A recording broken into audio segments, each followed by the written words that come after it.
Might have a problem. Anyways, hi everybody, howdy humans. Hope you're all having a good day today. Hope everyone's doing alright. I'm doing pretty good at the moment. I'm doing a lot better than yesterday, that is for certain. But I hope y'all are doing good. Since our poor boy got arrested last time, I've decided to honor his memory by kidnapping him and bringing him here. Tyrell Bad will be here for the entirety of the rest of stream, and nobody can stop me. I just fucking realized. Oh, no. Okay, no, never mind. I thought Terrybot hadn't worked for a second again, but then I remembered, oh yeah, my OBS chat really doesn't turn off the shield mode. The actual Twitch chat, that's fine. That thing's fine. Everything's peachy there. But my OBS chat, it's a little bit on the glitchy, weird side, but it's okay. It's okay. He's trying his best. Trying his best over there. Terrybot tries his best, and he's just failed, like, for the past couple weeks, and it is mildly annoying. But regardless, I'm excited. I am excited to wrap up Ace Attorney Investigation today. For real this time. For real this time. Because, oh my god, how long was last stream last time? Like 8 hours? It was a long fucking stream, and I still couldn't fucking beat the game. It was close to 8 hours, I remember that. But it's gonna happen today. As far as I'm aware, there is still plenty to have a decent stream here. I've heard that the final segment of this case is almost annoyingly long, which for my purposes is a plus right now. I will say one thing though. I've known who the big bad is in investigations for a while. Long before I played the game, I kinda like vaguely remembered like, oh, it was this person. So, yeah, unfortunately I can't be completely blind here, but from what I hear, the main culprit is mid as fuck anyways. So I really wish it was you. I really wish it was Callisto you. I really, look, she's not like anything like spectacular, but I thought Callisto you was a really cool antagonist. Maybe I'm just fixated on the fact she's the only one that pulls out a fucking gun on you in this series. Or one of the few that does. I think it's happened a couple other times. I want more threats of violence to the protagonists in these series. It doesn't happen often enough, in my opinion. Like, brother, we're sending people to jail. We're getting people in trouble for their crimes. We should have some more action taken against us on a more frequent basis outside of, like, finale cases, I guess. Just, I want more guns pointed at Phoenix, right? I won't go into too much detail on that, though. I do have to keep in mind some people haven't played every game in this series. I don't want to spoil future times when that kind of shit happens. You know what? We can spoil the rest of Ace Attorney Investigation live on stream right now. Alrighty. Damn it, I almost made that an accidental seamless transition with the music. Yeah, this is just a bad themed stream at this point, and I have zero regrets or anything about it. Because Detective Bad is a badass. I am down bad for bad. Wink, wink, nudge, nudge. From chapter start. In quotations. Alright. March 15th, 12:07 a.m. Theatrum Neutralis, lobby. So now we know who the Altagarasu really was, and that there remains much to this case that needs to be resolved. Like how the weapons crossed country lines, for example. The two countries have incredibly strict security systems and entry procedures. Unless it's Babel, they kind of just let you walk right through the door. Short of a miracle, it's impossible for someone to have smuggled them in. Smuggling them in, huh? We'll need to open a new line of investigation on just this aspect alone. But before we do, I would like to go through my evidence once more. There we go. Remaining evidence has been rearranged. Hey, there's a VCR here, sir. Now we can see what's on that tape Detective Bad gave us. This piece of evidence from the KG8 incident, hidden from sight for 10 long years. I just know that this is related to the current case somehow. Detective Gumshoe, if you could please play the tape for us. Sure thing, sir. See what's on here. Let's see what's so incriminating.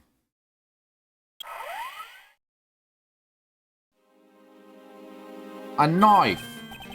This man, it's Manny Cochin. And he's holding a knife in his hand. This looks like footage from a security camera at the entrance of an apartment building. Apartment building? How do you figure that? Unlike you, I actually read the summary file on the KG8 incident. And the crime scene was the victim's own apartment. So this footage was shot at the entrance to the victim's own apartment building.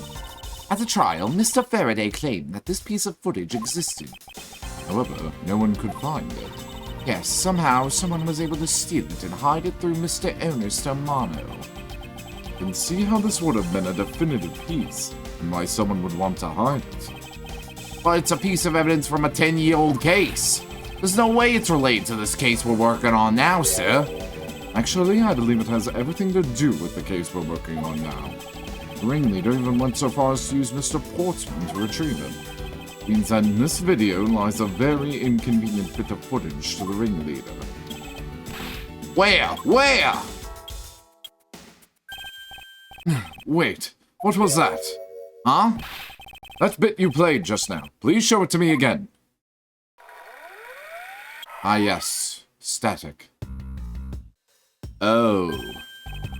This car, it's something we cannot overlook. Why is that, sir? Look here, Detective Gumshoe. Take that! All too much national pride today. It's the national flag of the Principality of Cadopia. Because it has the national flag on it, we know this to be an official government car. But the question we should be asking ourselves is, what was a government car doing there? Miss Von Karman. Alright, hold on, I need to remember my old man voice. Miss Von... Fuck! I suddenly can't remember my old man voice. Hold on. Miss Von Karman, Mr. Edgeworth. So you were here all this time. What's in the VHS tape? Ambassador Alba. Thank you very much for continuing the investigation, even at this time of night. If only I was even a tiny bit more careful. This tragedy would have never happened. I am truly sorry. This wasn't your fault, sir. This had nothing to do with how careful you were.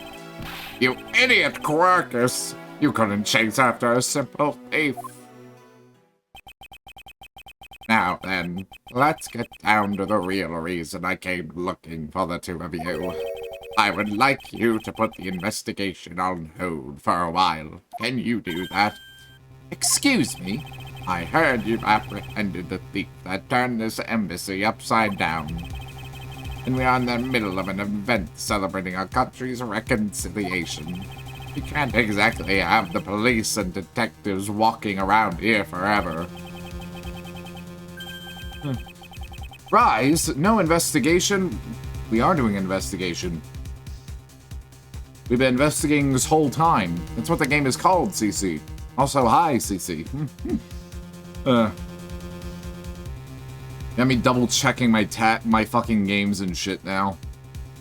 How absolutely dare you, sir. That's a joke. I don't care. Hope you're having a good day today, buddy. It's time.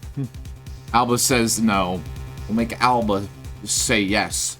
We'll make Alba Tross. Like that one bird from Sonic Riders. I've actually forgotten his name. Fuck, what was the... Storm. Storm the Albatross. That was his name. From, Sonic Riders. From the Babylon Rogues. Tross from Sonic. I was making a joke.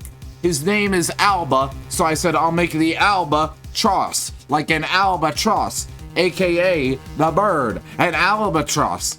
An albatross is a character in Sonic.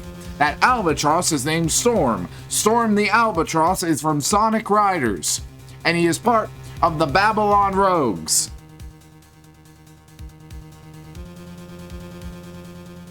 Does it make sense now, Cece? My very bad joke.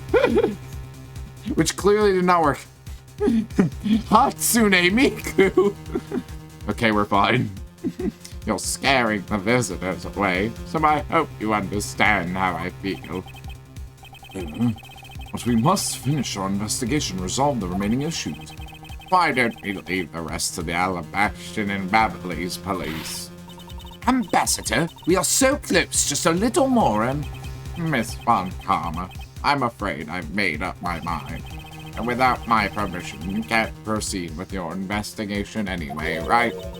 That's true. However, as you said at the very beginning, this area can be considered to be Alabastion soil, in which case we are nothing but foreigners in the land. Is this really where our investigation ends? Shifu, we found Mr. Edgeworth, sir. Shifu, this way. My leg is better. Miraculously.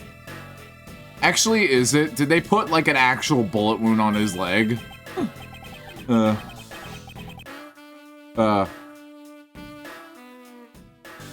shit. Did we have a bot?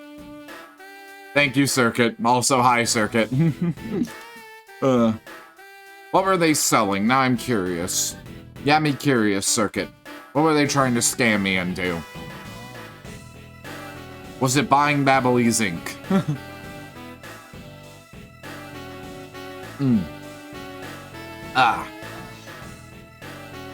They were selling illegal views, if only, brother. If only they were selling Babyliss ink. We found them. The leader of the smuggling ring, White Narukama.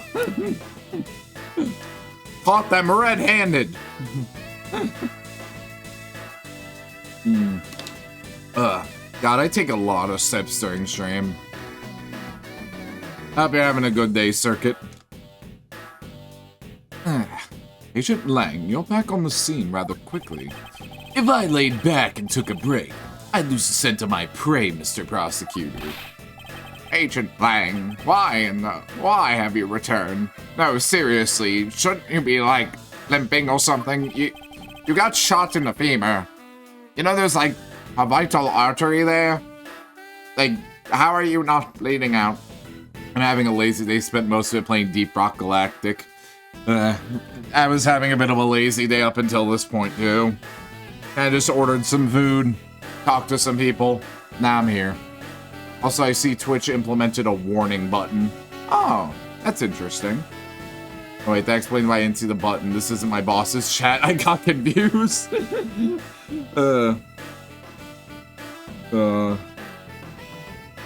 Yeah. God, that must be confusing when you're like in multiple... When you're a mod in like multiple streams you watch, but for the ones you aren't a mod in, it just like doesn't register. I wouldn't know. I'm only a mod in my own chat. Nobody's really asked me to mod other people's chats. Mostly because they usually have a stacked mod team. Lang don't quit. No, he doesn't. And neither does his leg either. Or his arteries. Actually, no, his artery had to quit. Otherwise, he'd bleed out. Because I have to solve this case, no matter what. Well, I'm sorry to inform you. Don't take this the wrong way. I don't suspect you personally. However, a member of Interpol was just found to be a thief, and so... under these circumstances, I wish to put your investigation on hold. After all, I believe our own police can handle things from here. They are quite capable. ... At this rate, our investigation really will come to a close.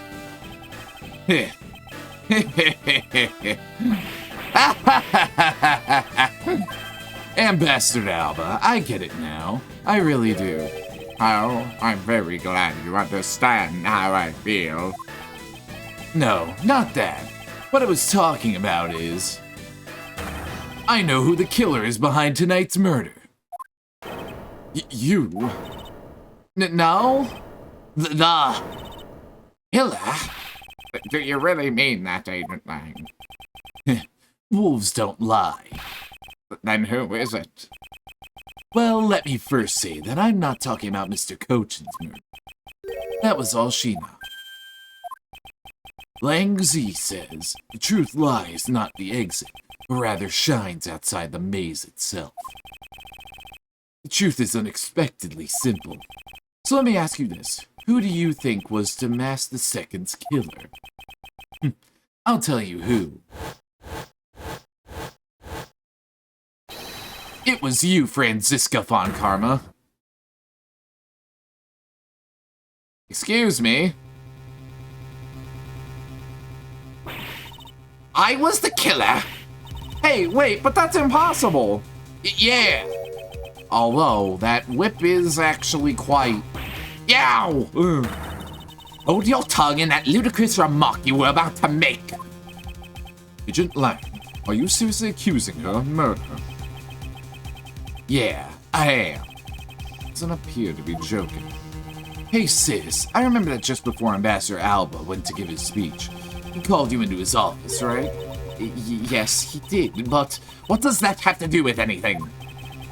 I'm getting to that. Furthermore, in order to solve both cases, you moved around rather freely between Alabast and Babel, did you not? And where is your evidence that I am the killer? I was just getting there. Trust me, I'll show them to you in due time. Ambassador Alma, in order for me to bring this case to a close, I'll need to inspect your office one more time. Will you grant me permission?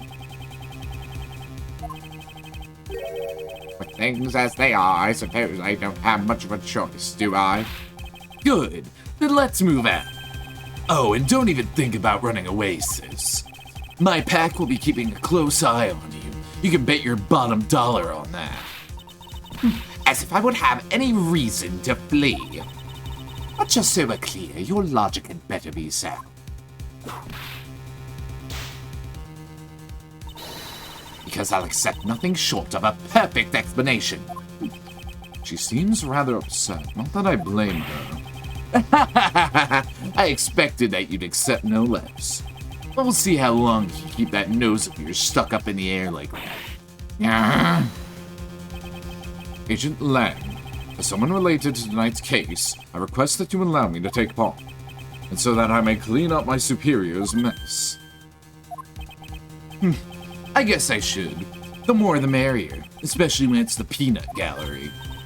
Oh, in that case, I want to join in too. I still haven't seen what it looks like in Alabast yet. If you like Kayin, then you gonna let me in too, pal.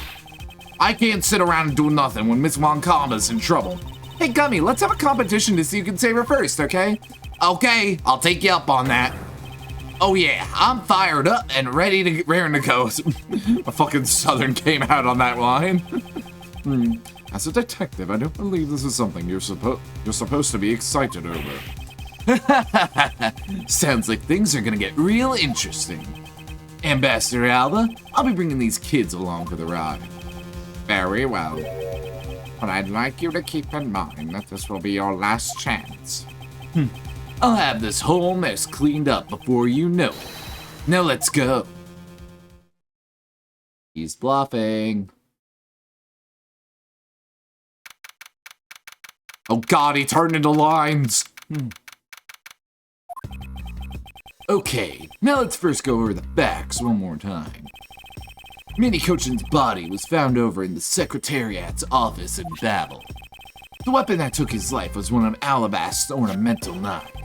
And the body of Damas II, Mr. Kashi Nu. Tyrell, help us all. Save me.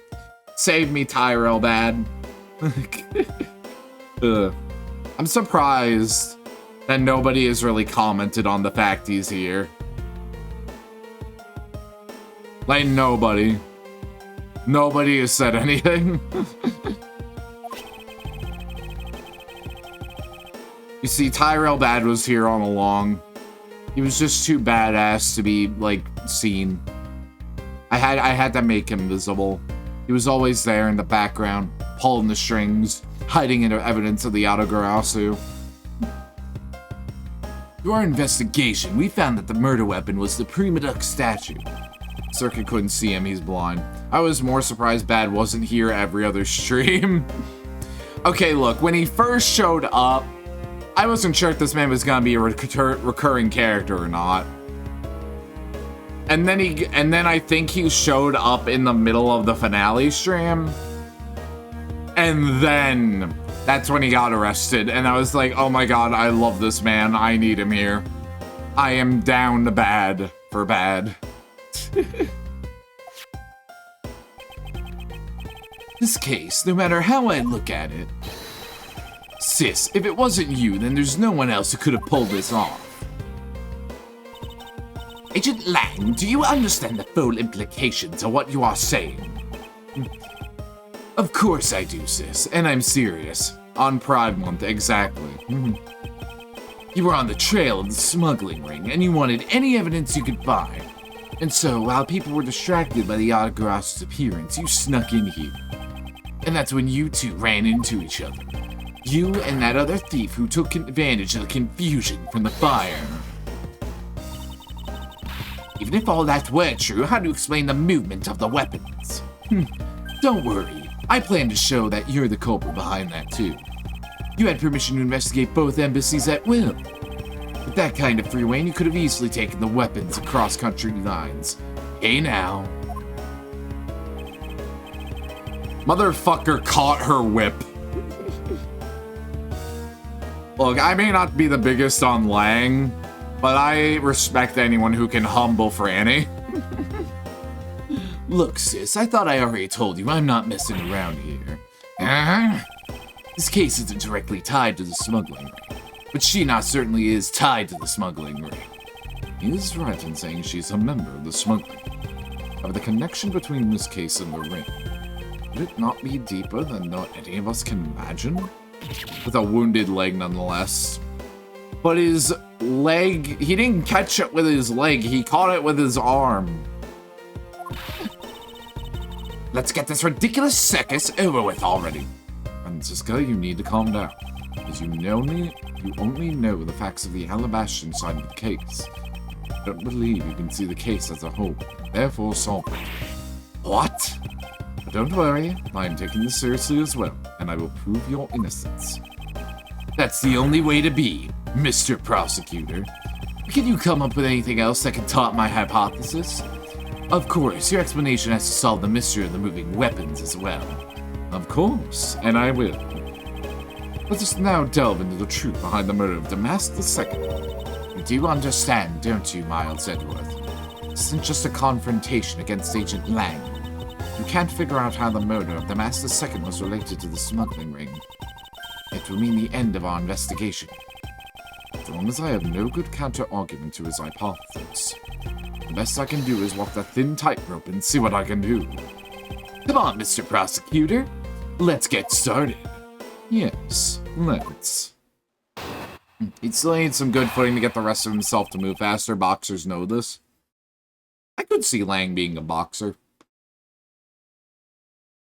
It works for him. One of Alabast's knives was used in Babel to murder Mr. Cochin. And the murder weapon in the killing of Damas II is Babel's Prima Duck statue. Somehow, these two objects were able to penetrate the two countries' impenetrable security. The only one who traversed the two countries just before and after the crimes was you. So long as I can't explain how the weapons moved about, Francisca will remain a suspect. You got it, Mr. Prosecutor, so why don't you stop giving me a hard time? Under these circumstances, who the heck can carry a weapon across country lines? I've worked through every possibility, and there's only one that's plausible. Your boss. Agent Lang, what I've learned from you just now is that you lost sight of yourself. What are you talking about? By focusing too intently on that which is in front of us, we become blind to the truth. Don't tell me Langzy never said anything to that effect. Prosecutor, who do you think you are speaking about Langzy's proverbs like that? I don't need his proverbs, because my words are all you need to see the truth. He'd be Muay Thai. I don't know who that is. I am the last person you ask about sports ever.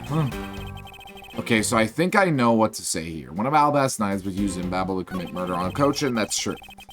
Murder weapon in the killing of domestic seconds, Babel's prima duck statue.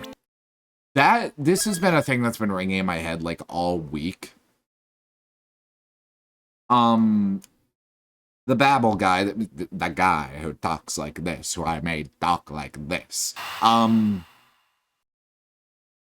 He said it was hollow. He said the statue was hollow.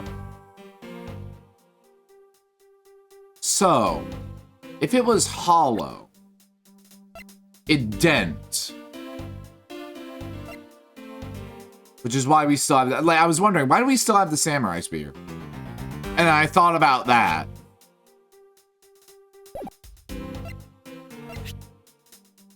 Is originally from Alabas.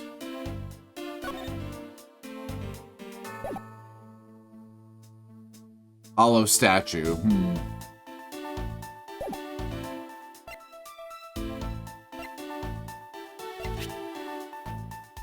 I actually did some Muay Thai. It's pretty fun. Oh, it's a martial art. I see. Maybe I should try it. I've always wanted to get into a martial art. I've always thought about it.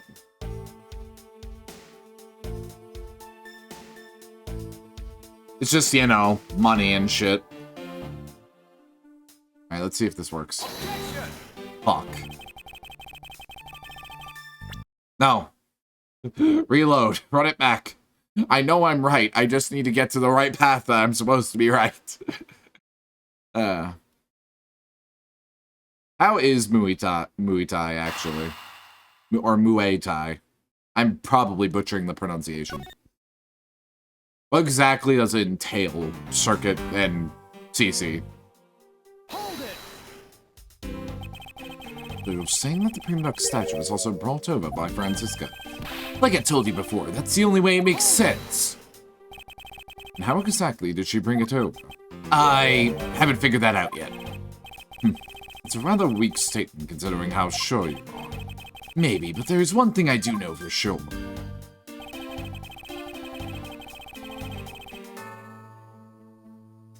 It's a type of boxing-style martial art that focuses a lot on leg placement. I see. Interesting. I want to look into it, but I won't do that right now.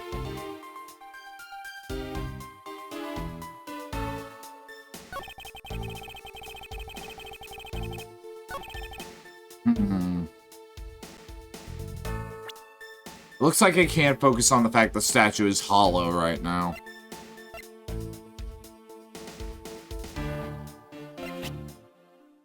I'm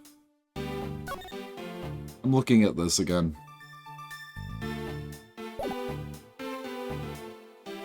So it does fit Lang really well. Possibly. Hold it. Impenetrable? I should hardly think so. You've seen the top of the wall between the two countries, right?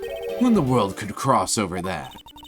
Yeah, not even I could climb over that thing with all that barbed wire. The only way into either embassy is through the doors in the Theatre Neutralis. So the only way for the knife and the prima duck statue to traverse the two countries is through those security camera equipped and well guarded doors.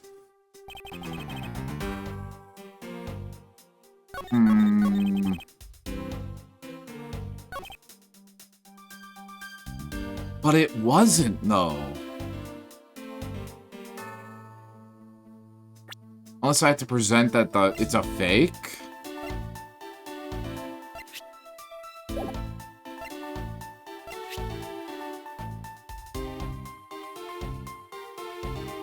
It was a fake, but was swapped with the real one, is originally from Alabast.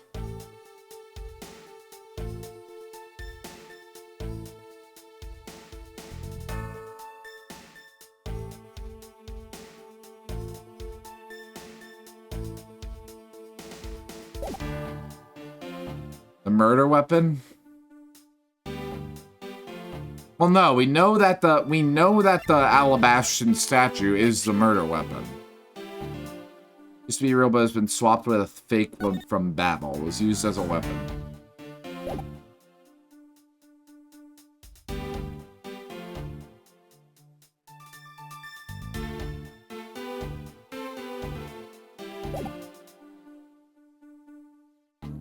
I just want to say the statue is hollow. I'm here. Let me look at these.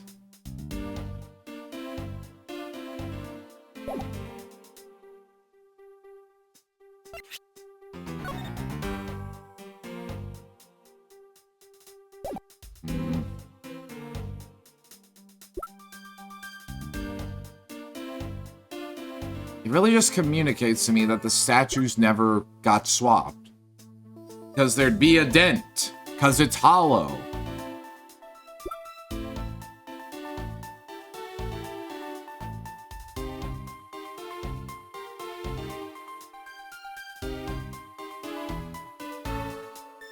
Not necessarily. Then why do we still have the samurai spear in our fucking evidence?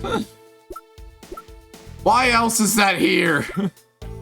If not to illustrate what happens when a hollow thing hits something.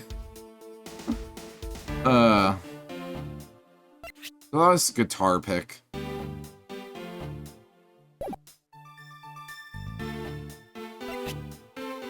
Samurai dogs.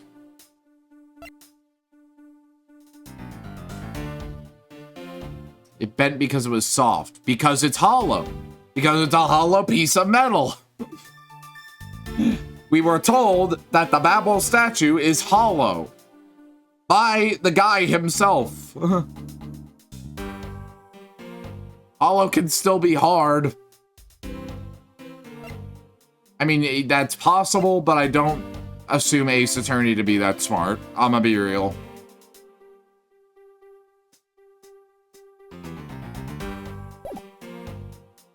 Hollow just means they could move it. I mean, true, but again, I really don't expect Ace Attorney to be that smart. Clearly, I'm not focusing on it right now, but now I don't know what else to focus on.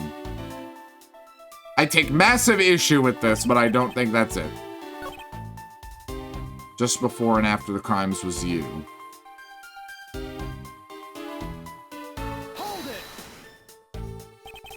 His friends, is not really the only person to have traveled between the two countries. According to the cards at both doors, she's the only one to go back and forth. Sis there was in Alabas when the Yatagarasu showed.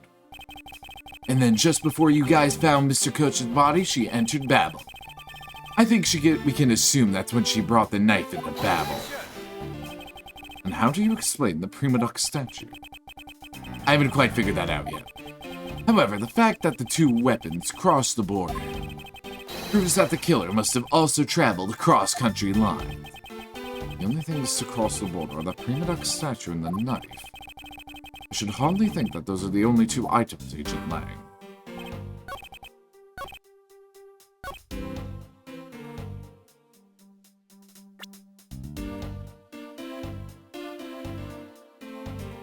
The other things that cross country lines.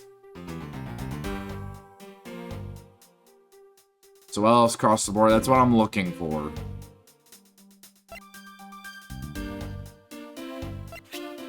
Hair sticks with a candy stripe pattern on them. There's some dirt on the tips.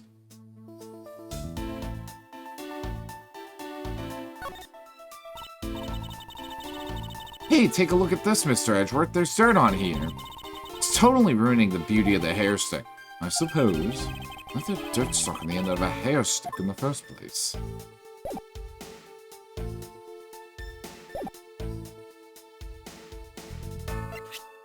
Foaming fireplace wall.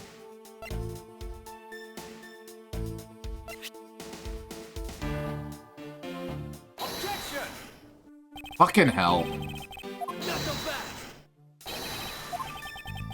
As he says, confidence is like a soul, and words without confidence are but empty shells. Shouldn't waste your breath on words you have no confidence in, prosecutor. Although it's just as bad to say something in full confidence and be wrong. Are you going to let him lecture you about your self-confidence like that? You don't need to be overflowing with self-confidence. I just need to think rationally. I only need to be confident in the facts.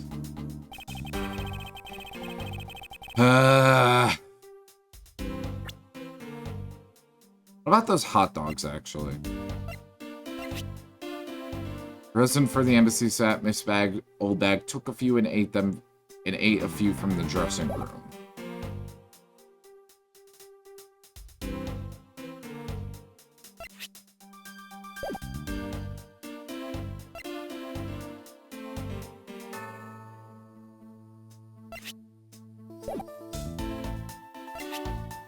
The guys who stole this from this embassy 7 years ago. It is also a knife. People who went across. Don't give me too many hints, Cece. I want to figure this out myself. If I need help, I will ask.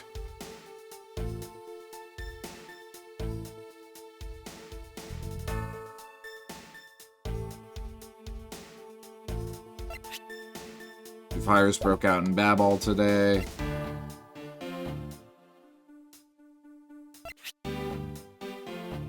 Press to see the Prima Duck statue. Handwriting matches that of Manny Kocha.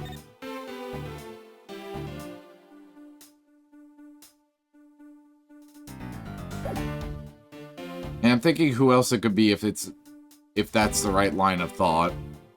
Okay. I'm just mad I can't say the statue is hollow. That can't be the right one. That's still the real statue. That's what I'm focused on. And I'm angry that it's not working.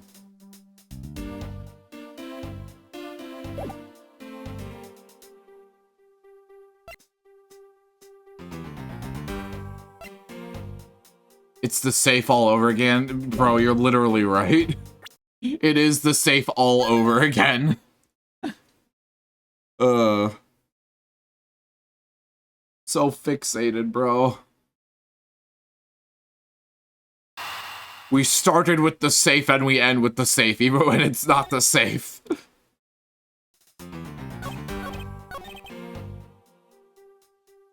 Hold it. Now let's press on this. I concur that this knife crossed over country lines. Good, but that's not the only thing that did. Let's forget about the other weapon. The knife was only one.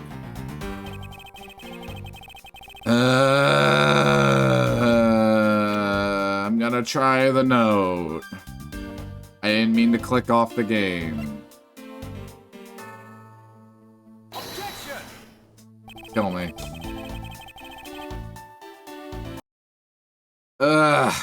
This is brutal. There's so little testimony.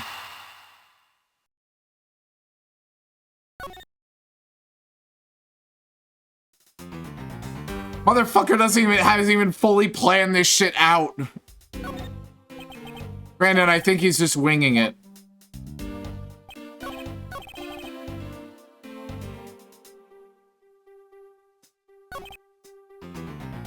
Life wasn't the only one, but that statue you keep focusing on.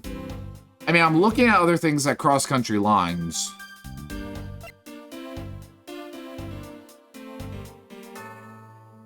Unless it's the fucking hot dogs. But I can't think of much else.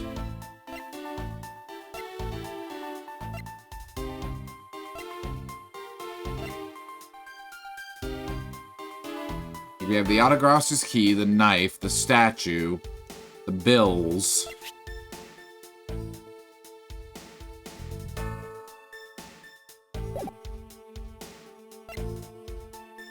You present both statues on the right part.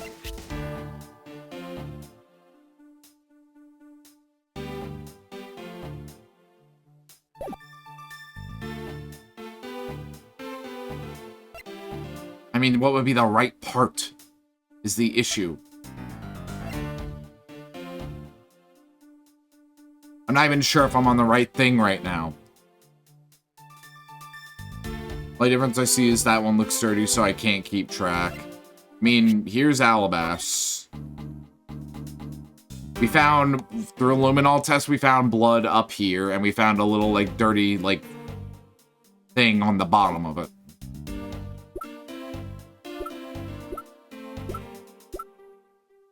And we have Babbles, which is all burned up and shit because of the fire.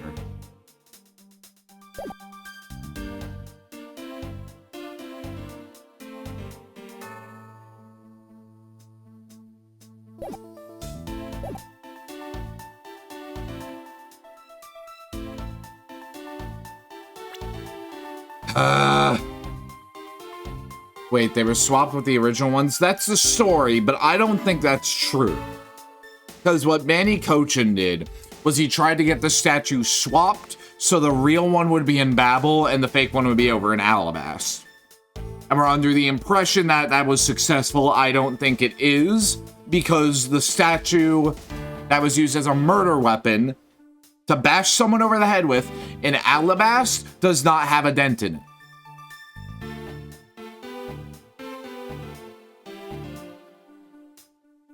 Unless...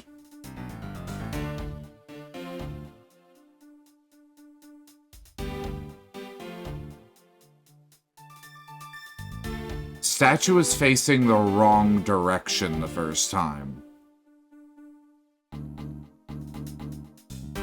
The statue is facing the wrong direction when the samurai and Alba shook hands. What if at that point the statues were like that? I don't know. I might be thinking too much right now.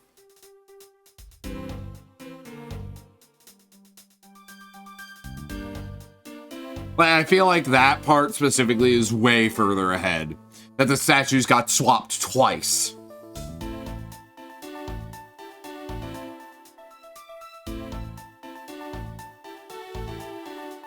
I don't think Mr. Thief would have cared that much about the proper orientation.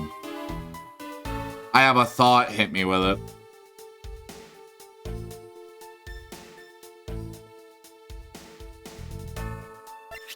Wire. Found wound up inside Babel's grandfather clock. Statue swap, so that means they went through the border, right? Yes. I'm thinking that at some point, this shit was happening. A tightrope incident. It's not my name, Cece.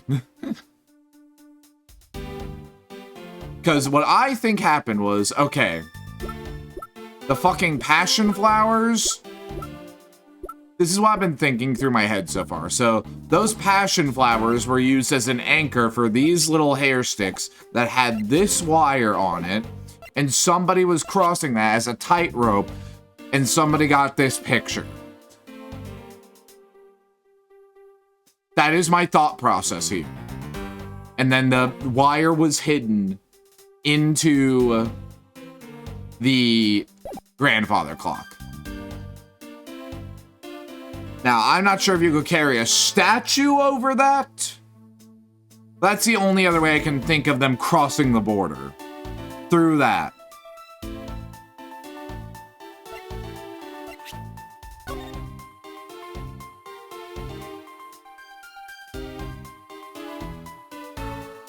There's Theatrum Neutralis.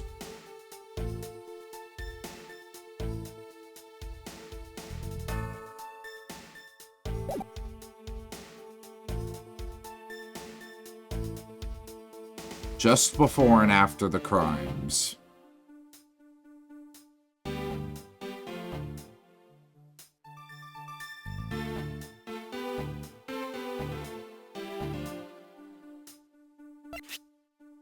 Blaze definitely Alabastion. Was this carried across country lines?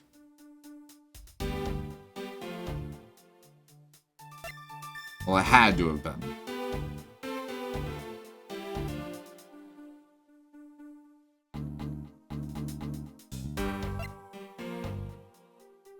I'm low-key tempted to ask either CC or Circuit to look, either one of y'all, to look it up and tell me if it's a stupid thing or not. If it's not stupid, then don't tell me. But if it is stupid, tell me. I can look it up. Yeah, look it up. If it's stupid, tell me.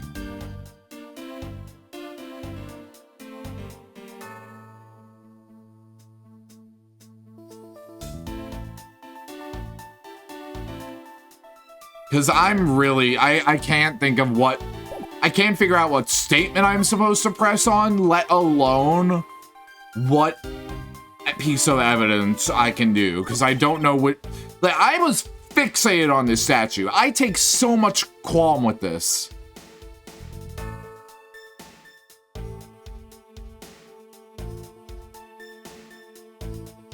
How dumb? How dumb is it, Circuit? Or am I dumb?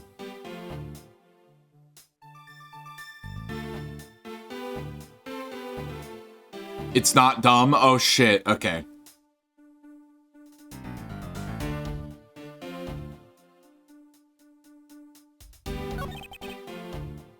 One of Alabaster knives was used in Babel murder.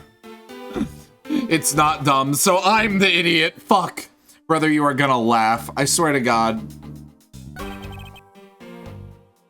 When you figure it out. Bad, help me, save me, Bad. We've literally been here for an hour. We're almost on the first ad break. I haven't even gotten past the first testimony. Oh my God. There's a fake, but was swapped with the real one is originally from Alabast.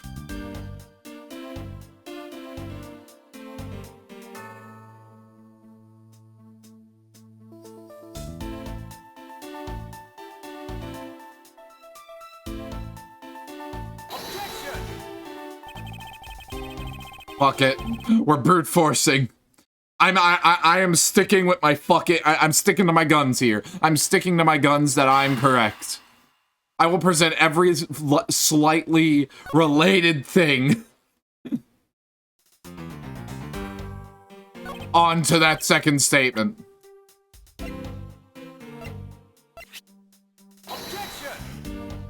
No. I could give you the statement if you need to present something on if you want. That means I'm wrong. Fuck it, give me the statement. Just give me the statement. I'll figure out which evidence.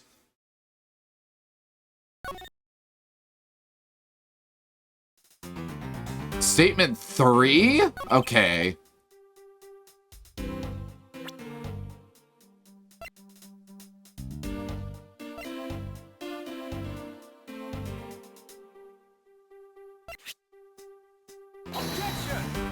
No.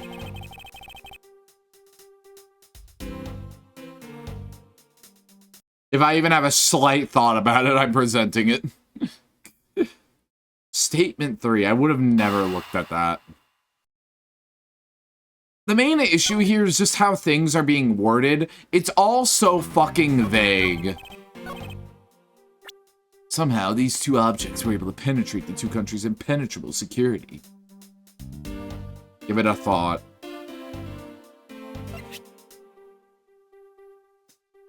It's in front of you.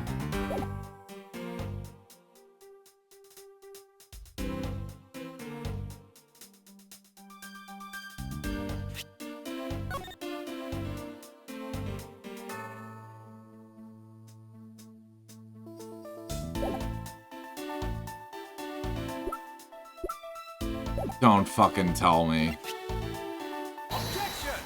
Okay, it wasn't that. It wasn't the fireplace. I thought it was.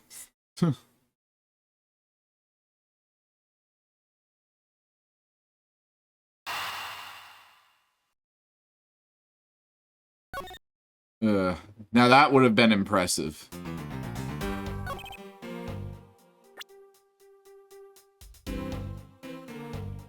Brings the entire fireplace to the border. Wait, don't tell me.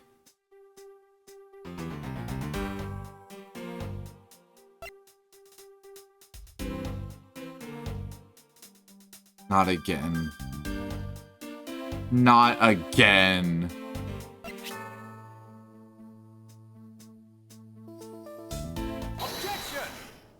Not again! The fucking numbers! The numbers, Mason! What do they mean? Fuck!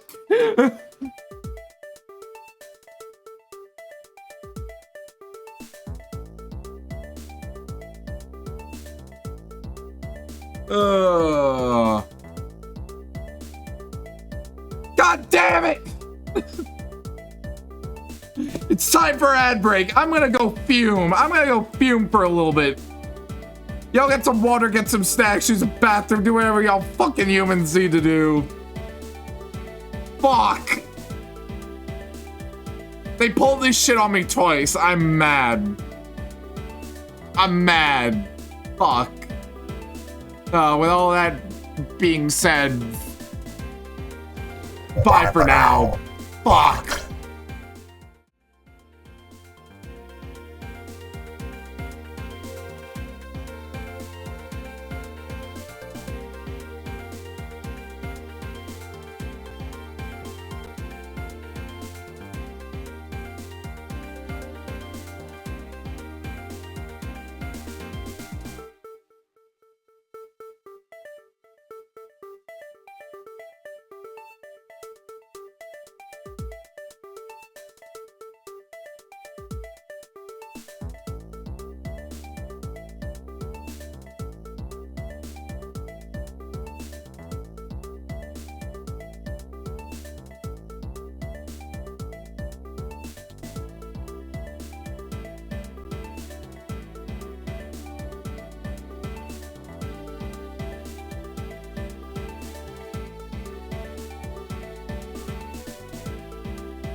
Couple of things. One, I did that physical care package over break CC. So, rest assured, I did it.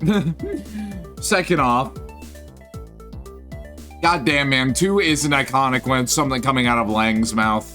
That's something I've realized. Oh my god. Like, I was literally looking over it. I saw 2. But no, I saw 2.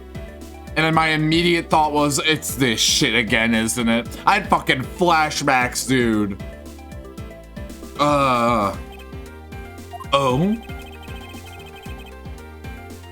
Damascus II was killed with Babal's Primadux statue, yes. But if that's the case, then tell me, where did Alabast's Primadux statue go? To Babel.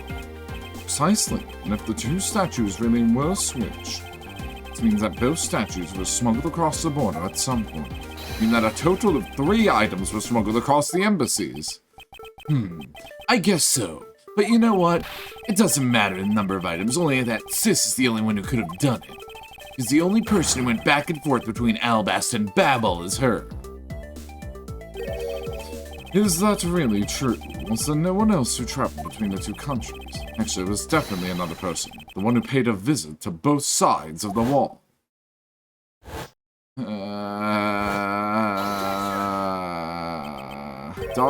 Is that really so, Agent Lang? Ha ha ha! What a lousy time to try and bluff your way out of this.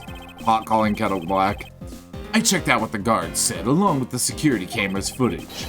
You're not going to overturn my hypothesis that easily. But suppose there was some other way through... But suppose there was some way other than through the theater doors. What other way? The other entity that managed to cross the border unharmed, if I pointed out, it would open up a whole new possibility. And though I hesitate to bring this out, as long as this entity exists, the impossible road becomes a possibility. Looks like you've got some clever idea in mind. I do, and I can show it to you through a single piece of evidence. Fine then. Let's see this piece of evidence that will show me the other route. Gotta save real quick. Oh my god. Fucking numbers, man. It's always numbers when Lang stumps me. Never any actual piece of logic. Oh no, it's just like, actually, it was 3 items, you absolute imbecile. You absolute buffoon. You foolish fool who foolishly fools up his numbers. Foolishly. Actually.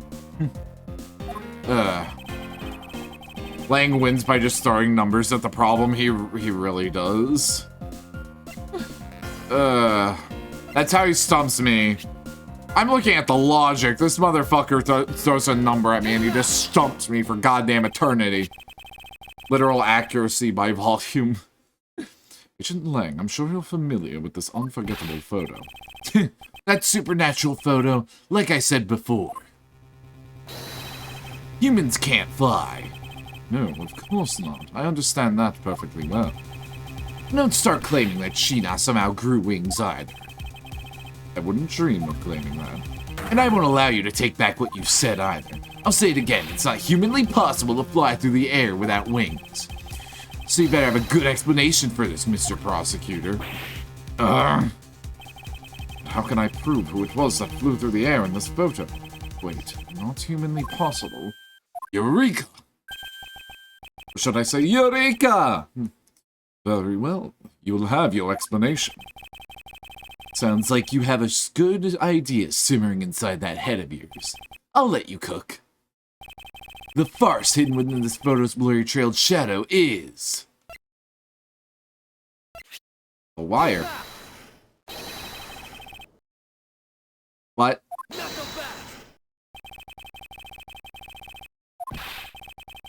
It wasn't a human person?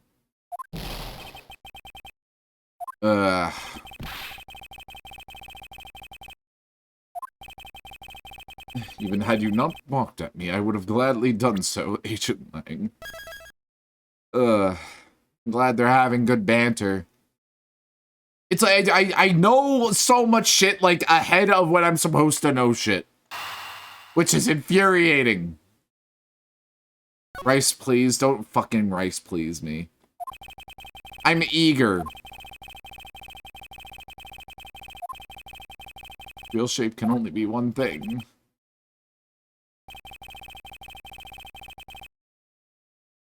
It probably didn't help that I read face as farce.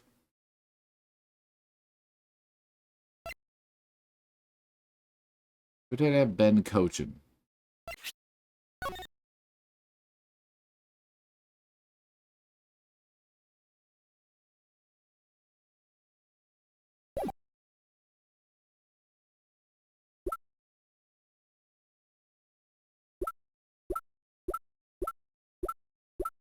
It's either coaching or the statue.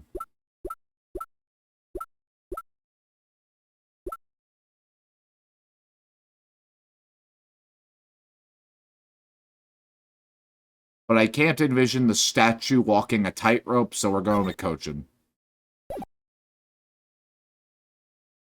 Take that! No. Okay. Bro, how do we get a fucking statue to white... How do you get a statue to walk a tightrope?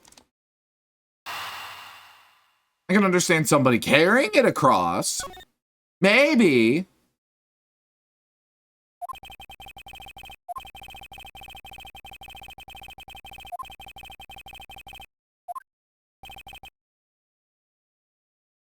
The physics engine. Take that! Did I use the wrong fucking statue this time? Is that what I did? I used the wrong statue.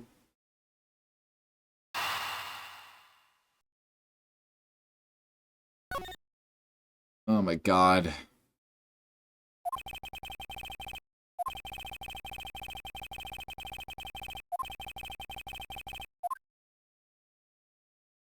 Yeah, blah, blah, blah. Alabast. There we go. Naturally, the shadow is the third smuggled object, the Primaduck statue replica. You can't be serious. Bro, you know what isn't helping right now? You know what isn't helping me right now? Like, so we're calling the Alabast one the fake one right now. But calling it the fake one right now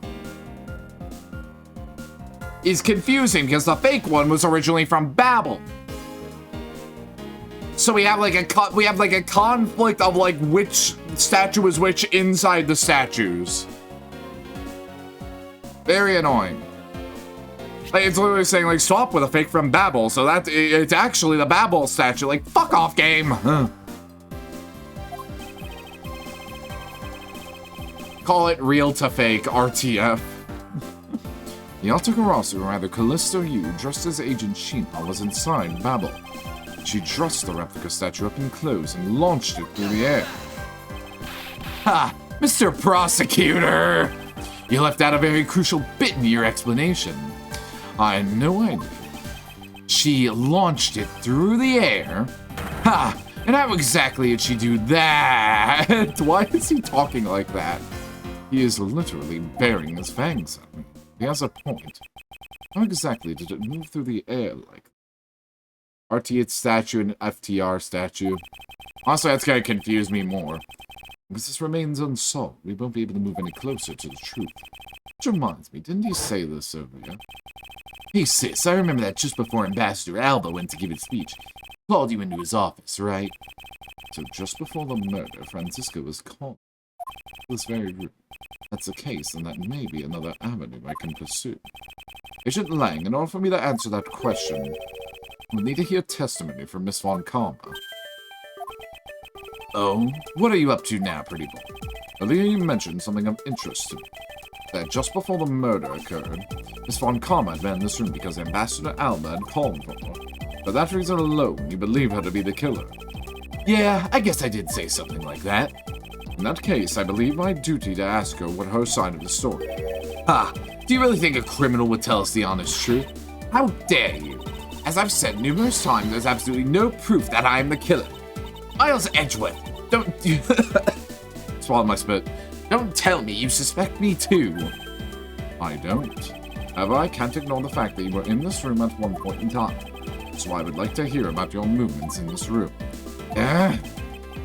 Franziska, I feel that I still don't have enough information. Which is why your testimony is incredibly important to the outcome of this case. Alright. So, what would you like me to talk about? I'd like you to please testify to your movements in this room until the murder occurred. Alright, let's try this your way for a change. But if what she has to say turns out to be a waste of time, I'll place her under arrest faster and you can howl no! As you wish.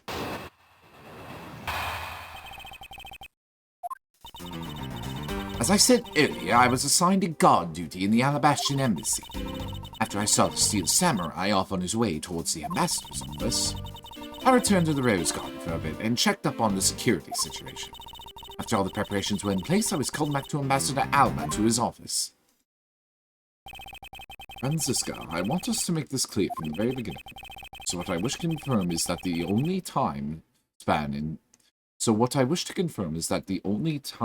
in which you were in this office was before the murder occurred. Is that correct? Yes, of course. I see. And the only way I can see for us to break out of this situation is to ask Franziska about her testimony in detail. Okay. Signed on guard duty to the Alabastian Embassy. Steel Samurai off, returned to the Rose Garden for a bit, checked up on the security. All preparations were in place. I was called back to Ambassador Alba to his office. Hold it! At that time, the Master Second's body had yet to be found in this room. Is that correct? That's right. When Ambassador Alba was here, one could hardly miss his rather large presence. Criminal will say anything getting arrested. How do we know you're not lying? Well, if you need proof, I'd be happy to oblige you. Seriously? Like I keep telling you. When I arrived at this office, Ambassador Alba was already here. He was standing by the flower box on the windowsill, watering his plants. I can attest to that. I remember speaking with the lovely lady around that time here in my office. Alright then. Add that statement to your testimony and let's hear some details. Ambassador Alba was in his room at this time, really? I slurred all my words right there. Watering the flowers on the windowsill. The vines are supported by stakes and are still growing. Watering the flowers on the windowsill.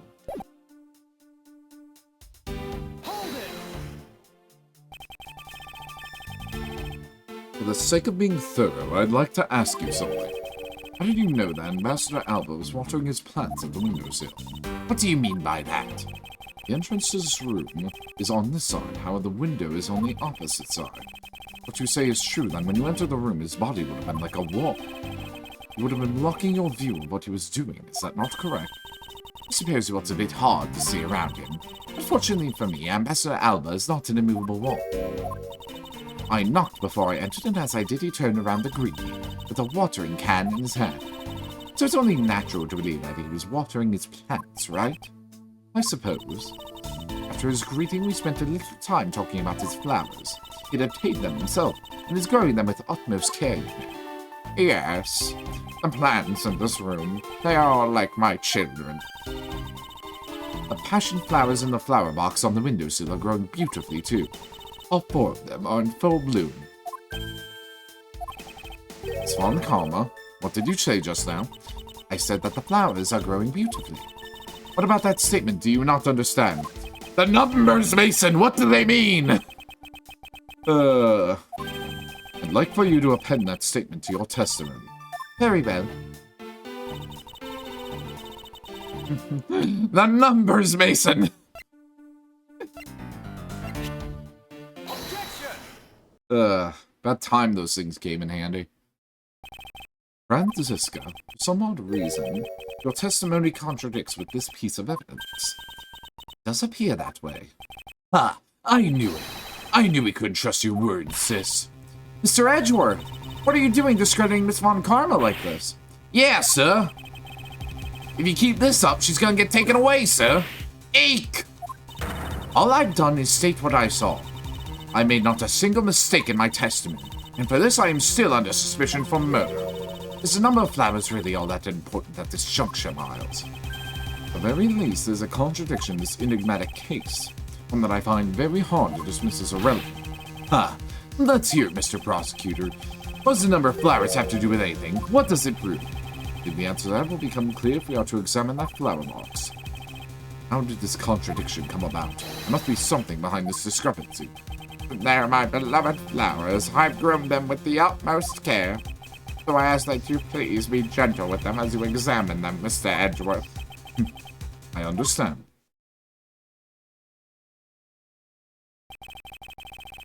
Won't rest until I've inspected every suspicious-looking nook and cranny. This patch of soil looks as though it had something removed from it. What are you doing, Mr. Prosecutor? Why'd you clam up all of a sudden? I'm still here waiting for an explanation, you know. Did you know, Agent Lang, flowers are best appreciated in silence? It's like two things were pulled out of this flower box. Examine these stakes. Name of these flowers, I believe they're called passion flowers. Despite being called flowers, they are actually a species of vine. They appear to be growing well and are supported by these plant supports. Yeah, but no matter how I look at it, it looks like there are only two here to me. You realize, don't you, sis? Your little lie has failed you. Pog, Miles Edgeworth, hurry up and shut this man up for me already. I suppose I will need to use some evidence to shut him up, won't I? I believe I have just a piece of evidence you require. Oh, you do, don't you?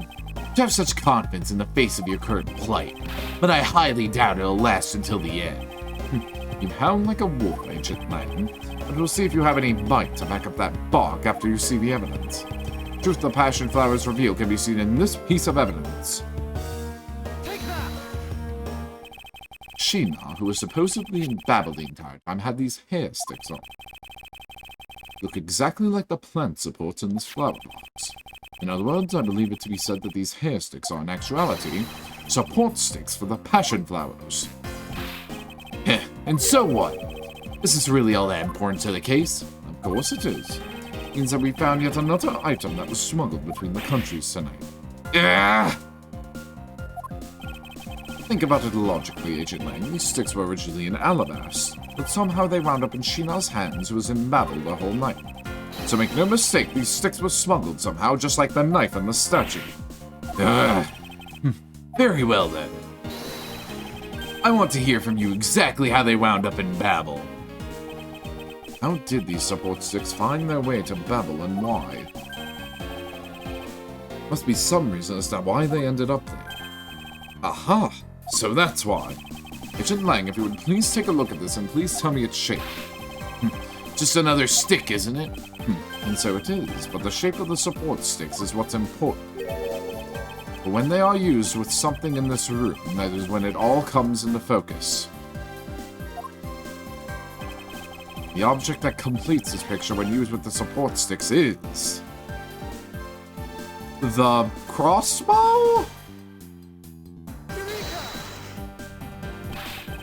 That's a crossbow! Wait, you're not really suggesting... I am. These hair sticks, or rather plant support sticks, they make for perfect arrows. Yeah? How big are these sticks for them to be loaded into a crossbow? That's what I'm wondering. I've done it. I found the common thread that connects the two offices. This thread has yet to be completely untangled. Even using arrows, how does it explain how the statues were transported? Furthermore, who could it have been who fired these sticks as arrows? There must have been a common thread that ties all these things together. You'd be asking how small the crossbow is instead. True. It's pretty big, though. It's as big as these knives. And, like, half as big as that spear. You do realize what happens when you tie a statue to an arrow, right? They don't fly at all.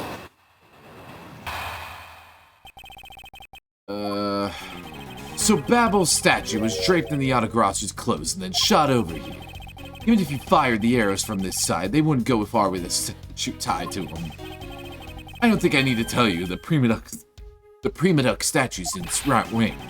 You're a realist after all, aren't you?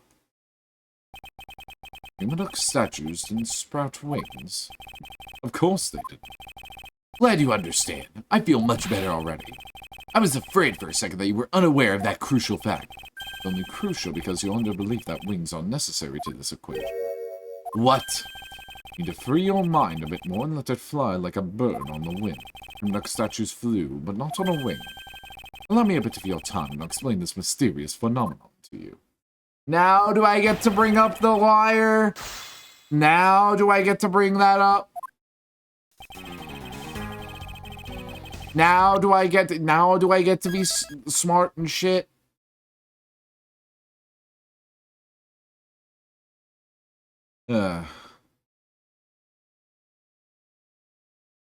Continue.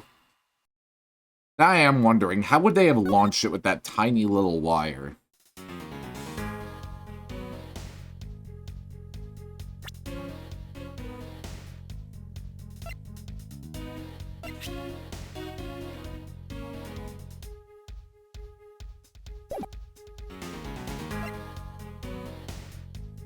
Still wondering what's up with this guitar pick, too.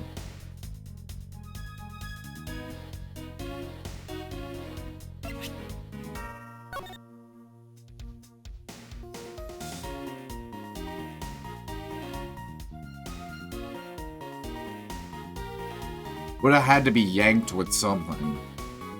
But what? Like, you would have had to pull it with a lot of fucking force. It's a giant metal statue.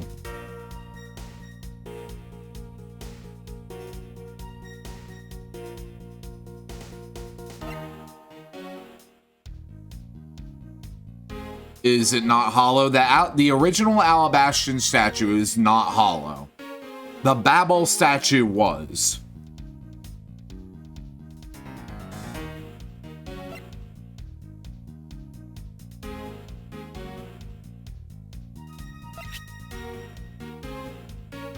Wound up inside Babel's grandfather clock.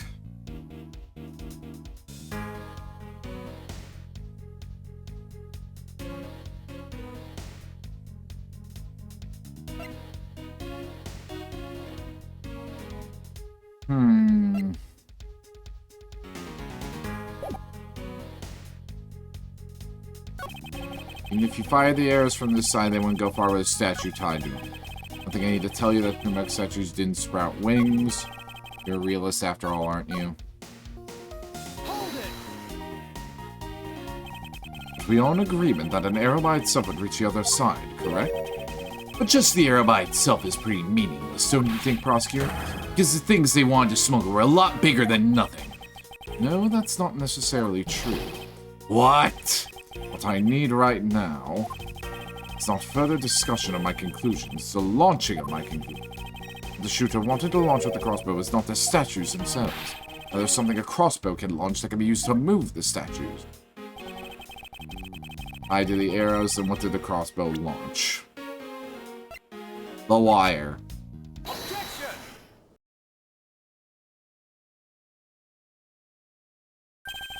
Objection. Finally, we have... It was used as a smuggling tool. Yeah. Yeah, like, I've known the wire was involved from the start. It's just I didn't consider the crossbow until just now. And I was like, okay. So I'm kind of thinking right now is they wrapped the wire around the statue and something. Something was able to pull it very fast across the gap. How? I don't fucking know. Present to you that which was carried by the arrow from the crossbow. Unless... I have another thought. Remember when I said that the statues have been switched twice?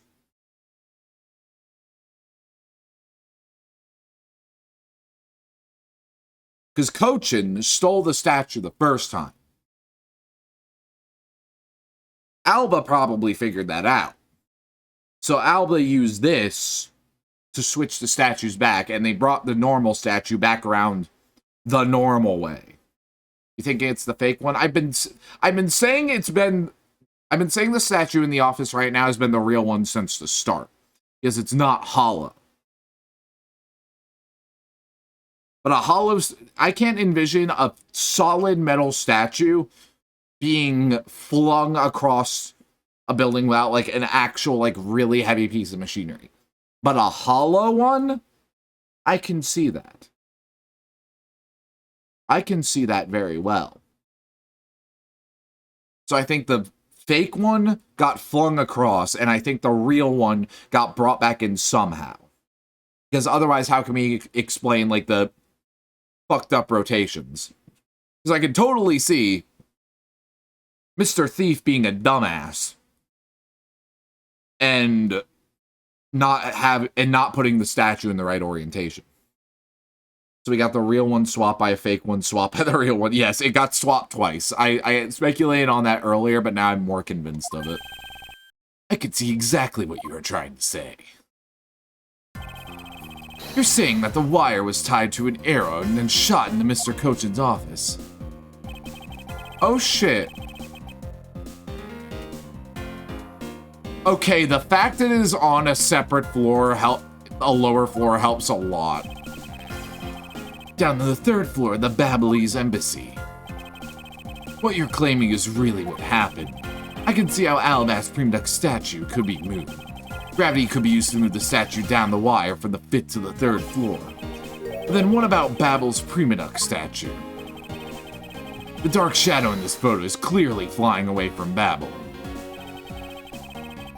Going in the opposite way of gravity from the 3rd floor of the Babylonis embassy up to the 5th floor of the Alabastian embassy. How do you explain that? Huh. I think I finally see how the gears behind this whole trick works. Is it Lang the motion used behind this trick? I wonder if perhaps we have yet to envision how it works in your head. Motion? What motion?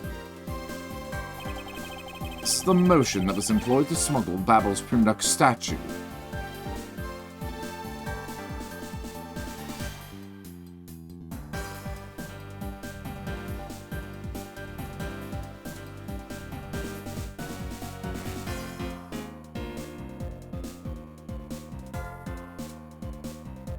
Rotary motion. Swinging motion. Maybe I'm not thinking about this the right way.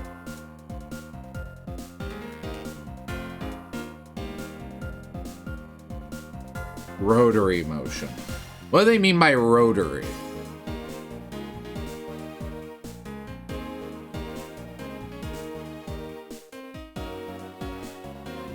Well, it can't be swinging. I'm telling, like, it absolutely cannot be swinging. Otherwise, it's gonna go donk. So it absolutely cannot be that. Bungee action doesn't really work either. Or maybe it does, actually. This is certified. Where are we going with this Edgeworth? Bungee action is possible. Sort of like a wow, a boing. And rotary, I don't even know what rotary motion is. I'm going with bungee.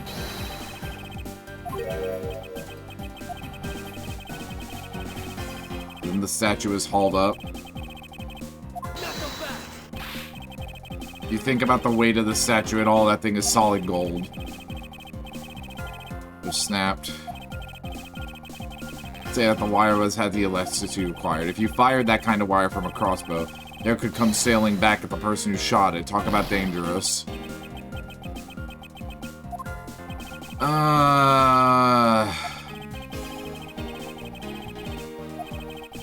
Lacks understanding of the most basic things like physics. This is frustrating. Okay, what the fuck is rotary action? I already disputed swinging motion, so rotary. I believe it was done via rotary motion. The two statues were transported simultaneously.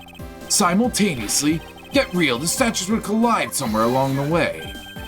Did I ever say that there was only one line of wire between the two offices? Oh. That's a pulley, you bitch! That's a fucking pulley! Say pulley!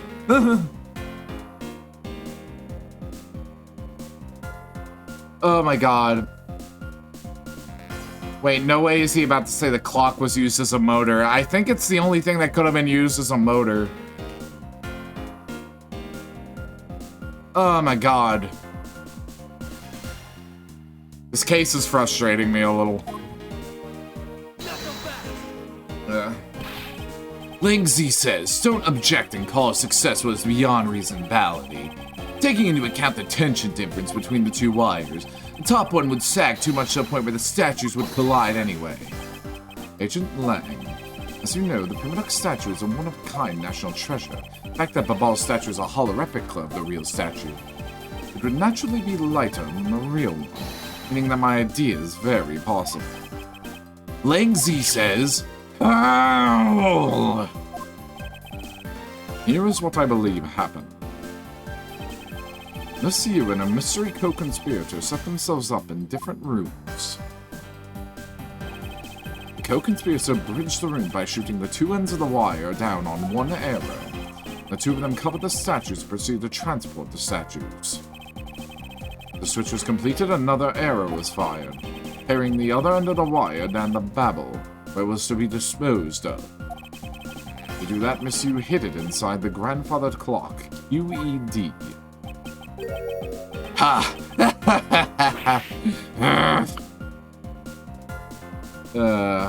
Making a gravity motor?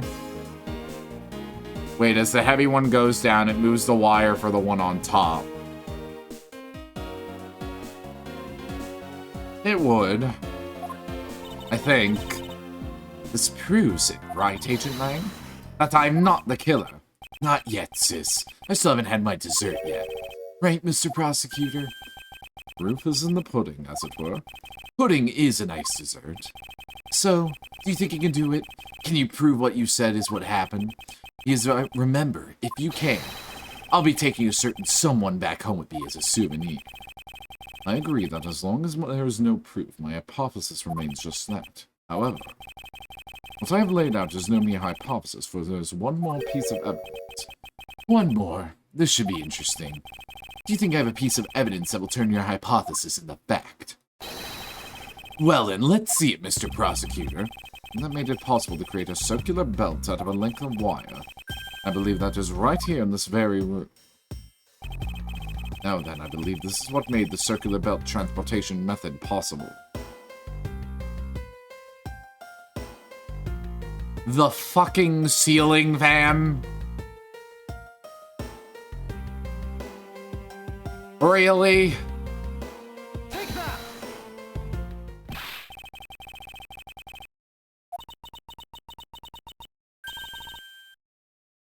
Oh my god. Bro, I struggle to imagine a ceiling fan is strong enough to haul a solid gold statue.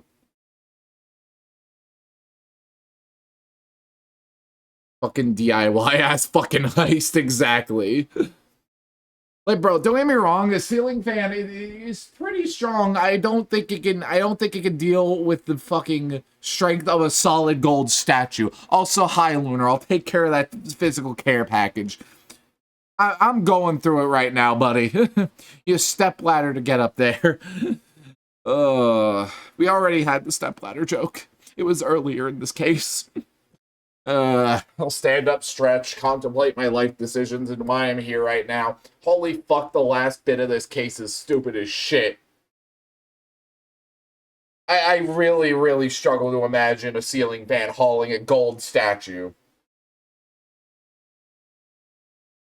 That's a big piece of fucking metal, man. That's a big piece of fucking metal.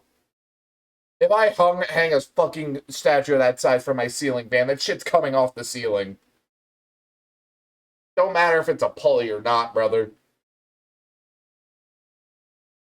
This is so fucking dumb. Ugh. It sucks because this case was, like, really good up to this point. It really was. It's a sturdy fan. It's a fucking ceiling fan, CC. It is a fucking ceiling fan. Oh my god. Regardless, I hope you're doing well today, Lunar. Hope things are going well for you. Also, that motor can rotate with that much height. That's a security risk. With that much weight, that's a security risk. Yeah. Because that thing must be going really fucking fast.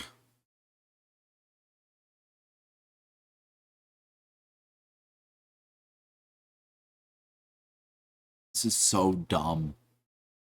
This case went from, like, really fucking good to really fucking dumb. With this segment of the fucking shit. Oh my god.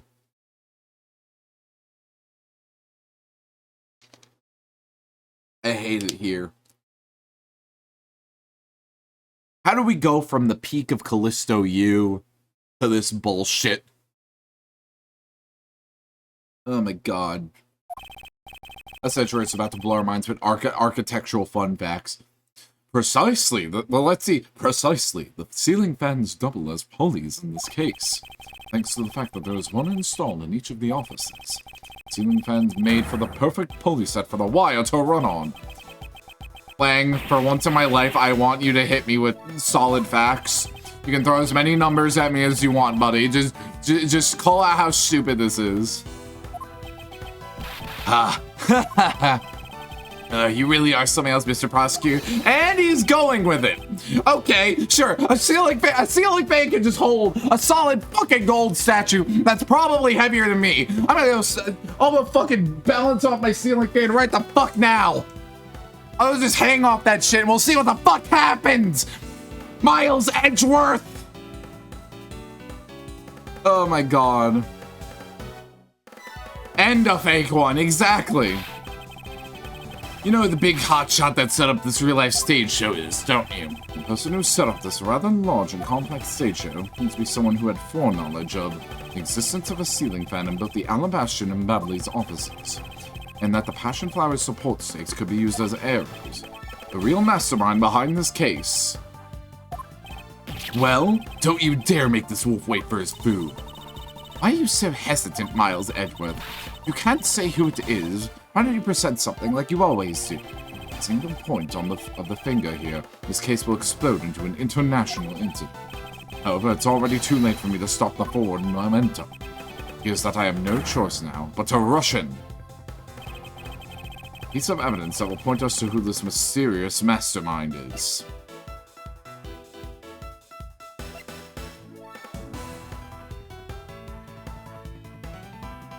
Do I pull out the tape? Can I just say who it is? It's Alba. It's clearly Alba.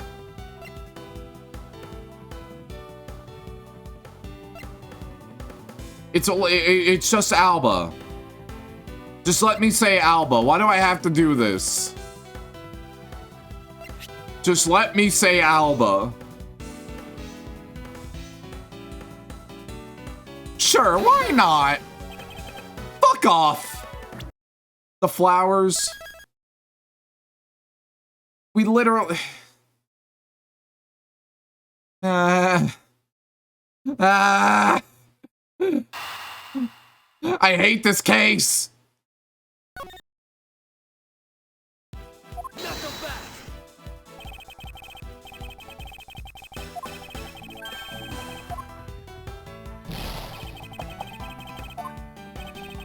Person who concocted the trick used to smuggle the statues. Or I have a piece of it that shows who that is. I just have to present it. No matter what the cost, there's a piece of evidence that'll point us to the mysterious mastermind is.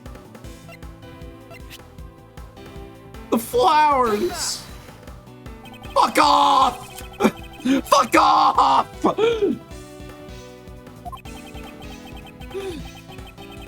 Just let me say Alba! Just let me say Alba!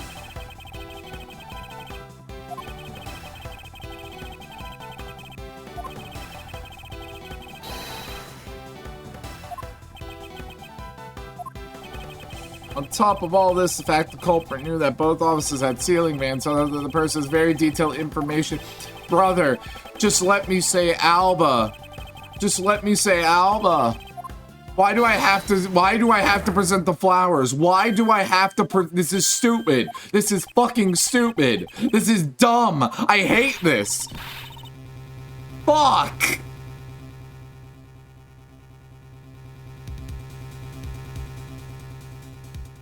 I am getting ace-attorneyed so fucking hard right now, it's not even funny!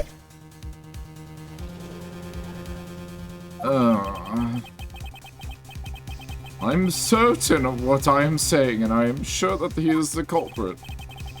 Fuck this game. Fuck this case. You had peak.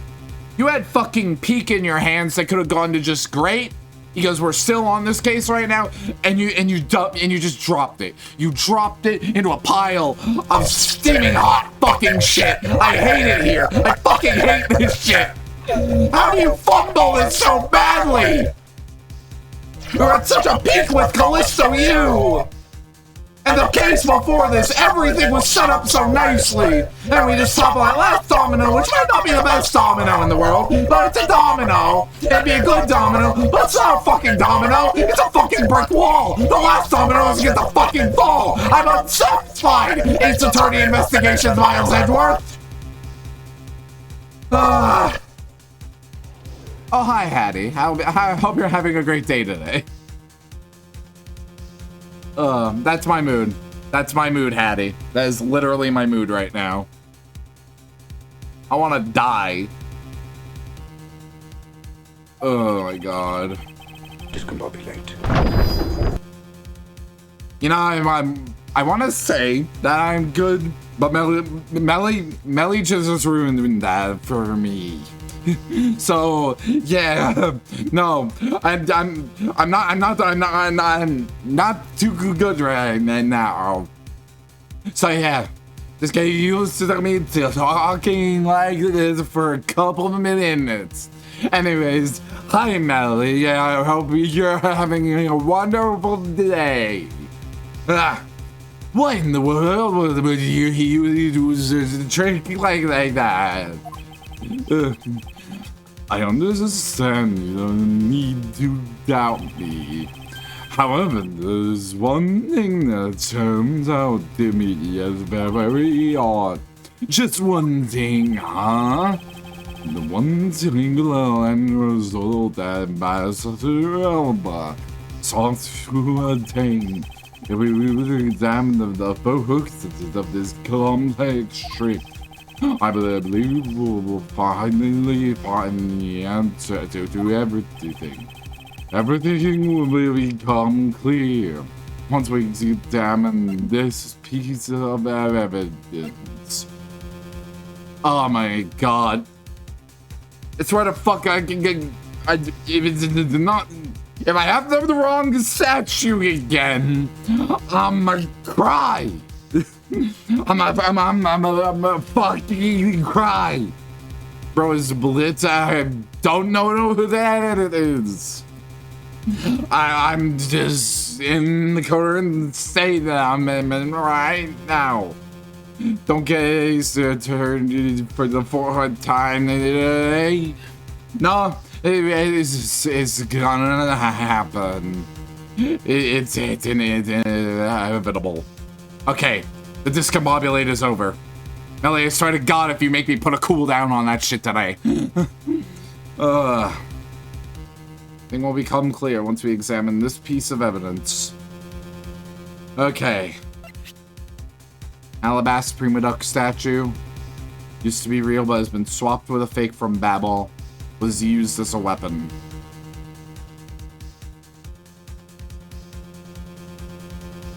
I swear to God. Swear to God. Okay, thank God. Ugh. Okay, now do I get to be smart? Now do I get to be smart and have everything I had correct? That I've been saying for the whole time? The statue's not fucking hollow. It should have a dent in it. Here's proof that hollow things get dents in it. It's a fucking giant stick that's in the back corner of this room, buddies. I need release! I need release! I need to be told I'm smart! I swear to God! If fucking ceiling fans can be used as bullies! For his metal statues! I can be right on this.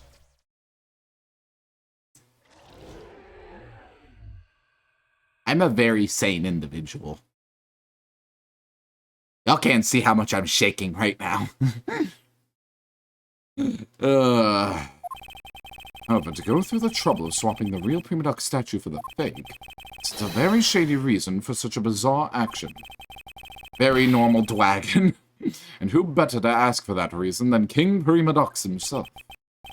See, Ambassador will be examining that statue now, with or without your permission.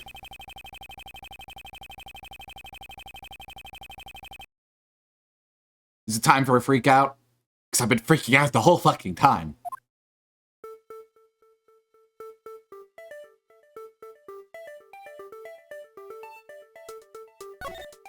Handprint. These are Mr. Cochin's fingerprints. The fact that they are on here suggests that the statue once belonged to Babel. So it was smuggled from Babel to Alabast, huh? Why was there a need for them to smuggle it in? Can I examine the head, or... this guy kind of looking like the Steel Samurai, don't you think? Maybe it's because they look alike that he was picked to be the Goodwill Ambassador. I suppose that's possible. Take a look at this area around the base of his neck. It looks like a gap. Hey, you're right. Maybe it's meant to be some kind of secret? Perhaps it's possible to open the statue from this gap in the construction. What? Hurry up and open it, Miles. Alright, here goes. I didn't even see this. Wow, it really did open up. Hey, what's this thing that fell out?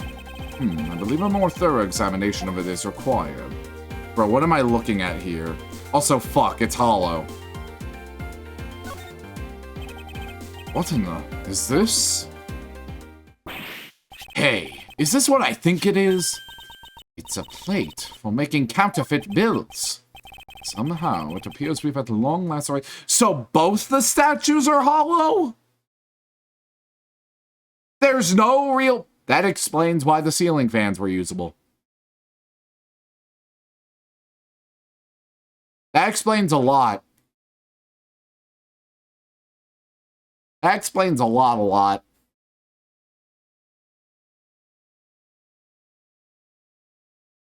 Guys, fuck this case.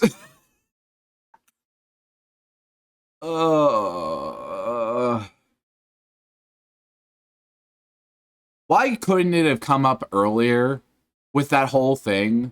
Just being like, how do you expect a ceiling fan to hold a solid gold statue the whole way up there? And then we could have, like, thought about it and been like, wait a minute, both the statues are hollow. But no, that isn't what we got to do.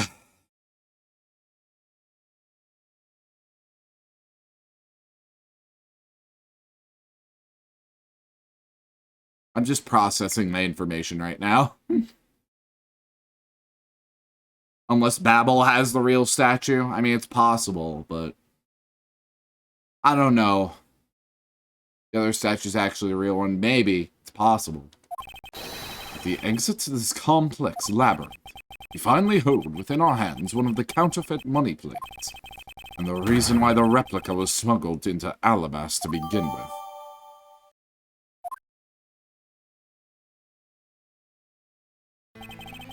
Prima Duck's statue can only be handled by the ambassador or the secretariat, and the replica is nothing more than a hollow shell covered in gold. These two circumstances make this statue the ideal object to hide contraband.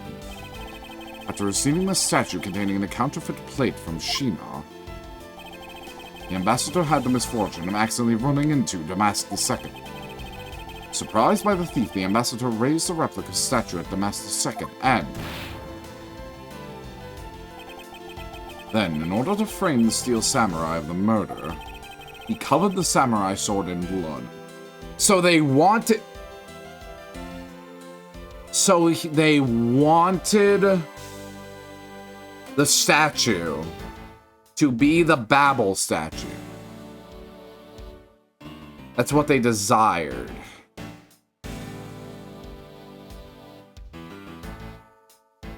I'm doing so much processing in my brain right now.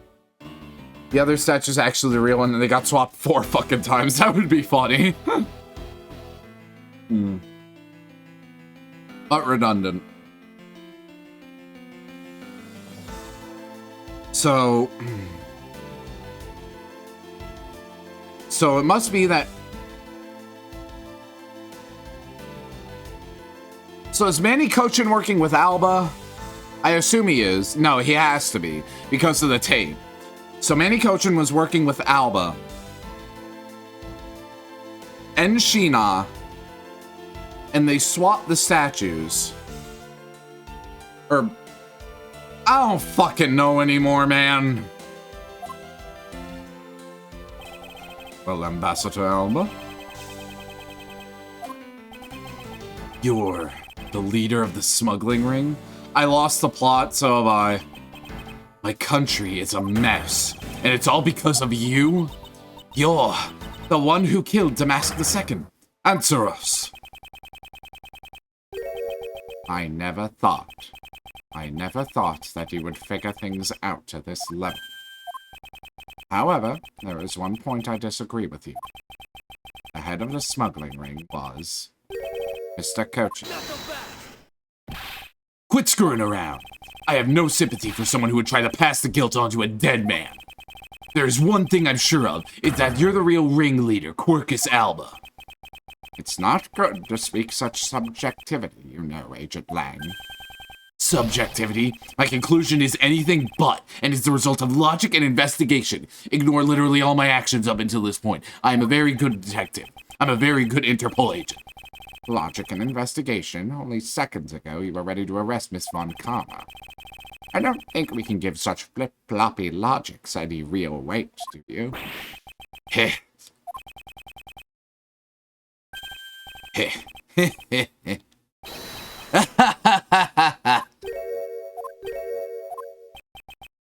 It looks like you still don't get why I came back. Scares me. You see, the reason I came back is so that I could sink my fangs into your wrinkly old neck. From the very beginning, my real target has been you. What? Agent Lang, I demand an explanation. Sorry, sis. I didn't mean to put you through all that. I knew you were innocent from the very beginning. Did? I knew that this whole incident had been meticulously planned and prepared for. So naturally, the occupant of this room, Ambassador Alba, seemed the most suspicious. But without the ambassador's permission, we couldn't get in to take another look around. Ah, so that's why you put on this big show to accuse Franziska of murder. Using Franziska as the bait, you were able to gain us entry and investigative rights. Yeah, if I hadn't done that, I doubt the ambassador would have given the okay to poke around. Lang showing this really real power level. I mean, yeah, I called that from the start. So that's what all this was about. Very well, I will forgive you.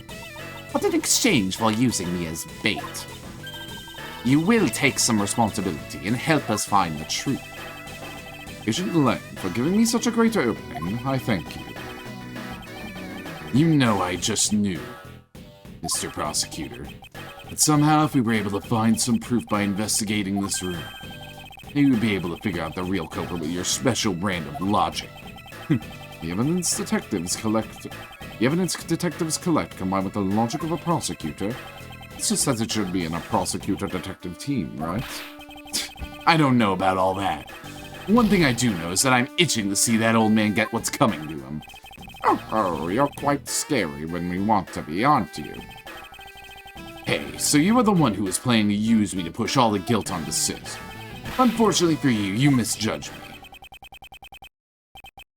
Agent Lang, I wish for you to stop trying to intimidate me. What we need right now is evidence and proof. I wonder if you have what is necessary to prove that I am the head of the smuggling ring. Don't be such a sore loser. If you really are the head of the smuggling ring, then you should acknowledge your crimes with dignity. Dignity? That is nothing more than a fool's insincere display of strength. If you really wish for me to acknowledge my crimes, and I would like to first see some of this thing you call evidence.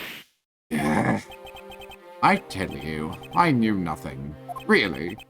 I didn't even know that a counterfeit plate was hidden inside that statue. You swapped a real statue that vested in your country the authority to rule for a fake. Doesn't make any sense that you didn't know anything. It doesn't make sense. Or doesn't it make sense? Can you prove that it doesn't make sense? He's really got us. He's turned the entire situation around against us. Proof that Interpol has been after, which points to this man as the ringleader. We can somehow find that proof now, and we can see that that justice is finally served. There's nothing I can use to break this case wide open.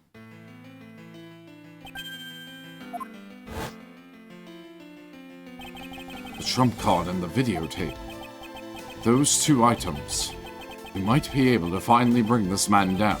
But the card is evidence from a case that Mr. Faraday hid away in secret. And the tape was stolen by Detective Bad from the police. They're both illegal evidence. Say flashbacks, don't awake PTSD in circuit. No matter what, a protector of the law can't be allowed to use such pieces of evidence. Needless to say, we Von Karmas are commanded to achieve nothing but victory, and by any means necessary.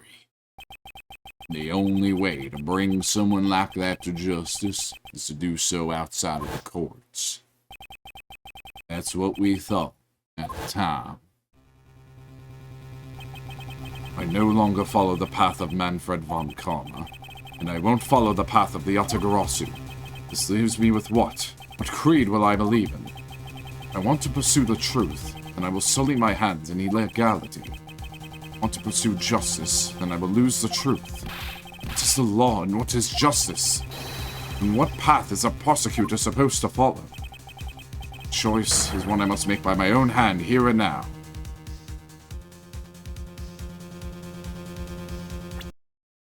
Well, first off, I'm going to save because we are coming up on the next ad break. So with all that being said, this is a good opportunity for you all to get some water, get some snacks, use the bathroom, stand up, stretch, do whatever y'all humans need to do. In a few moments, we'll make the choice for what path Edgeworth should walk or not. It's totally not going to be using the trump card. Totally not. 100%. We like the law here. With all that being said, bye for now.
The time has come. I hope you all got what you got back. Hope you all had a good break. Hope you all got done what you need to get done. But the time has come. You become illegal. There is no limit to the law. Any limit that exists was set there by man. If a person goes beyond that limit, then the law too crosses into new territory. For what reason were laws invented? The answer to that is what I must now show. Ambassador Alba, I wonder if you might recognize this. Oh, I wonder what that card is. I've never seen that before in my life. It's a directives card used by the leader of the ring to relay instructions to his subordinates. Oh, is that what it is? This card was sent to the real culprit behind the KG8 incident 10 years ago, and by the name of Mr. Manny Cochin. Oh, why do you have such a card in your possession? Because it was hand-delivered to me by a certain great thief, the Yatagarasu. The Yatagarasu gave that to you? Don't talk nonsense, and let's be serious, Mr. Edgeworth. Do you have any proof that the card contains directions from the ringleader? I'll have you know that the card is not the only thing I was given. What? This contains security footage that was shot just before the start of the KG8 incident. KG8 incident? The card and the video. These two pieces of evidence are what will seal your fate. Oh, very interesting. I must admit I am very curious now. Very curious indeed in these case-deciding pieces of evidence you presented. Prey and the Yatagarasu. The prey the Yatagarasu has been chasing all this time now stands before me. And to allow this man, who has had free reign for 10 long years, to simply walk away. Now it's time for me to bring to fruition the valiant spirit that was given to me.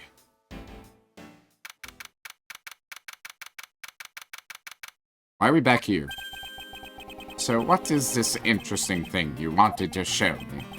Trump card and the videotape. These two pieces of evidence together make for the ultimate hand.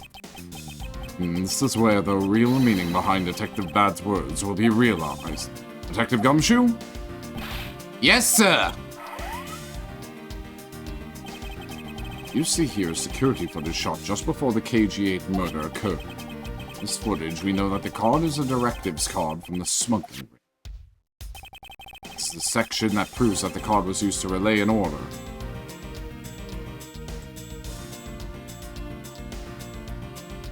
Card was used to relay an order. I mean, he just pointed out the card, so I guess we're pointing at the knife? We literally just pointed out the card.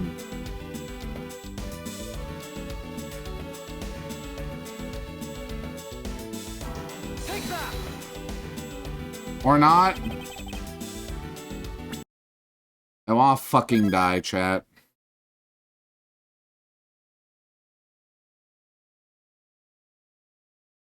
Like, we literally just pointed at the card and was like, this shows that it was a directive to do the order. This shows that it was given to him as a directive.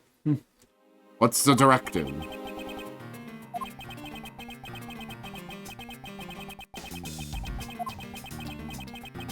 I'm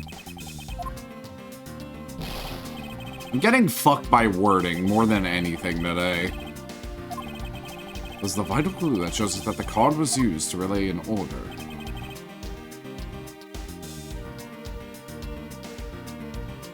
Take that! As you can see, Mr. Cochin is holding the card in his right hand. I see. The killer is indeed holding a card with the exact same design on it. That card and the one you have. Just because they look the same doesn't mean that they are, does it now? Ah, but there's a very easy way for me to prove that they are in fact one and the same. I have to do simply take a look at this.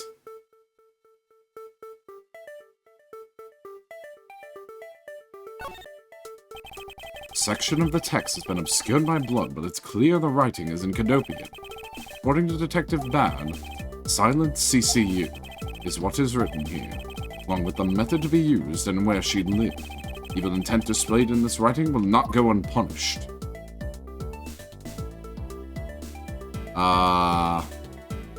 Isn't that what I just did, or...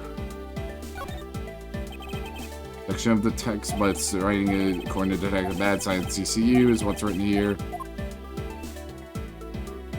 So, according to Detective Bad, Master Alba's directives carry the mark of a three-legged raven, or in other words, a Yatagarasu. So this mark was the inspiration for the group's name, the Yatagarasu.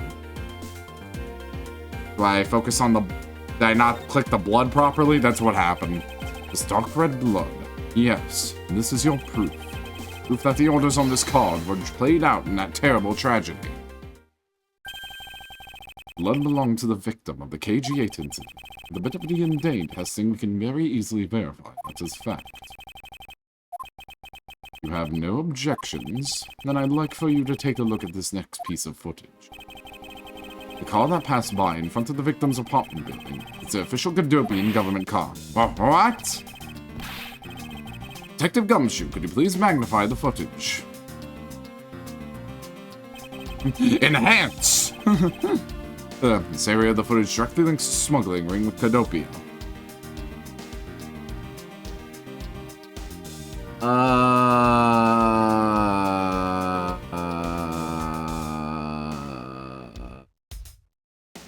I mean, we see Manny Cochin.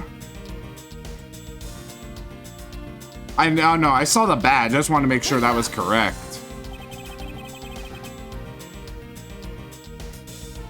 I've lost so much fucking shit, dude.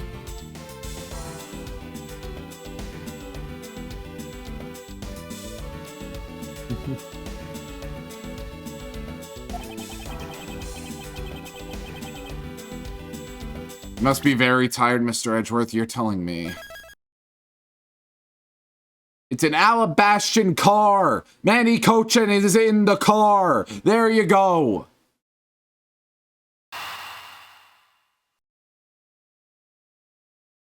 That's it! That's the fucking thing!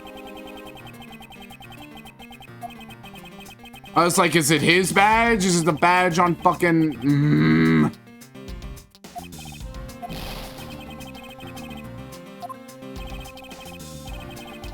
The card in his pocket, then, I guess. Take that. The shape of this pocket and the directives card in it. It tells us that without a doubt, the person in this car is Mr. Cochin. The license plate on the car was also captured by the security camera, so we can easily find out who was sitting in this car on that day 10 years ago. Which is why I can say with confidence they were riding in this car on that day.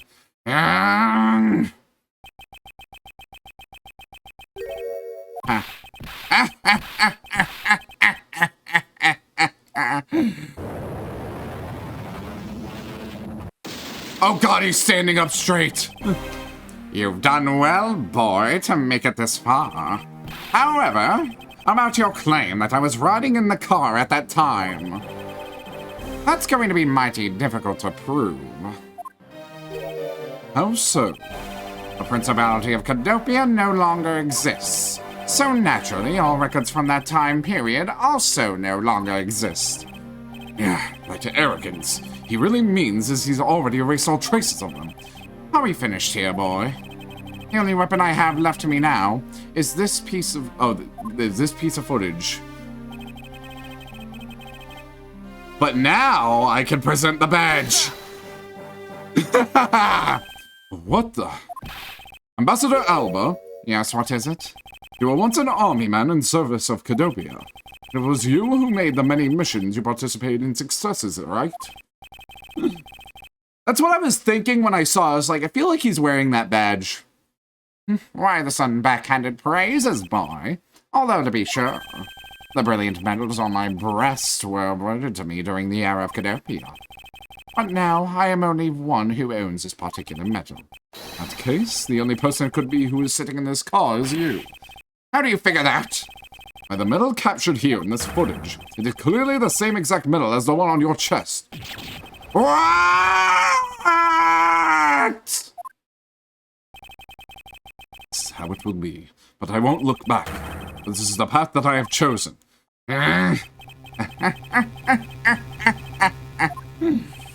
You've moved me with your devotion to this case, Mr. Edgeworth. Why is he taking such an arrogant stance with me? It's almost looking possible, isn't it? I'm gonna save real quick. Oh my god. I'm almost out. Chat, be real with me. Have I just been an idiot? Or, like, is this, like, actually, like, an obtuse as fuck case? Like, be real with me here. Have I just been dumb? Or am I actually being ace attorneyed, like, 5 times in a row?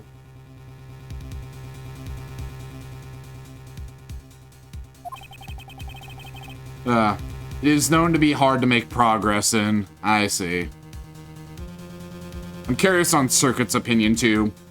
As a fresh Ace Attorney player, I'm curious on his opinion as well, if he's willing to give it. A lot of you to have come this far. You are being Ace Attorney'd hard, but also fairly obtuse. Okay. I'm glad I'm not crazy, then. It looks like I might just lose our little game this time. You might lose the game this time? You'll get another round, Mr. Ambassador. Is that a fact? Very well. I've decided to confess and admit my guilt. You're going to confess, and I will accept whatever punishment may come as a result. What the? Regarding Damas's second murder, I admit it. I did it out of self-defense. You're claiming it was justified self-defense. Damas's second attacked me, and I felt that my life was in danger. If I hadn't done what I did, I might be the one you found dead instead of him. What a pathetic performance. I'm not giving you one.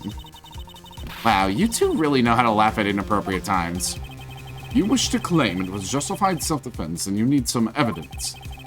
It's always the evidence with you, isn't it? But if that's what you require, I'll provide it. A man left a mark on me when he attacked. What? I don't particularly want to show it off, but this is proof that it was in self-defense.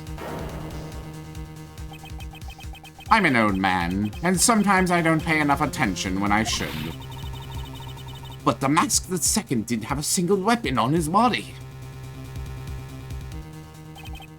Hold on, it's nothing to get worked up over, because I hid the weapon. You hid it. I'm sorry, but as you know, a murder is a murder, even if it's in self-defense. I couldn't let it become public, seeing how I am an ambassador. This is the weapon you seek, my special bonsai trimming shears. It's covered in blood. He was trembling quite badly during our struggle, but that's when he grabbed the shears that were sitting in my office and attacked. And so, you see, it was an act of self-defense. Is he right, Mr. Edgeworth? Since he has both a wound and the weapon that caused it, it's enough to declare it so. Ambassador Alba's wound.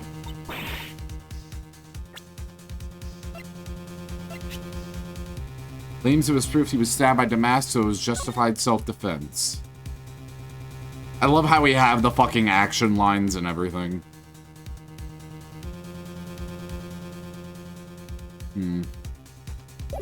But he's hunched over, though, right? Oh, which reminds me. I guess there is still one more accusation I need to resolve. Smuggling and counterfeiting. Unfortunately, all of that is my secretary's doing. I had no knowledge it was going on. Stop spewing nonsense. You're trying to throw my investigation under a bus in your desperation. If you want to get realized, everything in this case can be connected to you. The murder of the Mask the Second was done in self-defense. In my trials, no man escapes his crime alive. Perhaps so, if you were my opponent in court. However, there is one very important fact that I think you may have forgotten. And what is that?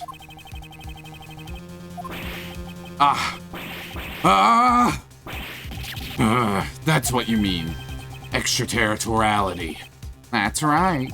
This embassy sits on what is effectively Alabastian soil, so any trial that is to be held will be held in Alabast.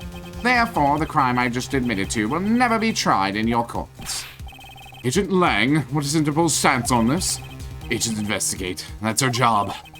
Judgment of people who have confessed to their crime. That's the court's job. And I've already confessed to all of my crimes, Agent Lang. Furthermore, by the very nature of my position, I have full extraterritorial rights. These rights are effective even on your country's soil. Therefore, no matter where a crime may take place, I will never stand trial in one of your courts. That arrogance in your expression. That's something like the face of someone who is ready to accept the consequences. Don't tell me you have your own country's judicial system eating right out of your hands. These crimes you speak so seriously of. To me, this has all been nothing more than a game. You may chase me out of the embassy with your accusations, but it's no big deal. Alabast has numerous other embassies in other countries around the world. All you would accomplish is you would change the backdrop of our little game.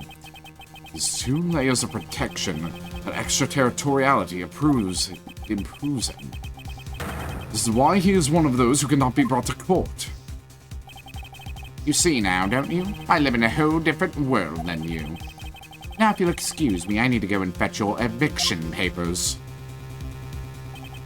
There's nothing we can do? So it's a good thing I saved finale day until today. As I can see. Oh, Jesus Christ. I'm still mad about the fucking pulley bullshit. So fucking dumb. It doesn't even help, by the way, that like the fucking ceiling fan in Babel fell from the fire. Like a normal ceiling fan would. If these were like some sort of like super tough like kinds of ceiling fans, maybe you'd get me buying it, but that's not the case. If the ceiling fan was still up in Cochin's office when it fell, I would have bought it. I would have completely bought it. Brother, the game is still going. It has a chance to get dumber. I know! I hate it! I can't believe it's extraterritoriality. Yes, and there was nothing we can really do about that. In the end, we didn't have enough authority to bring him to justice. I can't believe that even though we know he's the boss, we can't lay a finger on him. I know. Hey, Mr. Prosecutor, sorry to skip out on you, but I've got some business to take care of. You can't even give an evil guy like him a slap on the wrist. What the heck are laws created for? What good are they? The law can't help us. Then I'll go as the Yatagarasu and take care of this myself. Don't you dare. Mr. Edgeworth. Sorry, that was a bit too harsh. I know how you feel, sir. We're trying to take on an ambassador, after all. And you did tell us earlier to get out of the theater. This is kind of their country, I guess. But I feel like I've been slapped across the face just for doing my job. What am I going to do? Should I retreat for now and formulate a better plan or attack? Come on, everyone, we can't give up yet. Hey? I want you to think about something for a sec. We've never let up even for a second. As long as we stop investigating, we might find the rotten treasure hidden here. She's right. Come on, Mr. Edgeworth. You're right, Kay. Very well. Let us reopen the investigation and see what we find. Come on, Kay. Right behind you. Okay, I'll go check out Babel a bit more, sir. I have something that I need to investigate further in Alabast. We're investigating again, bro. Dad, give me strength. Now then, before I gather any more information, I should do a bit of housekeeping. Passion Flowers data erased from my organ. Ambassador Alba seemed agitated over something. I wonder why. There are 2 special circumstances that surround the ambassador. First, the embassy itself has extraterritorial rights. Something happens on Alabastian soil, you're not able to legally prosecute him. Cool, it sounds like embassies are the perfect place to steal whatever you want. Murdered a Master II. Running a smuggling operation and make counterfeit bills, apparently. I thought the counterfeiting was done by Mr. Cochin in Babel. Yes, he apparently used the embassy's coupon printing press to do it. But it's the same story over there anyway. Babel also has extraterritorial rights. Bringing me to my next point, the ambassador's extraterritorial rights. Those rights are effective even in our own country. Really? No matter what happens, he can never be tried in a court. He retains some very special rights indeed. Basically, no matter what wrongs he may commit, we can't bring him to trial here. So, I guess we really don't stand a chance, do we? Might stand a chance if we could somehow nullify either one of his special rights. Oh shit! This ain't the first time I've seen this, but I didn't know this game did it first. CC knows what I'm talking about. Fellas, are we ready to make Alabasta not a valid country anymore?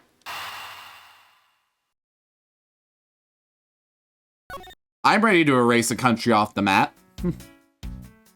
Okay, let me think here. It comes down to the statues, I am certain of it.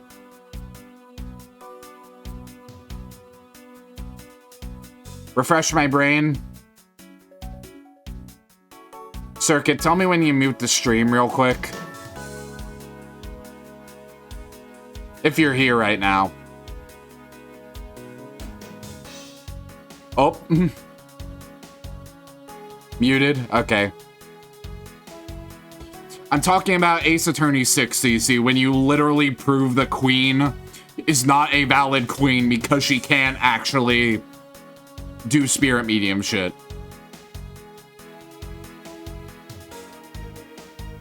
Yeah, now you get it. Now you get it. Okay, I'm gonna tell Circuit to unmute.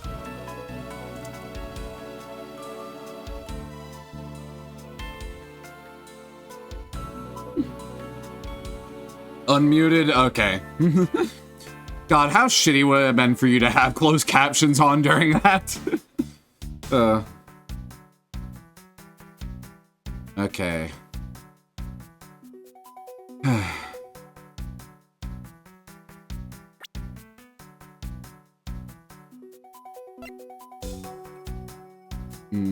I thought there was something else. Nah. This guitar pick still hasn't come up yet, which is odd.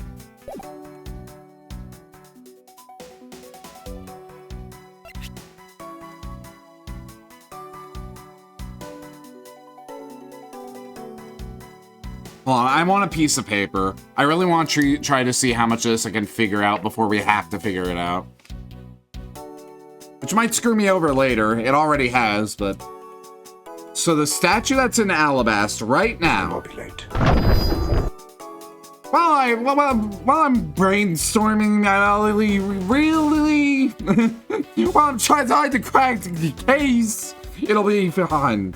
So the statue in Alabasta is hollow and had the printing shit in there. That's what we know right now. We're pros, exactly. We're pros. Even when it fucks it up for us being pros. So, hollow printing press in Alabasta.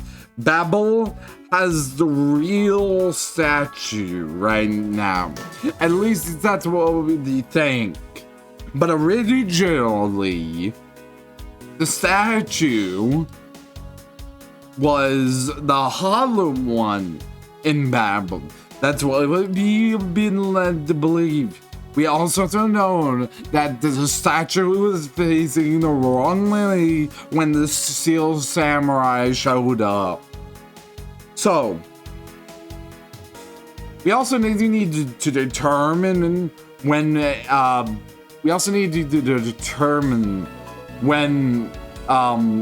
Alba actually got his wound. Right now our main goal is just to prove that Babel had the real statue all along. That's what we need. That's what we need to prove. Is that nullifies extraterritorial rights. So that's our goal right now. He's probably not telling us when the Master II actually showed up. He's probably giving us the wrong information. Mental health check.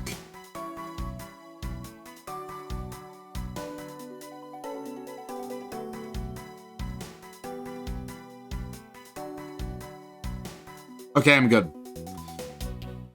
But yeah, so obviously we need to investigate to find the solid clues right now, but our goal is definitely to prove Alabasta is a fake country and nullify his extraterritorial rights. Alabasta isn't a real place, just like Oklahoma. I'm thinking. Let's just investigate for right now. There's something that he doesn't want us to investigate. Or maybe we're both right and both the statues are fake.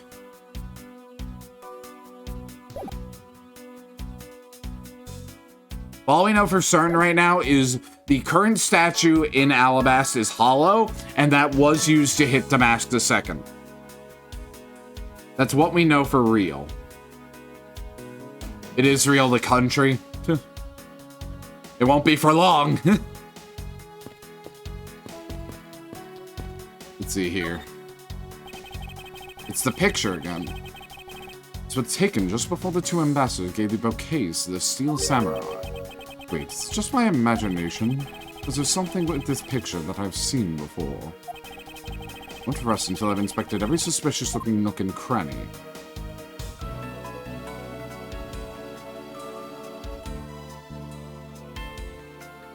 Wait a minute, the guitar pick? Used to be a bouquet of Persian cyclamines and roses. Wow, you even know the exact species? I never would have figured out you were an expert on flowers. Because of those flowers that old lady sends me every month. Just look at me, I sound like some sort of botanist. So, what exactly is this yellow flower here? That one, I'm not sure. What, you don't know? As far as I can recall, I've never seen a flower like this before. I feel as though I've seen this shape somewhere before.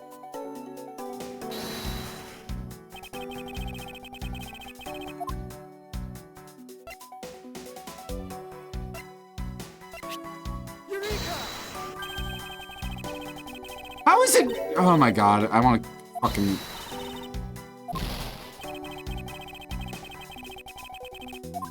We have no health right now. I'm just gonna reload and I'll just blaze through the dialogue. Because I'm not sure if we'll get a game over the next time we declare the wrong evidence or not. Yeah, I act really safe right now.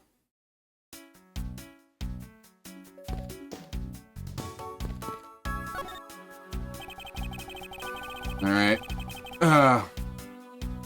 So close to death, we'll have to keep reloading, pretty much. It could be even closer if I wasn't reloading more earlier.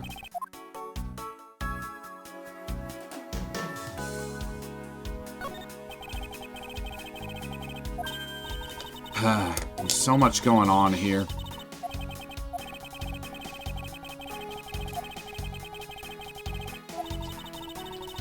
Gotta prove Alabasta's not a real country.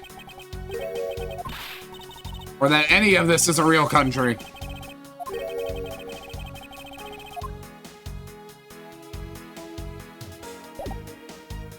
Okay, now we save.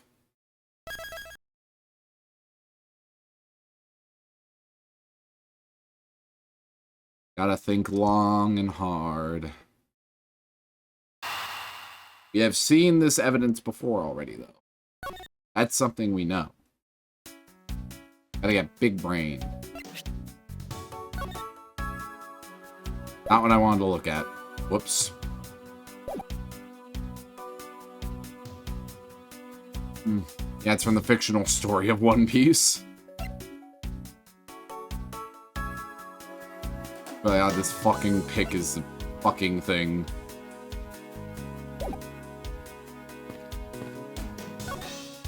Maybe we don't have it?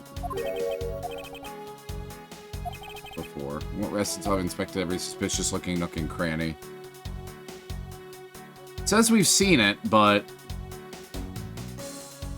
I can't figure out exactly what we've seen. Hattie gets it. I don't know, I'm gonna need confirmation on that one.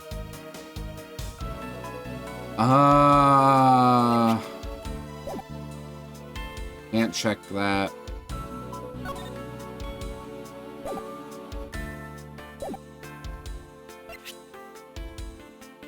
It's cross-country lines. Wait. The knife? Wait.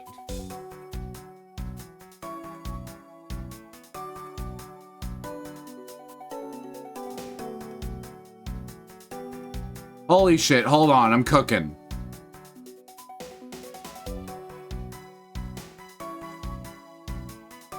Fuck, I can't, I don't know how to move it to cook, but I'm cooking. There's a striking flower ornament on the handle of this knife.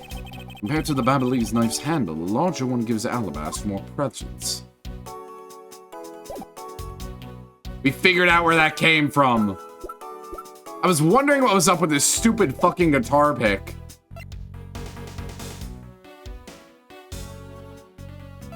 Regardless, we do know that this knife is it.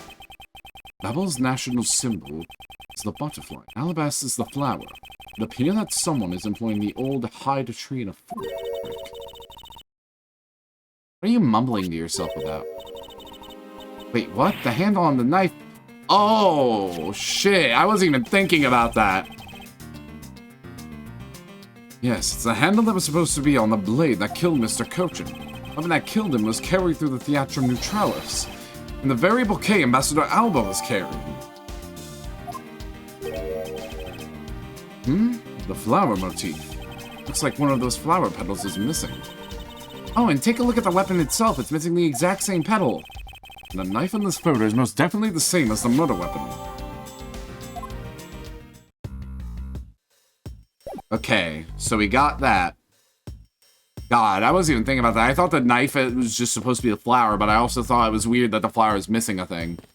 But now we know that the missing thing is the guitar pick.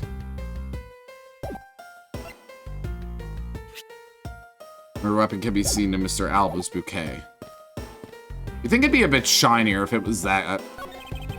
Flowers were sent by a variety of people and businesses to celebrate the Goodwill event. Even the Steel Samurai received some flowers from the ambassadors. There's so many bouquets here, it's like a wedding ceremony. We leave the flowers for those are for a slightly different reason. What do you mean? This event was supposed to be like a wedding between Alabast and Babel, right? Actually, I believe they're more in a state of divorce. Okay then, this event was supposed to be their remarriage ceremony. I suppose you could call it that. I don't suppose we can look at that anymore. Can we go this way? No, it won't last through. All of our shit's supposed to be through here. I can't examine this anymore. What about logic? Can I logic right now? Since there's something he doesn't want us to investigate, the Babyliss embassy is undergoing renovations from top to bottom. That's in Babyliss ink to make calorie bills.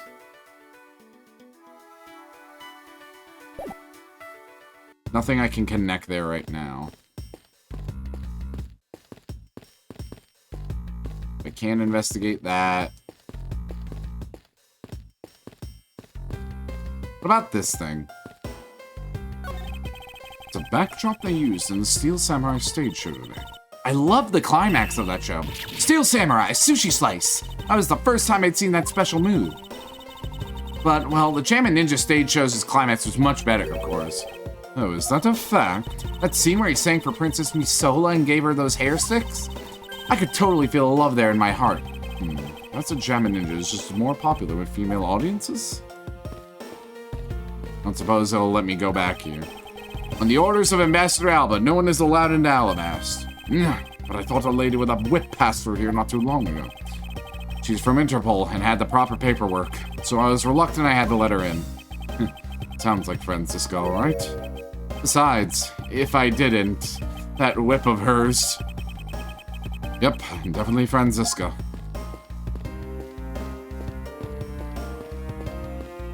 Hey, what about over here? Hello, and welcome to the Embassy of Babel. I'm sorry, but I don't really need to enter your country at this time. Right now, for a limited time, here at the Babylese Embassy, we're offering the very special Experience the Terrifying Fire's Ashes tour. So how about it? Shall I sign you up? We're fine, thanks. We have an investigation to run. They're fucking holding a tour of the aftermath of the fire. That's funny. So is that all we're doing right now? There's nothing else I can really investigate at the moment. Everything else comes up empty.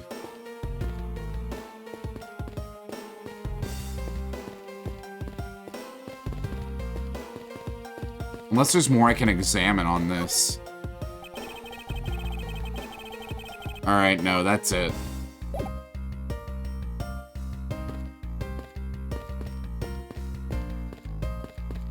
Wait, what if the knife poked him?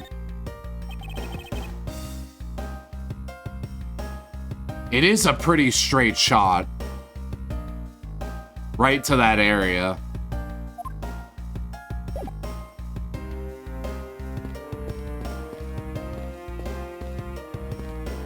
I guess all I can do is logic right now.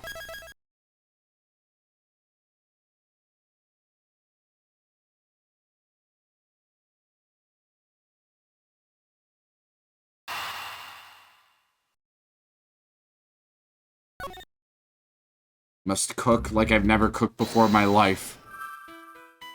And the recipe is written in a different language.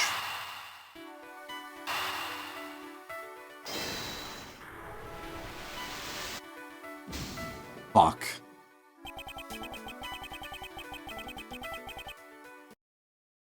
Alright, we'll try again. Ugh.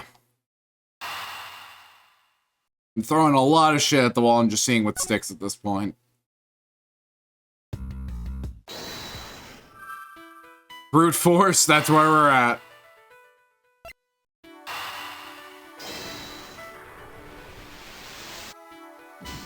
Nope. More brute force. Keep going. If I bash my head against the wall enough times, the truth will hit my brain cells.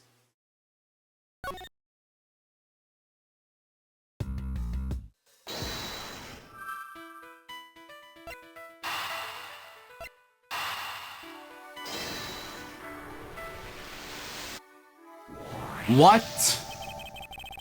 You know that the counterfeit bills were printed using the embassy's press, but the necessary materials such as Babylese ink and paper must have been hidden in a secure location. What do you think would have happened if the renovation had begun? Well, he probably had to find a better hiding place or get rid of it all. Right, so we can assume that the renovation was the cause of the plate and bills disposal. The reason Mr. Cochin was killed as the ringleader of the smuggling. Based on what we know, who do you think was the one with the most to gain? It's the one person who had been erasing all evidence of the smuggling operation. Both embassies, the co-conspirator who is mopping up Ambassador Alba. Ambassador Alba had a very strong motive to kill Manny Cochin.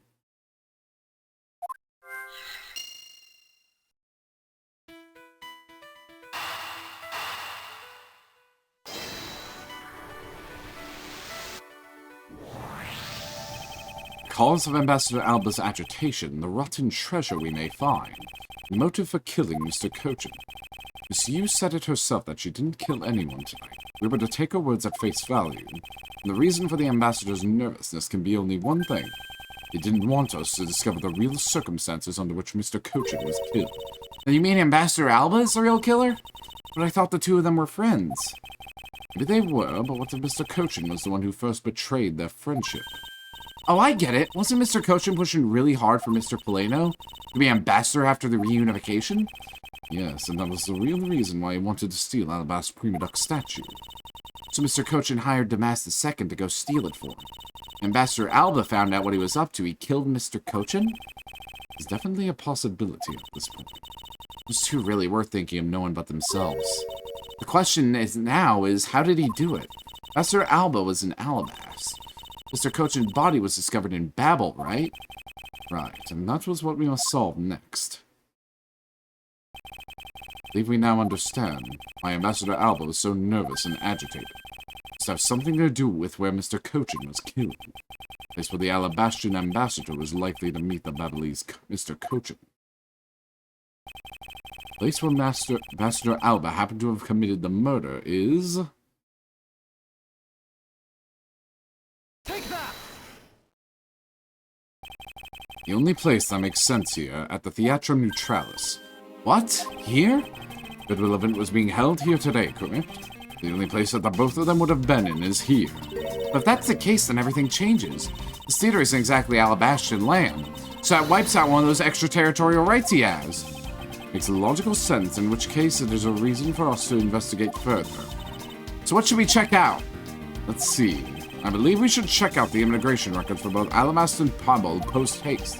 Pabel's record should be easy to obtain, however the problem will be Alabast. I wonder if they would allow us to see the records despite the order to vacate. There she is! I'm already one step ahead of you, Miles Edgeworth. Francisco. I have here the security footage from both Alabast and Babel. You would do well to look at its contents. You move fast. Avon Karma strives to be perfect in every way. It's not in my nature to keep on retreating like this. I took the liberty of looking over the Babel investigation reports as well. From now on, you will make no excuse to back down or say that we can't solve this case. I'm sorry about earlier. You won't be beaten. It's because my cute little subordinate is going to try his very best, isn't he? Hasn't she patronized me enough for a lifetime?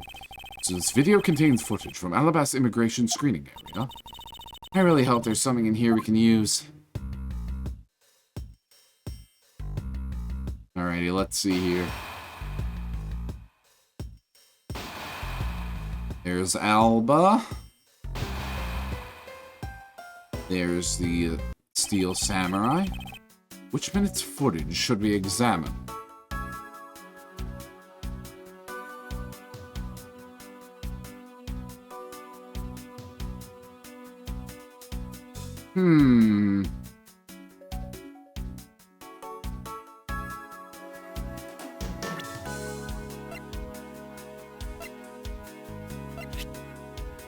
Looking at the Theatrum Neutralis, the murder weapon can be seen in Mr. Alba's bouquet. They said they hadn't quite handed them over yet, right?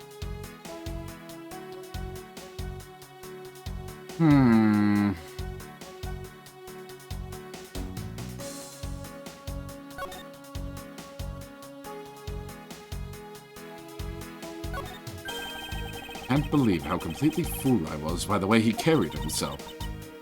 He had me fooled too.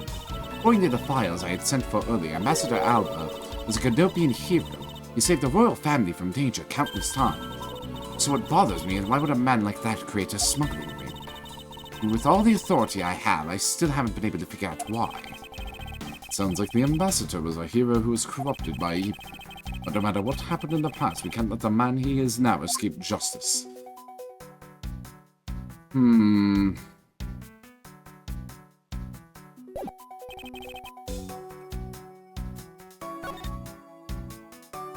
Nothing really appeared to change here.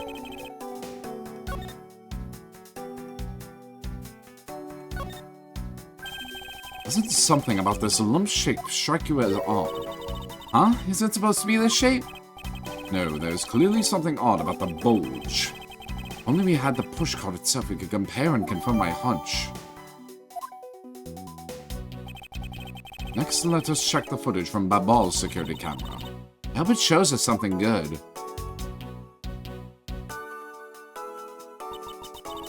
Phooey, there wasn't a single sign of a suspicious person or anything.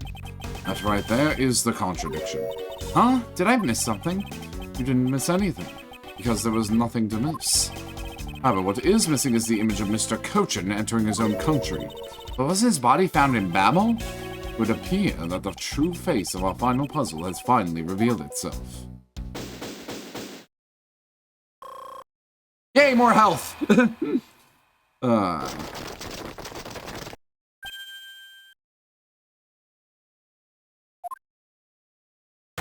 That's a lot of people. Ambassador Alba. I thought I had asked for you two group to vacate the premises, Mr. Edgeworth. Actually, I thought I should let you know that this theater sits on my country's soil. You've had your fun, and I've enjoyed our little game. I dare say you even achieved a new high score. However, once you've recorded a score, that same game can never be replayed again. You understand what I'm saying to you? Your game is done, and it's game over. No. Where do you think you're going at this time of night? After admitting to my crime, I was overcome with regret, so I'm heading to the airport now to return home.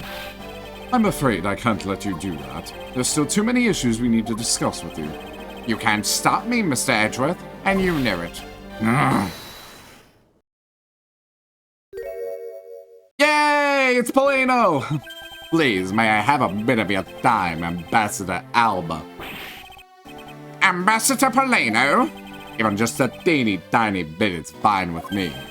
The already strained relationship between our countries is in a precarious situation, you know. Very well. If you insist. I will play just one more round with them and see what we want. Not that I'll get any farther. Ambassador Polino, Mr. Edgeworth, all I wish is for the normalization of relationships between our two countries. But there's one person standing in the way of that dream. I believe in you. You'll do what's right. Thank you for your vote of confidence. Now then, what was it you wanted to ask me about? I do have a flight to catch after all. So I'm afraid I'm going to have to limit you to just one question. It's more than enough because I only have one question anyway. I want to hear your alibi about how you couldn't have killed Mr. Manny Kochi. Oh, I see. You seem to have a good hand this time around. This should be fun. This really is the very last chance we have to bring him down. I won't allow even an atom-sized contradiction to slip by.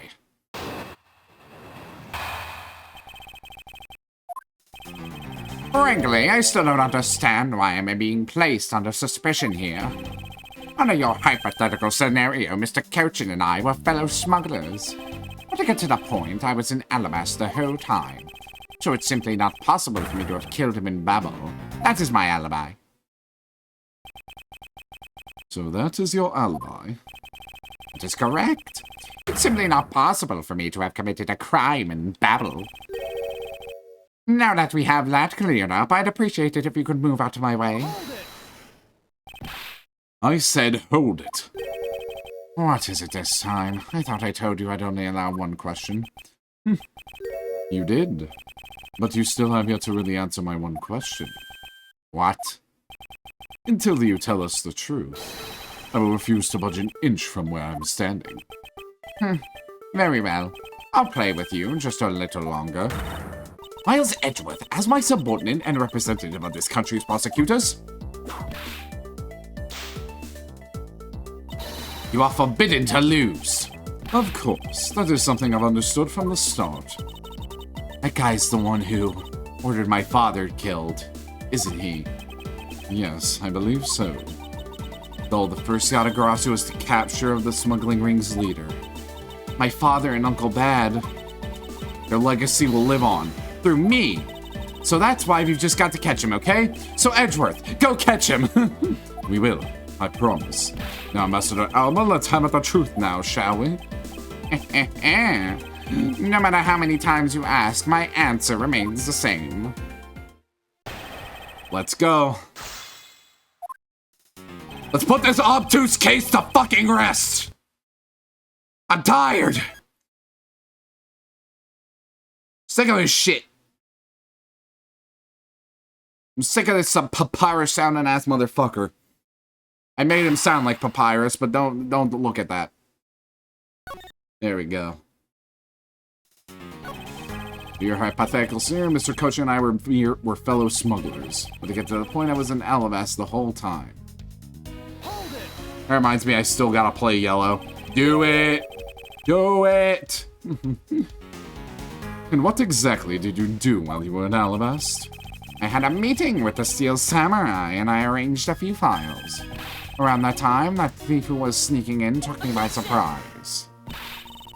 Are you saying that it was the Master Second that made the first move?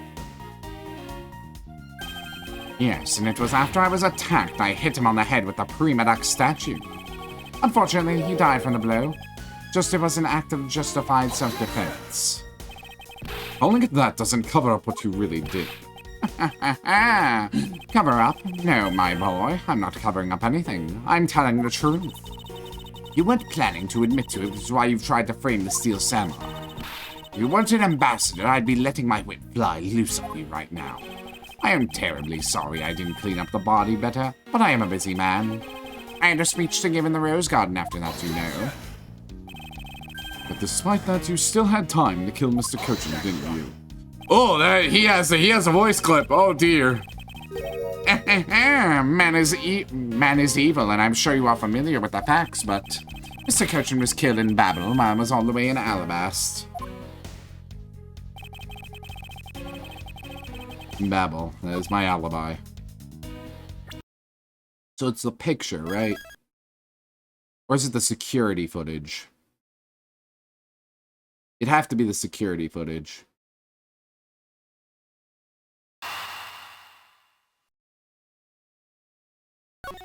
Going with the security footage.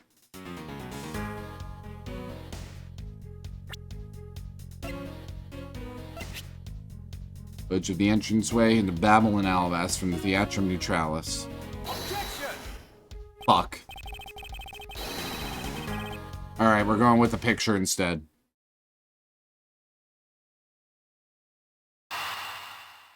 I ain't losing any more fucking health. I'm not seeing any fucking smart aleck fucking comebacks in my direction. We're done. We're killing this motherfucker. Figuratively. Or it wasn't that either. Okay, I need to think. I need to think more.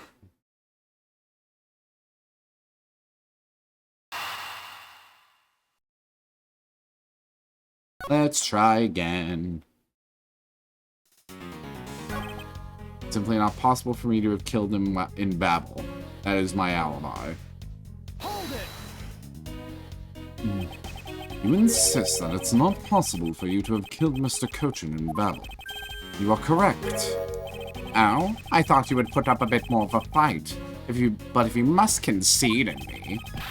The only thing I am conceding is that it's not possible for you to kill him in Babel. I am not conceding that your alibi is the truth. Oh, I see. However, no matter how you try, know that you can't crush my alibi. Poetry will get you nowhere. You would be wise to not underestimate the persecutor of this country. We'll see about that. So Mr. Cochin was a friend of Ambassador Alba. That's true. Then why did the ambassador kill him? Not like in the case of my father where he ordered someone to do it. The problem we have here is we don't know what their exact relationship was. Indeed, if they had complete trust in each other, there was no motive for the murder. Both men were very selfish, and I believe that is where his motive arose. I don't understand why I'm being placed in suspicion. In your hypothetical scenario, Mr. Cochin and I were fellow smugglers. Get to the point I was in Alabast the whole time. We're coming up with an ad break, and my brain is a little fried at the moment. This is a good opportunity for y'all, including myself, to take a break, get some water, get some snacks, use the bathroom, do whatever y'all humans need to do. But as soon as we come back, I will have looked over my evidence a little more thoroughly, and hopefully I'll have an idea what's going on. So with all that being said, bye for now. Wait, shit, did not work. Fuck. Okay, let me try again. Bye for now.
Howdy, everybody. Welcome back. Hope y'all had a good break. Hope you got done what you need to get done.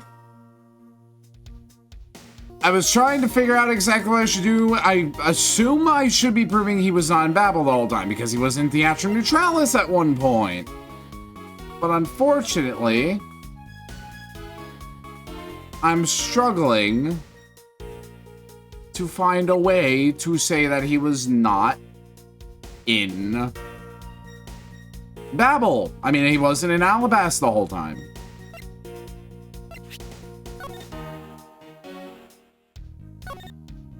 Because he was, you know, coming back from Theatrum Neutralis.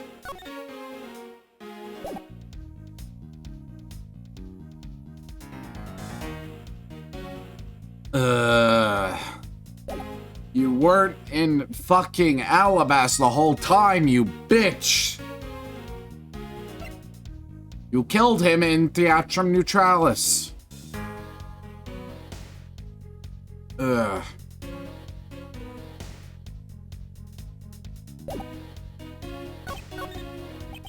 Mr. Kochan was a friend. We don't know what their exact relationship was. There was no motive for murder. However, both men were very selfish, and I believe that's how this motive arose. I hate that we have to focus on this. Not a hypothesis, only we proved it to be what happened. Well, let's leave that one to the side for now. Because it doesn't change the fact that I have no motive. Oh? So you really had no reason to kill Mr. Kochan? If you want to suppose I had one, then why not? I'll indulge you. After all, this is nothing more than a silly game to me. Even if that's how you see things, I'd appreciate if you take me more seriously. Ahem. I'm sorry. I suppose we're in a bit of a pickle. Very well. A game is no fun if the playing field isn't level. Therefore, I formally claim that I have no motive to kill. Now let's see you disprove it. How can he stand there looking proud when you know he killed another human being? I'm not going to stand by and watch him get away with his crimes. I had to kill my co-conspirator. Unfortunately, the renovations are not fucking evidence. Unfortunately.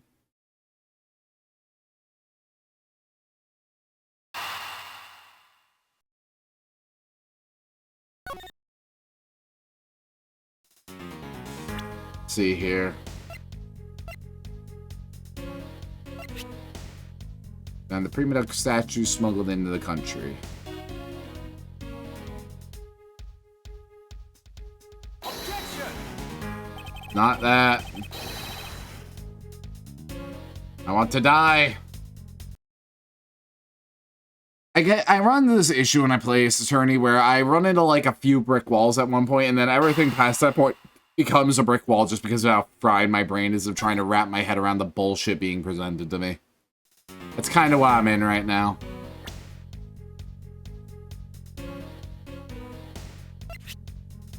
Doc related to smuggling of Babel's ink, it appears to point to Mr. Kochan.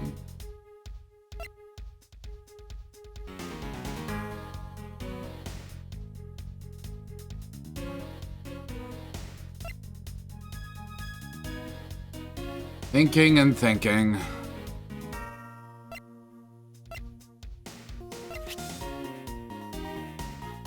Objection!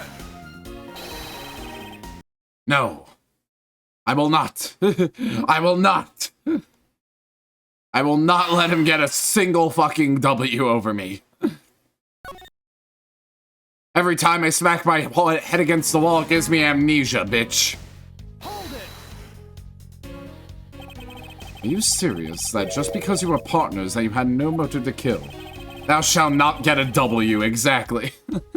I'm only following your hypothetical scenario to its logical conclusion.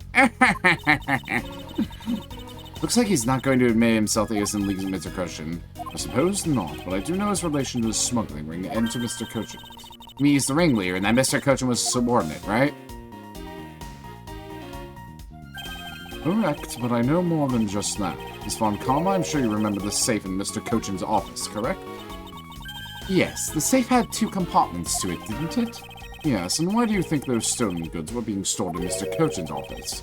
Could be because he was trying to cheat Ambassador Alba behind his back. So Mr. Cochin didn't turn the goods over, but decided instead to keep them for himself. I suppose that's possible. It seems to me that both men were only concerned with their own wealth and well-being. And that means that they maybe didn't have a trusting relationship after all. But Ambassador Alba had the gain. I believe that is his motive for killing Mr. Cochin. What are you people whispering amongst yourselves over there? I'm sorry to have kept you waiting. Let's continue with your testimony.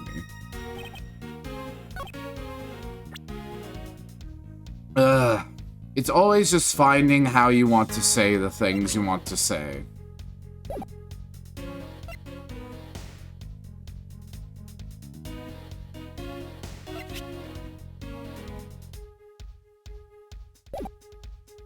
Maybe the no. I think it's the no. Objection! Yeah! Educated decision for once in my fucking life. If you want to know, I believe you did have a motive. Because Mr. Cochin had betrayed you. But you had your own reason too, namely you wanted to pin the smuggling all on him. Evil begets evil, and because you were trying to test each other, turned into the mess. I don't believe this. You have a bad penchant for telling tall tales, Mr. Prosecutor. And if you're not, then I suppose you have some proof to support your argument. I never use guesswork in moving my cases forward. It has been proven that this note was written by Mr. Cochin's hand. Shall we take a look at it? The content of the note is request calling for the theft of Alamas Primadux statue. By killing him and pushing all the guilt for the smuggling onto him, you walk away spotless. I believe you understand what I'm driving at. You had more than a few reasons to kill him. Are you finished with your hypothesizing? Excuse me? Let's suppose I did have a motive. Even so, a motive or thought alone can't kill. Isn't that right? I expect him to resort to playing the semantics game with me. Feels that this is where the real battle will begin. Now then, if you will excuse me. Wait, what? I told you at the very beginning, didn't I? You only get one question. Ambassador Alba, if you could please give us a little more of your time. It doesn't matter what kind of man Manny was. He was my subordinate. Which is why I would like for us to figure out the real cause of his death. Semantics just like arguments on Discord. God, don't we know that? That is something for Babal to figure out, and something from which I have no relation to. Exclamation point. Has he been turning down a request from Ambassador Polano? I'm very sorry, but it seems now even my voice falls on deaf ears. Also, I'm going to save my game real quick. For the sake of justice and truth. So he does not get a single W.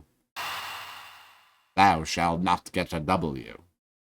Is what the kids be saying these days. There's no need for you to apologize, Ambassador Polano. You must find some way to stop him from leaving. It seems there are no further objections. In that case, please allow me to return home. Calling K. Knew it. Hold it right there, Ambassador Alba. Hey. Like I said, Mr. Edgeworth, the Adagrashi's legacy will live through me. Yes, but how do you suggest we stop him from leaving? You just leave that to me. Ambassador Alba, do you recognize this? No, and why should I recognize that tattered old organizer? Wait. Where have I seen that before? That is a clue my father, Baron Faraday, left for us. Did you say Baron Faraday? Mr. Faraday's organizer. Don't tell me this is the one from the second KG8 incident. One in which he wrote about the Yatagarazu's key. Yes, this organizer belonged to the prosecutor you had Miss You kill 7 years ago. I have no idea what you are talking about. You say that like it was related to me. Inside this organizer, he wrote up every detail of every evil thing you did. What an amusing little girl you are. That sort of trickery won't work on me. If you won't believe me, then take a look at this.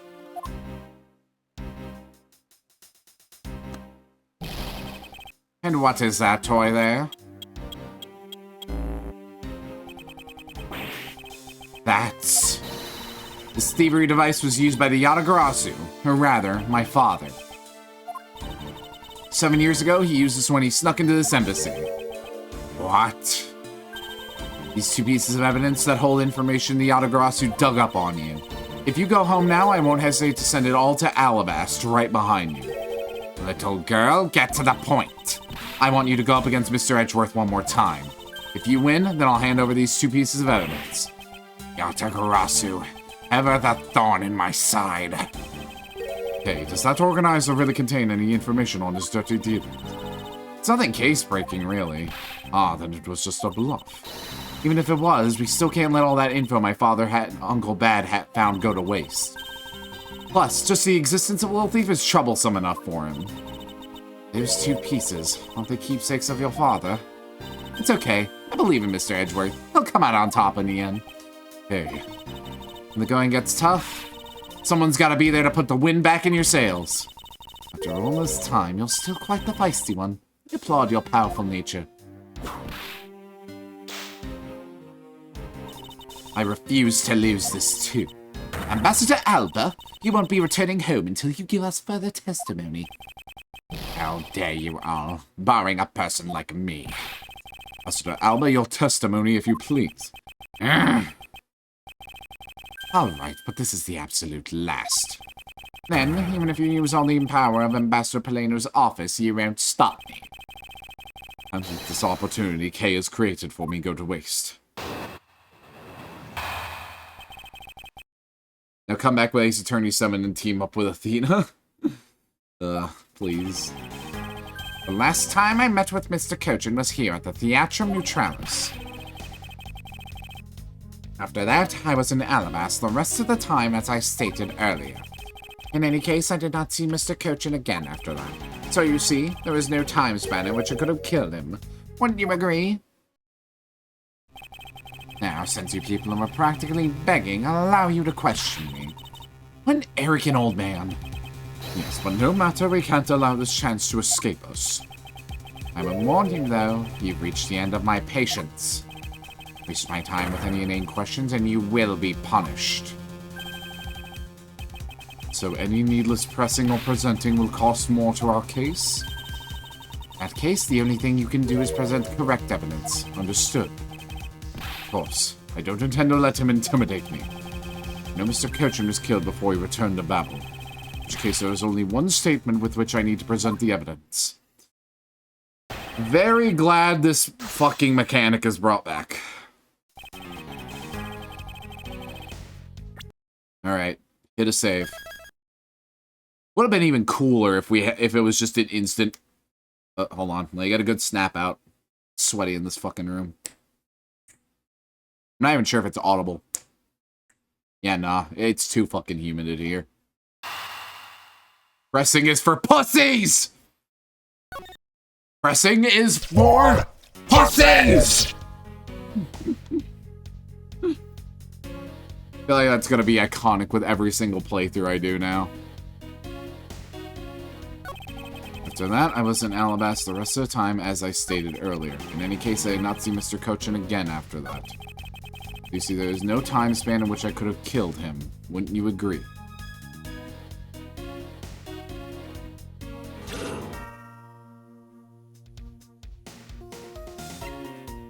It's iconic.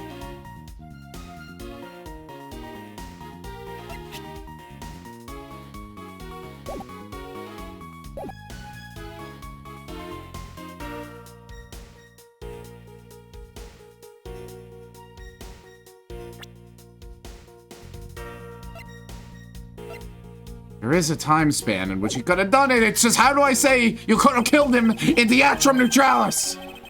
Amazing. Diplomats do know how to craft answers that don't answer anything. So if the only place he has met the victim was at this theater, when was he killed? We know that Mr. Cochin didn't return to Babel alive. Meaning that the only time he could have been killed is when they were both here. That means that he was planning to kill Mr. Cochin from the start. Last time I met with Mr. Cochin was here at Theatrum Neutralis. After that, I was in Alvast the rest of the time, as I stated earlier. In any case, I did not see Mr. Cochin again after that. You see, there is no time span in which I could have killed him. Fuck, dude. And they're very adamant that I present evidence. Yeah. Detective Bad, give me your strength.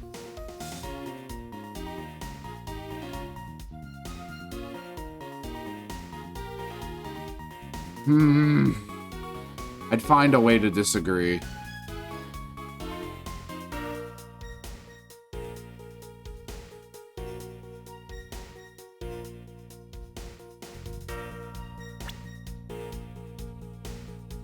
I don't agree. It's just, how do I tell you I don't agree?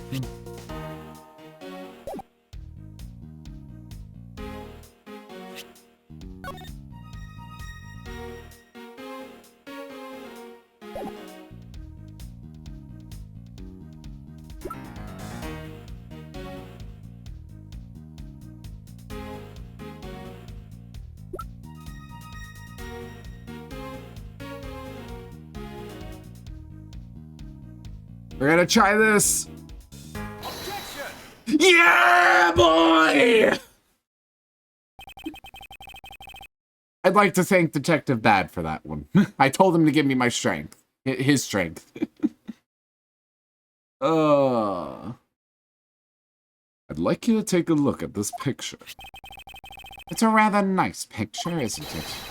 It was to commemorate the restoration of relations between our nations. Oh, it's commemorative, all right.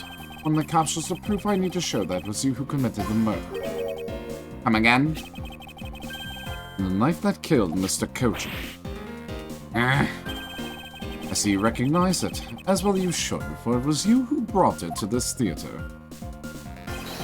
You hid it among the flowers you were to give to the Steel Samurai, meaning that you killed many Cochin here at the theater.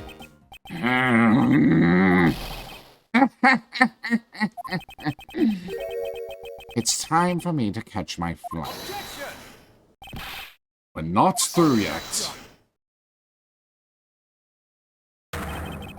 It's game over for you, Mr. Edgeworth, but I thank you for the entertainment. No matter how passionately you orate, the end result will be the same. I won't be returning to this country ever again. That's right. This man is an ambassador, and he has extraterritorial rights. No matter how hard we chase after him, we won't be able to have him tried in court. Yes, that's exactly the face you should be making. The face of a worthless cur.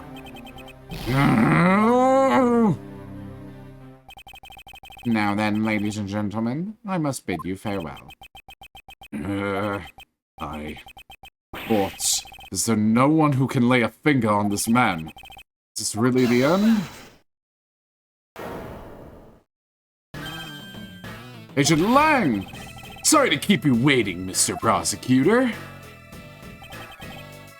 Get out of my way. My plane is scheduled to take off soon. Sorry, but you're not going anywhere, Mr. Alba. I'm through playing games with you people. You can't touch me. If you do, it would spark an international incident, Agent Lang. Sorry, but no it wouldn't. What? Hey, Mr. Prosecutor. Good job holding the fort down here until I got back. So, Mr. Alba, your diplomatic immunity has just been revoked. What do you mean, revoked? Spare me this nonsense, and let me through. Langzy says, before aiming for the throat, chew the neck off first. Interpol headquarters in the Imperial Hassle of the Kingdom of Alabast. Took a while to get things rolling, but they finally moved on it. The Imperial household? What have you done?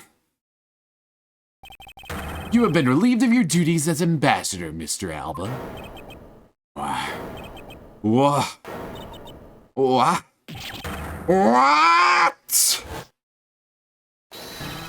Effective today, effective right now. And you have Mr. Prosecutor's videotape to thank for this. The video the Yatagarasu protected. You can't be arrested simply because you're an ambassador? In that case, I thought I'd strip you of that title. There's the moment. Okay, Lang. You're kinda cool. You've been really annoying for the most part, though. You underestimated me, a descendant of the founder of the Titainment philosophy, Lang Zi. 4,000 years of deeply entrenched connections and networks around the world have really paid off. Damn, he's gone feeble again. I can't be. I don't believe this. My ambassadorship has been revoked. Looks like you're finally coming to grips with your new standing. Woohoo! Looks like he's turned docile again. Probably in shock from the loss of his shield. What a shame. I had so wanted to use my whip on him. Why is this happening to me? I'm just a hard-working, honest ambassador. Do you really think you could still pull that on us now? We've already ripped away the mask and seen you for who you really are. Mr. Alba.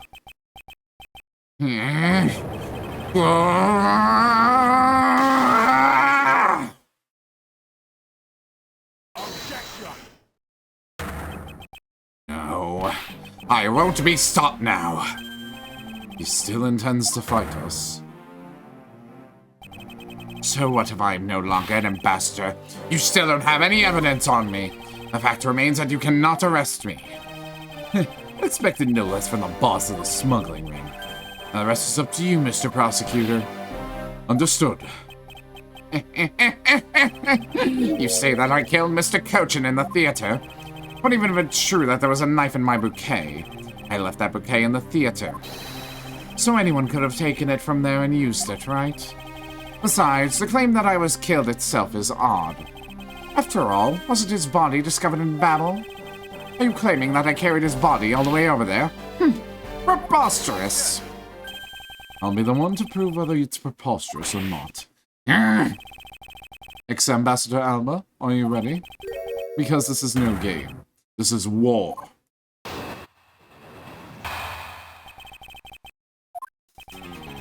I killed Mr. Cochin in this theater using a knife that was stuck in my bouquet. I left that bouquet in the theater. Anyone could have taken a knife from there. Besides, Mr. Cochin's body was discovered in Babel, right?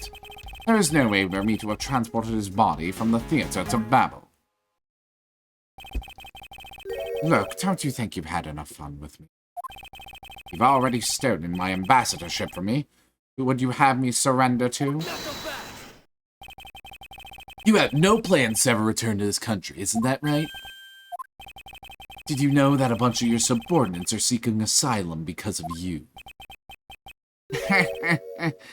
As if I care. Hey, Mr. Prosecutor.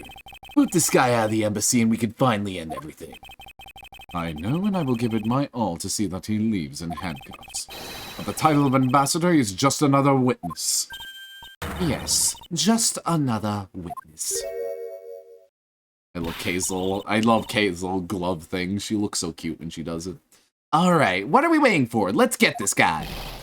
And get him good. I wonder if they understand that all I can do is present evidence to the testimony.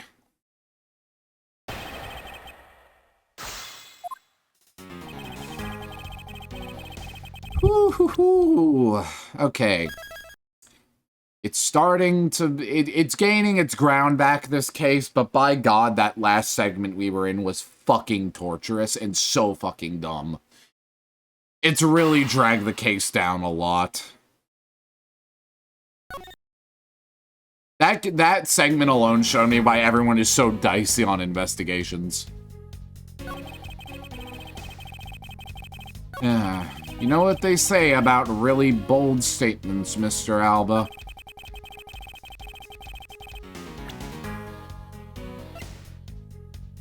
I don't know what they say, actually, but this is the consequences of your actions here.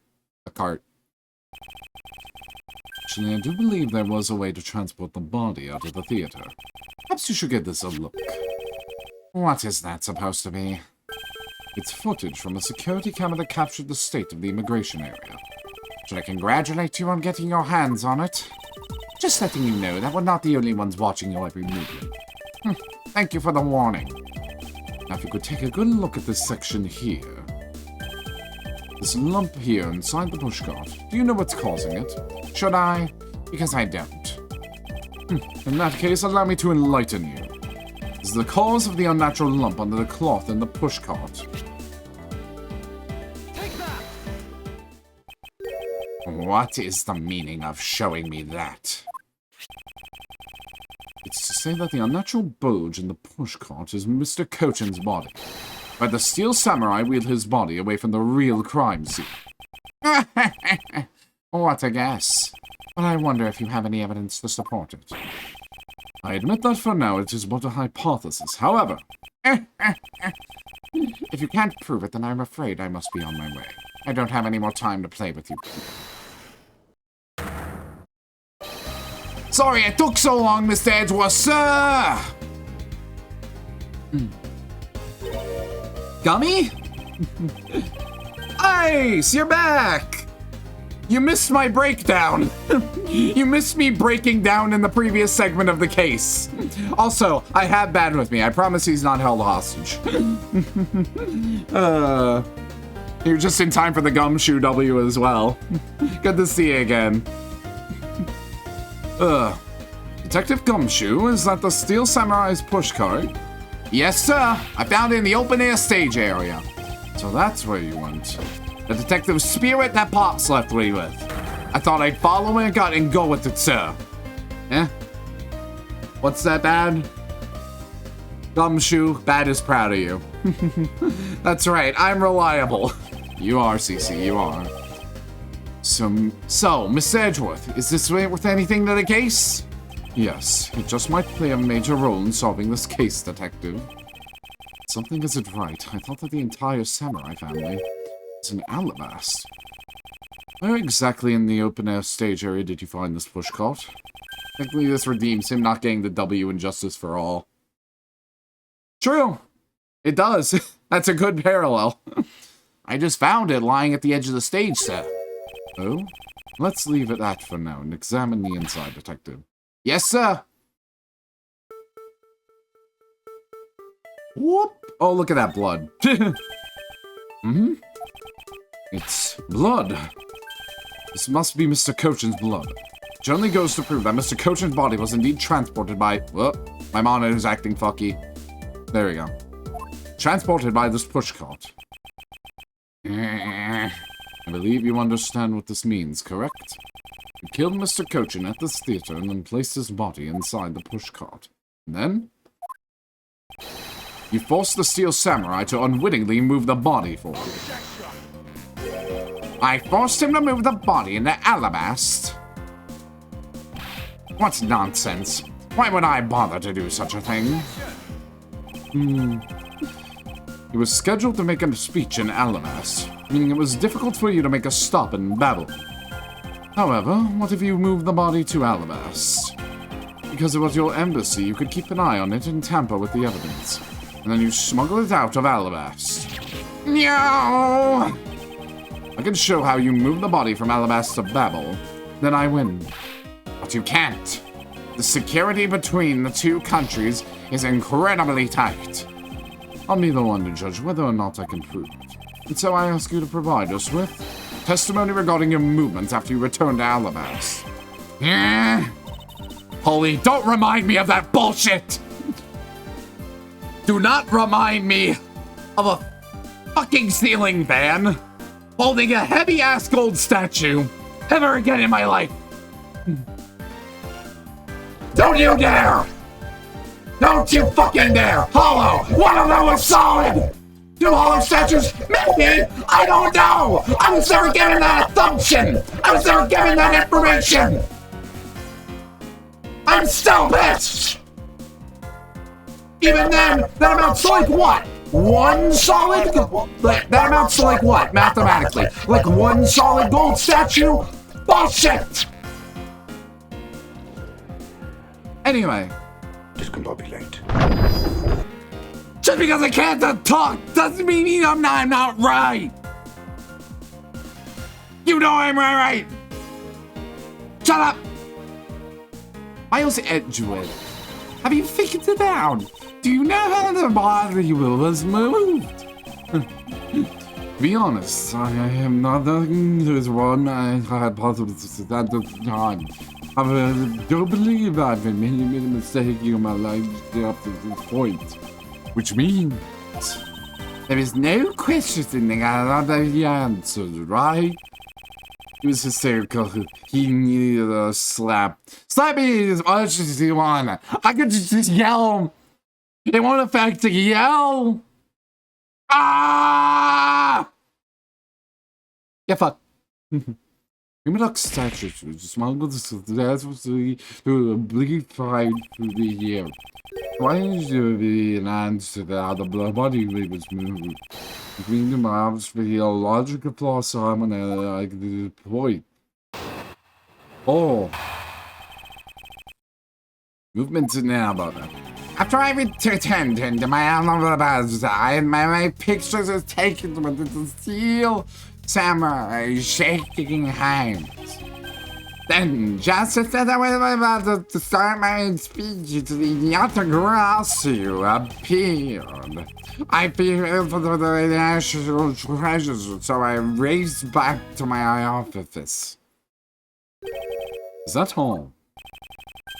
Yes, that's all.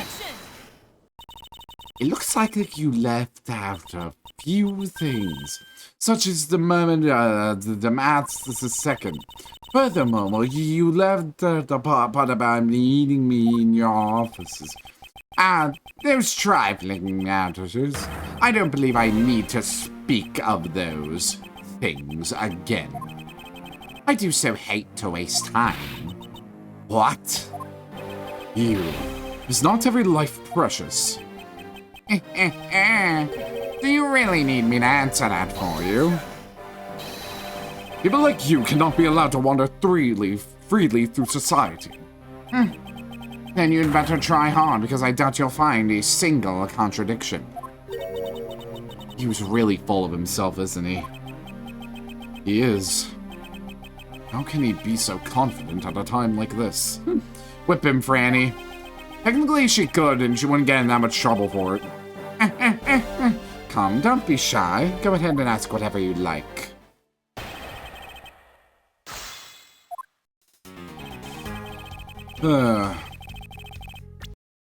Okay. Take care of this real quick.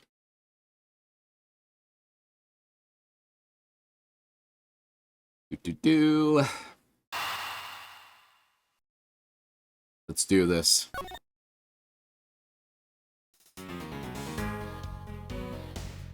After I turned to Albus, I had my picture taken with the Steel Samurai shaking hands, and just as I was about to start my speech, the Altakarasu appeared.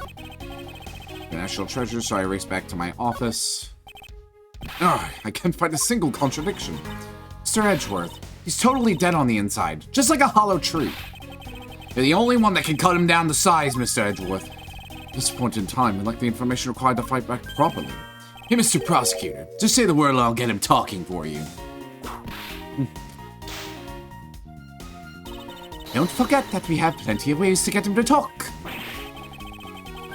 Got some really scary people on our side, huh, Kay? Well, I'm all ready to help out, Gummy. What about you? I can't believe even you're getting into this. In that case, I'm ready too, sir. Everyone, please calm down. I'll think of something. That's funny.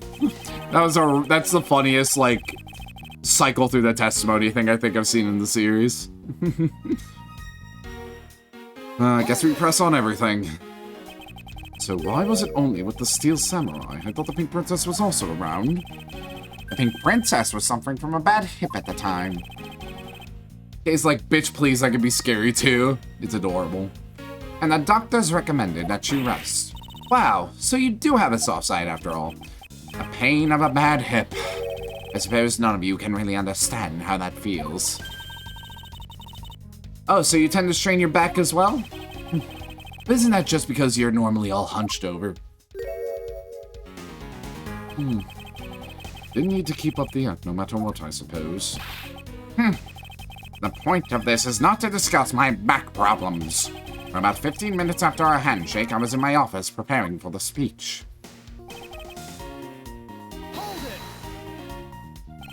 That Yatagarasu was just a trick that you had set up. A most amusing joke. How do you propose that I set it up? Really want to know? I can explain it in detail for you.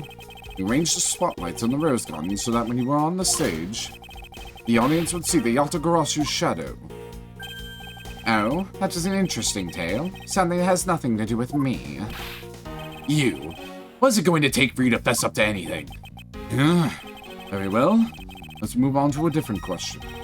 After the Yatagarasu appeared, what was the state of the rose garden? Everyone took refuge inside the embassy. I even helped with the effort. And then, once everyone was inside, well...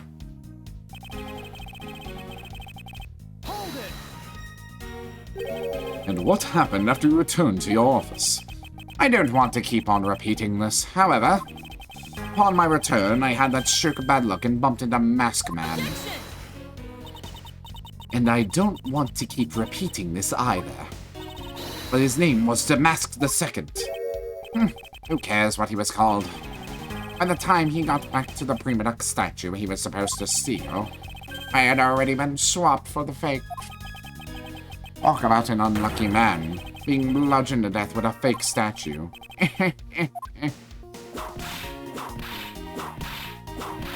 She's getting ready. Miss Von Karma is really letting her whip fly now. Eek! I think the scary part is her silence while she's doing it. Must be at the limit of her patience as well. But physical attacks are meaningless here, and the evidence will suffice. I can't find a single flaw in his argument. That's right, I won't be able to prove that he is actually guilty of anything. Are we finished here? Miles Edgeworth, can you not come up with how the body was moved to Babel? Sir! Mr. Edgeworth! Even after proving so much, is he going to get away with it? Just to double check, you have played Spirit of Justice, right? I have played Spirit of Justice. I played everything that's not Investigations 2. And, Professor Layton versus Phoenix Wright. Those are the only games I haven't played. And, of course, finishing this. But I have played Spirit of Justice. Is this the end?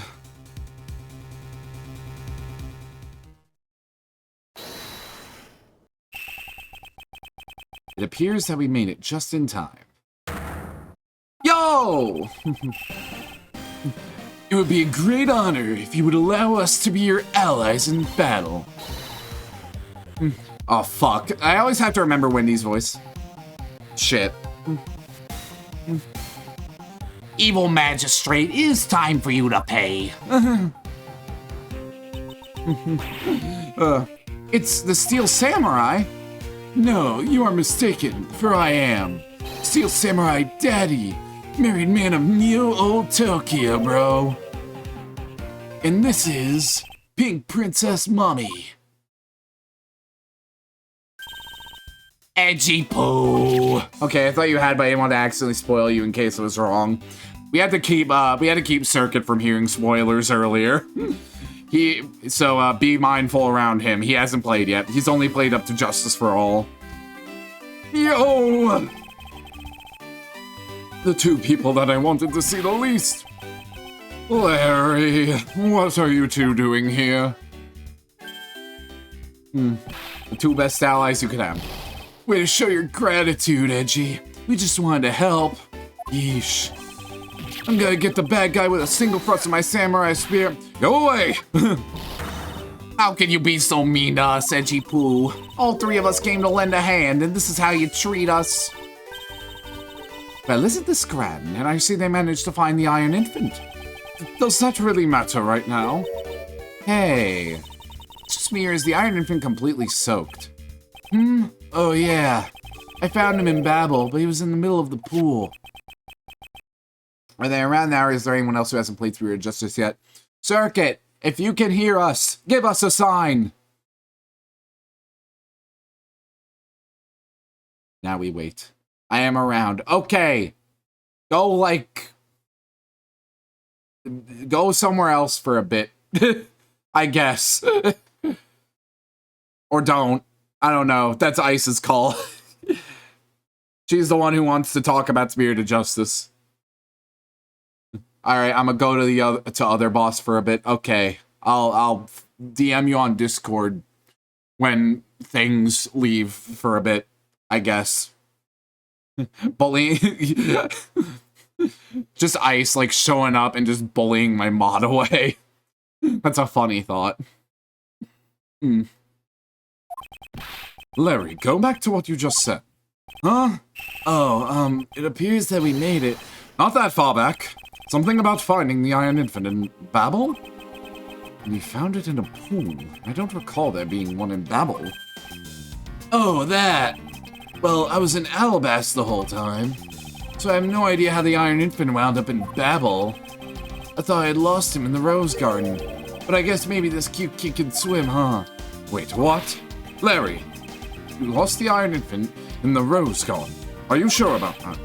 Yeah, I'm sure, but I found him in... That's enough, Larry. The Iron Infant that Larry lost managed to move between the two countries. Furthermore, the Iron Infant was found soaked in the middle of a pool.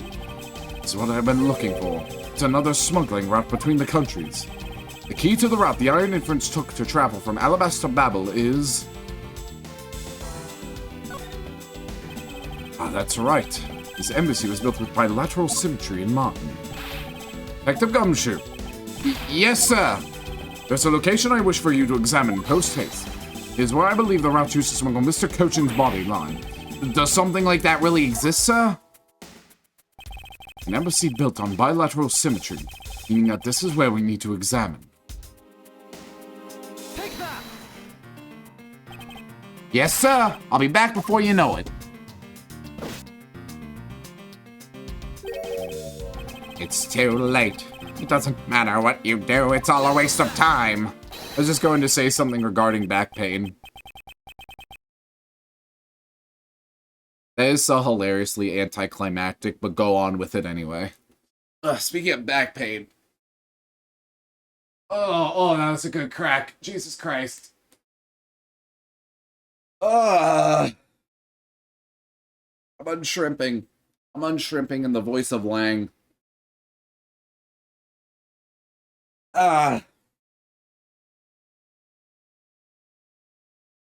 Okay. One more good one. Oh. Okay. Phoenix will be able to relate to Alba's back pain in 10 years. I feel like I vaguely... Oh, I remember. I remember now. I remember from Spirited Justice. Okay, hold up. Alright, I can summon Circuit now. He won't understand what that means.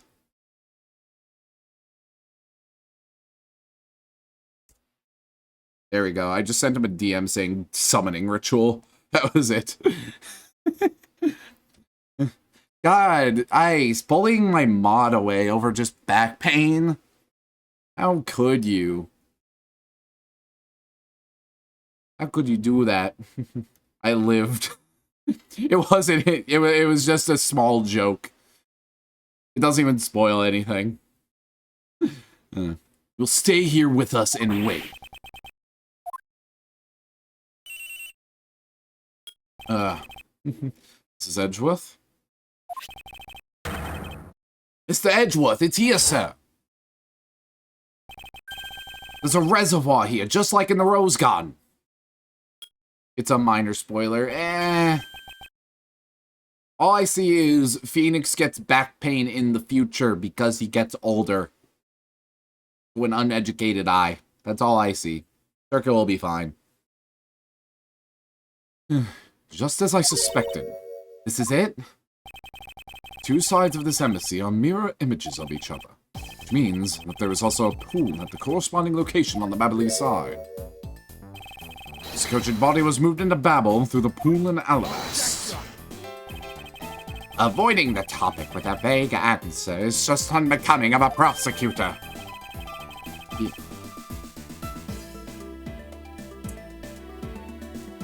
Cece.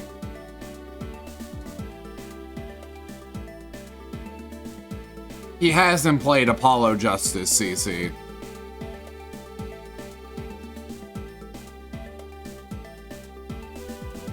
It's not it's not that big a deal, but that's a bit more specific. That's a lot more specific than he just has back pain. That is significantly more specific.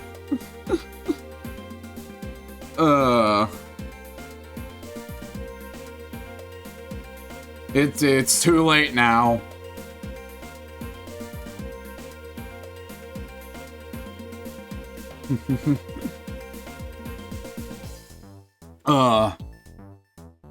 You're fighting a mod right now, Circuit.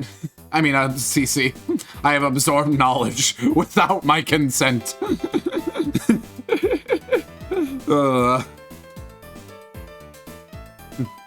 CC at the fucking pointy end of Circuit's sword right now. Poor guy. Has he not a case too? He's only finished Justice for All. That he's literally not made that a secret. He said that before. Well, maybe it'll be funny when he actually sees it. Even so. Brother, that wasn't just miscommunication. That was flat out ignorance of information. I thought he made more progress. Has he said he's made more progress, CC? No. Did you see him say that? Oh my god, it's just funny. I don't think Circuit. I, for the record, am not mad because it's a minor spoiler. I don't expect him to say everything. He's pretty talkative on his progress on the series. Even then, you assumed. Ice was at least out here being like, "Hey, have you played Spirit of Justice yet?" And I was like, "Yes, I have," but Circuit hasn't. In fact, I think I said specifically he's only gone up to Justice for All. I don't see him do that. I mean, you're not like an actual trouble, CC. I'm making jokes, but like, you shouldn't have assumed. Imagine if he came out here saying, "Oh, fucking Phoenix and Edgeworth get married in like the 23rd game or something." That would have been that. That wouldn't have been a time to assume. Oh well, it's latent Von Taser damage.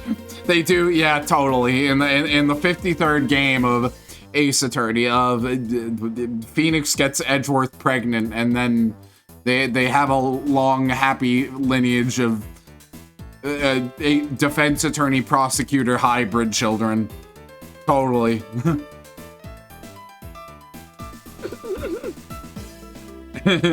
Honestly, I believe it. Man believes canon M, Preg. If you don't mind, I'd like to see more physical proof if you have any. The Iron Infant is positively soaked in water. Why do you think that is? It's because he was fished out of a pool, and not just any pool. It was the Babylese one. I think it's pretty obvious at this point what must be true. The hell is this objection.lol fanfic? I think Edgeworth is married to his work. I don't see him getting married to anyone. Okay, we want to be serious. I fully headcanon Edgeworth as Ace. Apologies to the right worshippers. I just can't see that man at fucking anybody. The only thing that man cares about are his work and Steel Samurai, and that's it.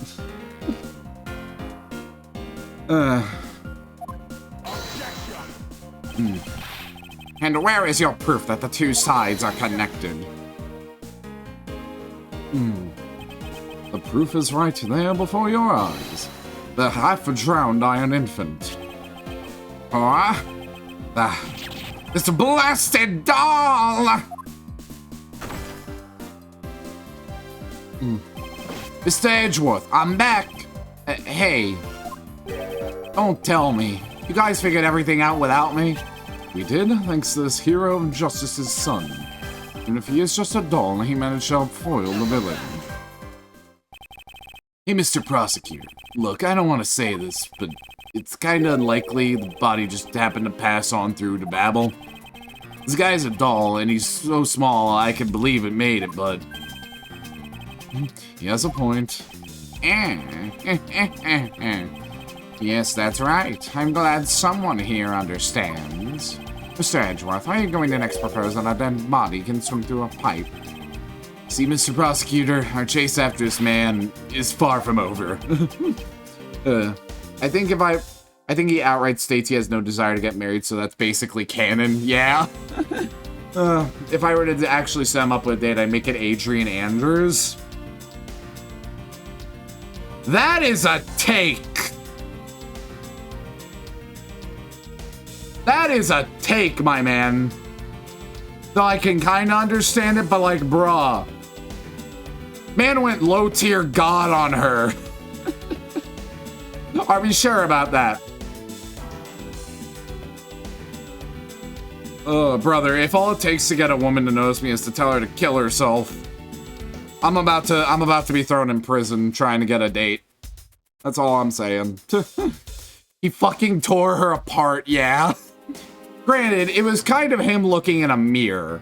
Because a lot of what he said, like, mirrors, like, the actions he took when he just fucking vanished.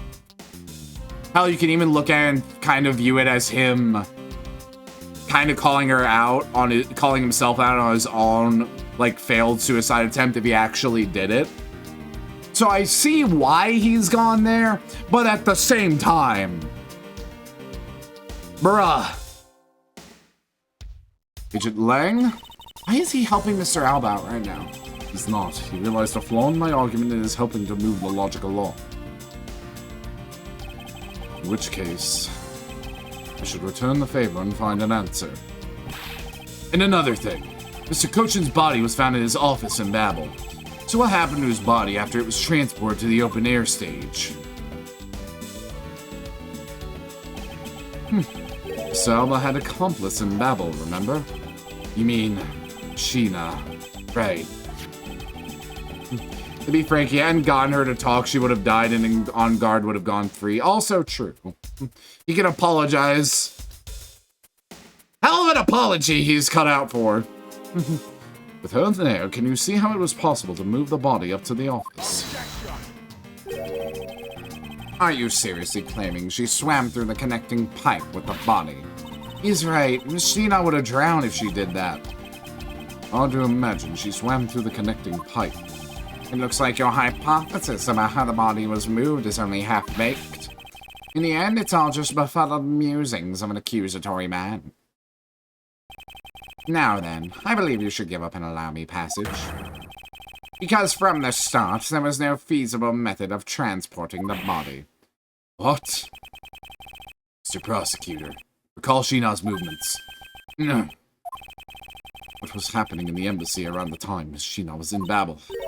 Oh, if only there was a way to get rid of the water in the pool. Rid of the water? Uh-huh, that's it. Now I believe the time has come. We really are done, right? Unfortunately for you, it's far from over, Mr. Alba. You are a most persistent man. Are you saying that you've thought of a way to move the body through the water? God, I see you weren't kidding by this fucking tail end of the case being obnoxiously long. There were so many quicker ways we could have gone about this. I think she forgives him, but I still don't think they'd go out. Yeah, I'm with Ice on this one. Excuse me. The reason I say that is because there wasn't any water there at the time. What do you mean, there wasn't any water? Just what it sounds like. Tonight's events made it impossible to drain the water, allowing the body to be moved.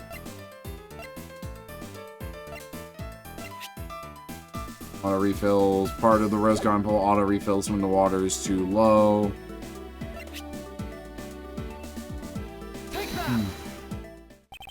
I mean, I do have one other Edgeworth ship, but you haven't met her yet.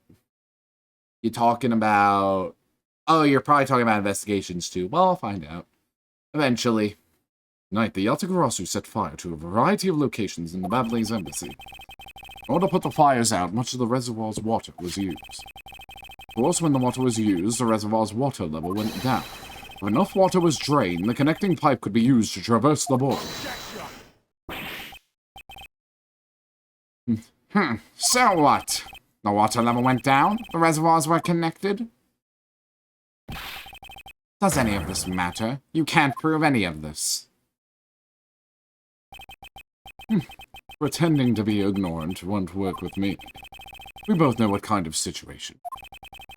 When in a game, there comes a critical game-changing moment. A moment in which you hit a wall you must overcome in order to beat the game. I haven't lost it yet. I found the route you use to smuggle the body, and that route will lead to your defeat. Even if all the water was used by the firefighting effort, you still can't really call that a smuggling route. I know that. I should have figured that you would notice. Hey, Mr. Alba, how deep are those pools anyhow? I'll have you know those pools are extremely deep. There are no ladders or footholds along the walls either. It'd be difficult for Sheena to hold the body and climb out of the pool. Ladders or footholds along walls. There was no need for such things. What do you mean? If one were to use a certain something, they could go up or down the pool at will. Oh, it looks like you've got an answer already. Well, what are you waiting for, Mr. Prosecutor? Enlighten us already. The way in which Machina and the bot were able to rise up to ground level. There's a way to control the water level that could be the way the body was removed. I may know who you're talking about, but I think they're both too focused on their own thing. Because it's not like he's in the post-Apollo games enough to meet anyone there. Which is why Rightworth is so strong. Also true. Alrighty. Before we present this really obvious piece of evidence, it is time for ad break. This is going to be another good opportunity for y'all to go ahead, get some water, get some snacks, use the bathroom, do whatever y'all humans need to do. As soon as we come back, we'll... I mean, yeah, it's super fucking obvious. But with all that being said, bye for now.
Howdy, welcome back, everyone. Hope y'all had a good break, and if anyone wants my completely unasked for opinion on how I feel Phoenix himself should be, I can't spoil things for Circuit for the third game, but if the very mention of the third game, y'all know what camp I'm in, just by that. Lucy can be my backup. For Phoenix?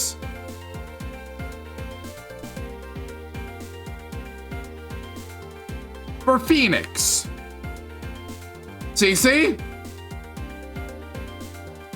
Please tell me I'm misinterpreting something.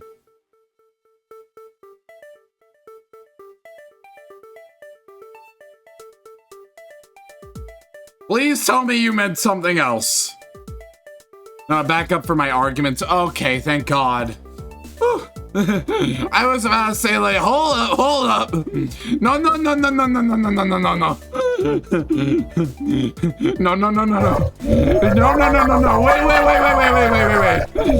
You'll take that one back right now. Oh, thank God. Okay, I'm presenting this fucking leaf, and we're moving on from that unfortunate train of thought. Mr. Alba used the fountain spouts in a manner of speaking.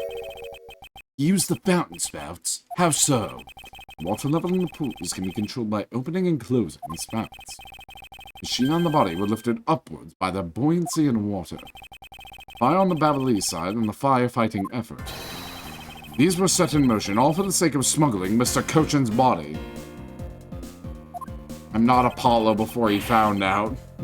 Yes, let's just move on. Agreed. Yeah. Shall I show you where the final destination of my train of logic leads? First, Mr. Alba closed the fountain spouts in advance in preparations of things to come. And he took the pushcart that was brought to the rose garden and pushed it along with the iron infant Mr. Cochin's body into the pool. This time, Miss Sheena was busy conveniently starting the first file in Babel. And she made for the open-air stage's pool to wait for the firefighting effort to begin. When the firefighters used the water in that pool, the water level went down. We're so close to bringing down Alba, I fucking hope so. And by the time the fire was put out, the pipe between the two pools was exposed. And this is when she pushed the pushcart from Alabast into Babel. Once that was accomplished, Mr. Alba simply opened the fountain spouts once more.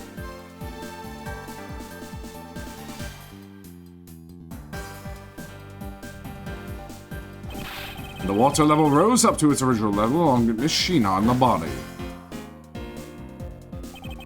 After that, Miss Sheena used the pushcart to carry the body up to the Secretariat's office. There is an elevator in the embassy after all, so you see. And with her small frame, she could have easily transported Mr. Cochin's body. And that wraps up my thorough explanation of how the body was moved. No! Well, ex-Ambassador Alba, what do you think? Not so untouchable without your precious extraterritorial rights to protect you, are you? I knew you could do it, Mr. Edgeworth. Your question is, did Portsman face civil charges in addition to criminal charges for breaking Edgeworth's tea set? Fuck, who is Portsman again? Portsman. Oh wait, the first guy. I remember. I don't know. Maybe. It would be funny if it would. You accuse me of moving the body across country lines. When you get down to the nitty-gritty, you don't have what it takes to indict me. The nitty-gritty? What does the old man want now? Proof, I believe, is what he seeks. Yes, proof. Without any, who is to say whether or not any of what you said really happened? He wants proof? What are we going to do, Mr. Edgeworth? There's no need to worry. I've had all the proof we need all along. Body wasn't the only thing to go through the pool's connecting pipe to me. Just as Detective Gumshoe found the pushcart in the open air stage area, so too did I find one other item there. That piece of evidence is what will prove that the pools were the smuggling route. There's another thing that was smuggled over the Babel's open-air stage area. Finally get to use this fucking thing. Damn. Take that! And what exactly is this? You have no idea, do you? This little piece that I found on the Babbly's side will be your undoing. A guitar pick? Would you care to explain how this is going to do me in, as it were? Much to your chagrin, perhaps, but this is not a guitar pick. Ugh. This guy just doesn't give up. Yeah. Brother. We're fighting Rise from the Ashes at this point. Edris would very easily win, I think, and he could represent himself. He really could.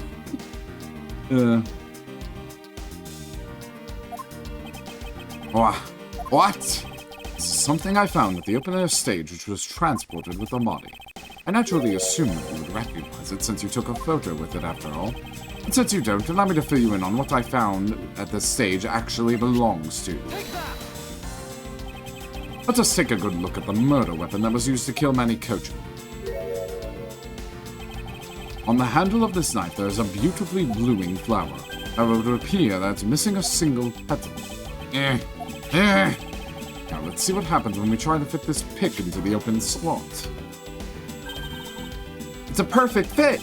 I assume that the petal must have fallen off of the flower during Mr. Kochin's murder.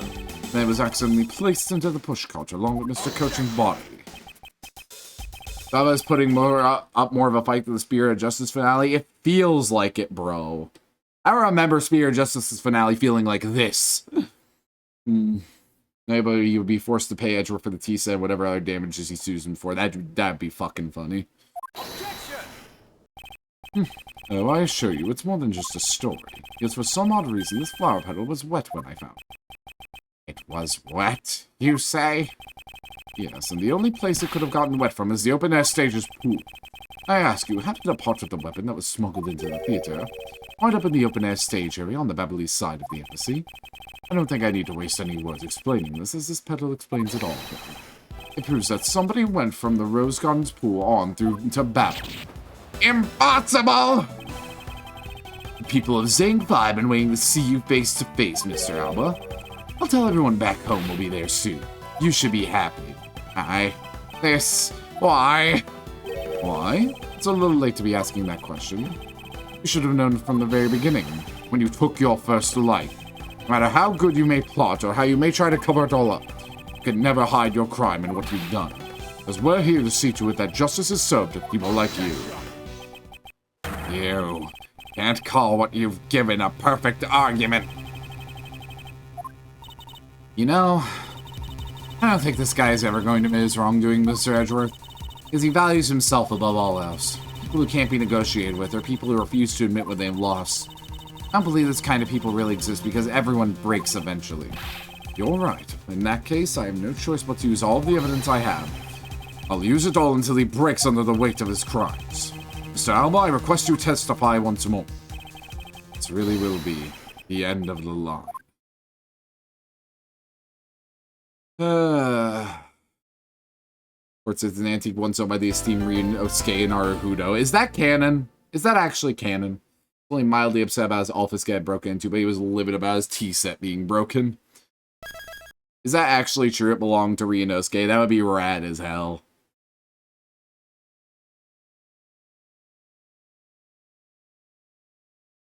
Or is that just your headcanon, Cece? Alright, let's finish this for real this time.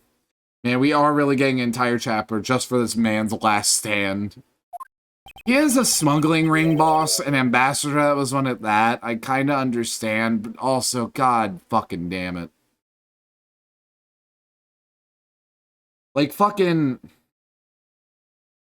Fuck, what was his name? It's on the tip of my tongue. The villain from Rise of the Ashes. It started with a G. It started with a G. So, like, it's the same thing. Like, okay, the police chief and a fucking ambassador and leader of something. Gant. It was Gant. I knew it was on the tip of my tongue. As if there is anything else for me to testify about.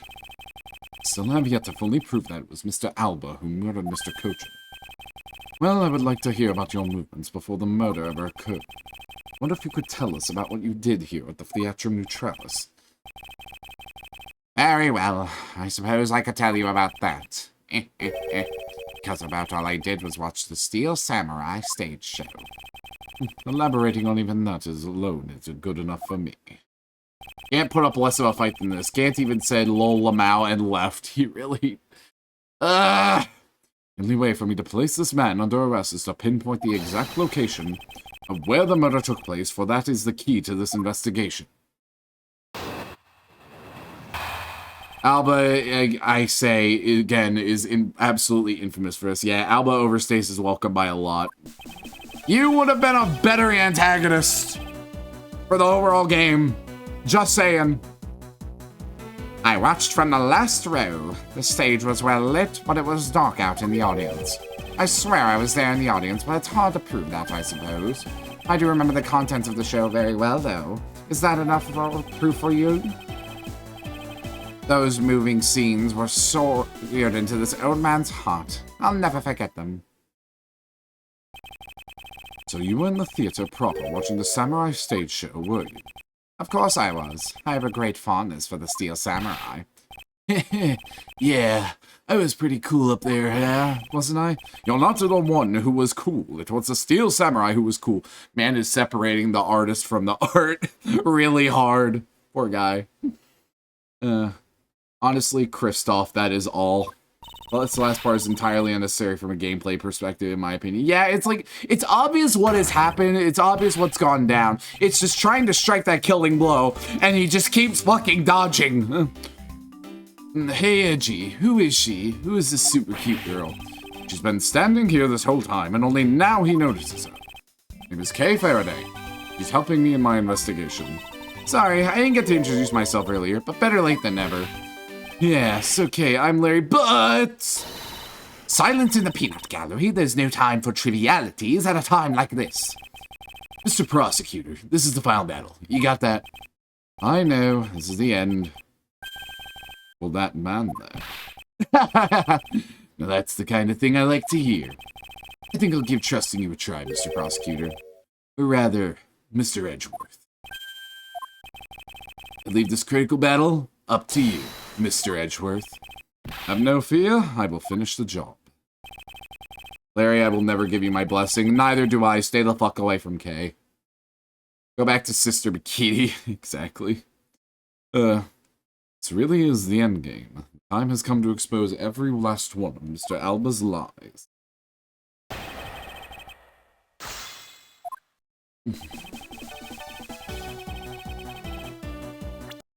I think this might be our final save, chat. Dad, I need your support one last time. Believe in the me that is down bad for you. Straight, by the way. Anyways. Wait, because I could be telling him to go back to living with his mom. That would be funny.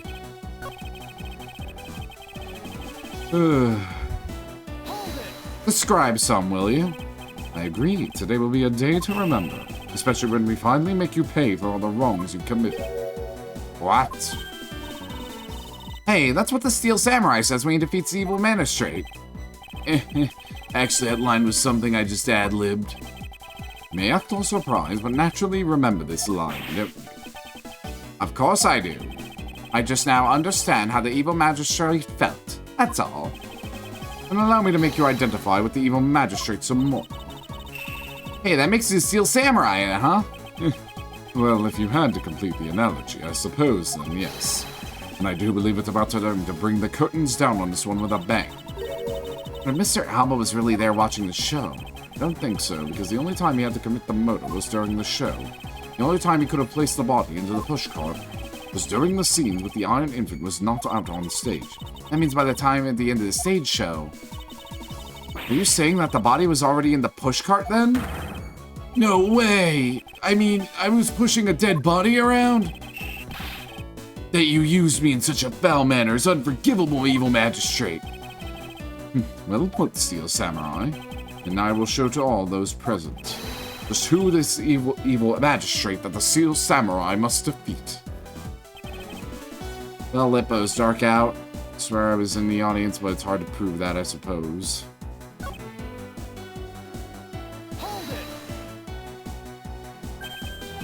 Well, I remember the contents of the show as well myself. That's nice. That's nice.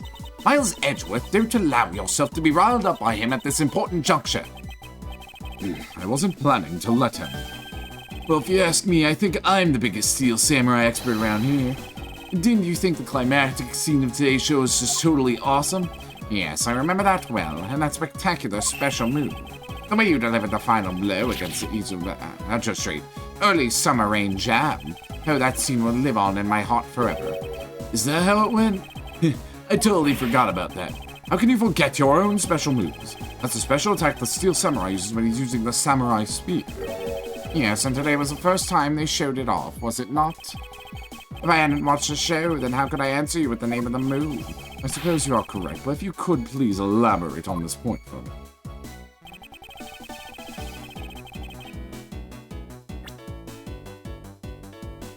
It wasn't for what I wanted it to be. But... I think you should have given Larry a Steel Samurai voice. Bruh, I've struggled on Larry's voice in general. I suppose I could have. If I can stop dating gold diggers, I could see him eventually getting married. Oh yeah, he wants it. The good guy just needs to be far away from any potential crime scenes. Idris is a real expert, but he's too proud to admit it. He is. You were meant to prove something different, you bitch! You're supposed to prove me right! And my theories! But here you are! Being used to put this man away! But now it's my turn! Early summer rain jab!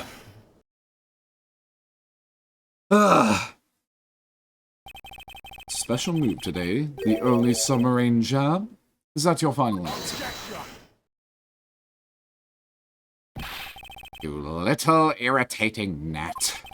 Do you think you can trip me up by asking the same question over and over? It was not my intention. Your testimony is more than sufficient. However, I believe it would be wise for you to take a look at this. Samurai Spear? What about it? Spear? Actually, never made it on stage today. Excuse me? Unfortunately for you, tonight's Steel Samurai happened to be a goof of a young man with an abundance of useless hot bloodedness. Question mark? I love how the series goes on. Both Edgeworth and Phoenix become more and more done with Larry. But we don't. Which is ironic. Having said that, said useless man bent the spear during rehearsal this evening. Hey, do you remember what the Steel Samurai special move was tonight? It was the Steel Samurai Sushi Slash. Correct. Because he couldn't use the spear, a last-minute change was made. Had you really been watching the show, you would have known that move the move that was used. But Casalva, you didn't watch even a single minute of the Steel Samurai stage show tonight, did you? Yeah.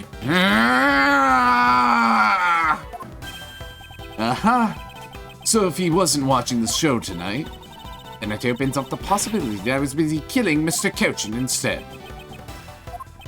So where were you during the show? I demand an answer now.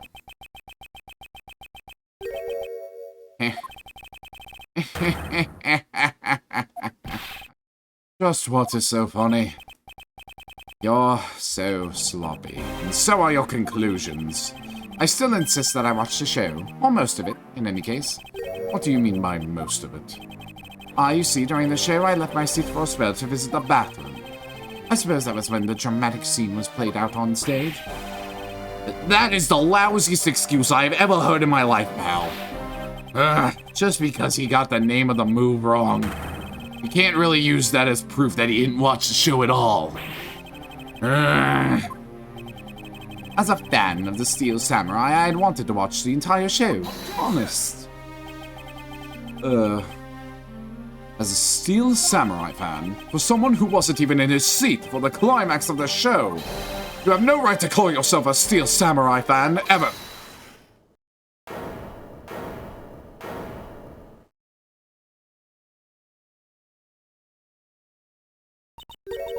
Who was that just now? It's CC just for you. It would be I, young lady. Larry, what are you doing interrupting me like that? Edgy, hold on for just a second, I beg. You may never accept this old man as a Steel Samurai fan, but I totally think he's a Steel Samaniac. What exactly is a Steel Samaniac, pal? I believe he meant to say Steel Samurai Maniac. Yeah, and trust me, I know a real fan when I see one because I'm the Steel Samurai. I will never acknowledge you as a true Steel Samurai. What are you getting so worked up over, Mr. Edgeworth? It appears that the real Steel Samurai recognizes me as a fan. As well he should, for I am a fan. It's not as though I missed the entire show. It was a most amazing show, filled with the spirit of a young and the young at heart. The sarcasm dripping from his long wooden nose couldn't run any thicker. Getting the name of the move wrong only proves that he didn't watch the last scene. What I really need here is something more definitive. Something that links Mr. Alba directly to the murder of Manny Cochin. If he could really spot a real fan, he would have called Edgeworth out. You know what, Gramps? You're really something else. I'm honored to receive such praise from the Steel Samurai, but what is it for? Well, I was just wondering how you found out about the early summer rain jab. That move is a bit of a secret that only a small portion of the staff know about. Wait, it was a secret. Larry, wait, what did you just say? Huh? Did I say something stupid again? Did you say that the early summer rain jab was actually a secret? Well, maybe I shouldn't have said secret. More like we only decided on the name of the move right before the start of the show. Right before? Yeah, the stage director was going nuts because we were supposed to debut the move. About 5 minutes before the show, we threw it up on the dressing room's whiteboard. Early summer rain jab. That's kind of how we decided the name of the move. By that time, I'd already bent the spear, so I guess the whole thing was kind of pointless. All of you Steel Samurai actors are the same. The director has my complete sympathy. So basically, because we changed the move to the sushi slash, we kind of pretended the early submarine jab didn't exist at all. I mean, it'd be bad if someone found out we changed the move, so we made it a secret. Basically, a gag order was issued for publicity's sake. It almost makes the early submarine jab sound like a lost art. Yeah, which is why I think most of the staff haven't even heard of the move. Hold those lips of yours still. What the heck, old man? I've done nothing but listen, and from what I can tell, it's all very unrelated to the case. It's also a very tedious and pointless exercise in wasting time, much like a kid's show. Mr. Alba, I believe the one who should be quiet now is you. How dare you? I suspect that you've already noticed exactly what the severe implications are in this man's testimony. Ha, so now you're trying to bully me? There are no implications to read into a behind-the-scenes story of a kid's show. Ray was there for the brainstorming, but not for realizing the spear was bent, pretty much. Don't even think about trying to slither your way out of this, Quirkus Alba. Even the one who said that yourself, that the name of the move was Early Summer Rain Jab. That name was only decided upon right before the show was about to start. So, just what were you driving at? That the name of the move you told us was never used in the show or said aloud. Now then, would you care to tell us about how you found out the name of that move? Because I can only think of one way you could have known. Quirkus Alba? It's the only way you could have known the name of that special move. You knew the name because you saw it. You saw it on the dressing room's whiteboard. Staff members who knew were keeping it a secret, so you couldn't have simply gone up to a staff member and asked. Meaning that the only other option left is that you saw it on the whiteboard. So that means that Mr. Alba was in the waiting room at some point, right? What's the big deal, sir? I don't see what that means. There's another piece of evidence that has a great deal to do with the dressing room. We can't afford to let it slide. It's related to both the dressing room and Mr. Cochin's murder. The pushcart that was used to move the body was right there in the dressing room. During the show, the pushcart awaited its turn to be pushed on stage in the dressing room. It was finally pushed there along with the Iron Infant in the last scene of the show. Then, right after the show ended, it went into Alabaster along with the Steel Samurai. Which means that the only time the killer could have placed the body inside the pushcart was when the pushcart was in the dressing room backstage. So basically, the killer has to be someone who visited the dressing room during the show. Precisely. Oh, but wait. What if, and this is just a what if, what if the murder didn't take place in the dressing room? What do you mean, Kay? I have to admit, she brings up a valid possibility. No, don't bring up a valid possibility. We're 4 hours, 32 minutes in. Guys. Anyone going into the private dressing room would stand out like a sore thumb. But despite that, the killer still managed to move the body into the pushcart. Correct, and it is because of the setup of the theater's dressing room that would be the ideal location for the murder of Manny Kochen. Lucas Alba, during the show, you went down to the dressing room, and I want to know why. No, don't ask why. Don't ask why. Guys, please, enough. Enough. Oh my god. I feel like I'm getting multiple personality disorder with how fucking much I've been switching voices. My brain is actually mush right now.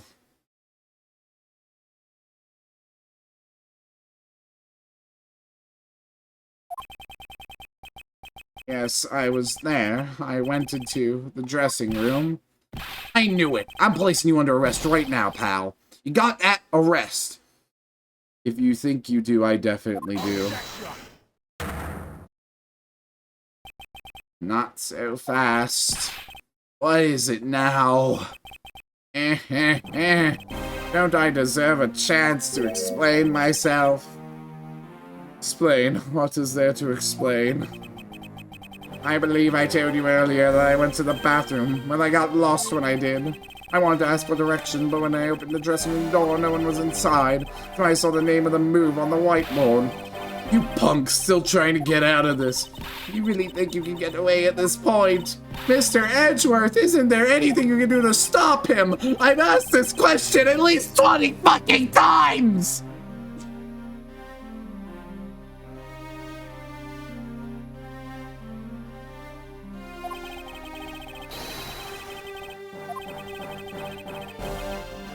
I'm tired, chat.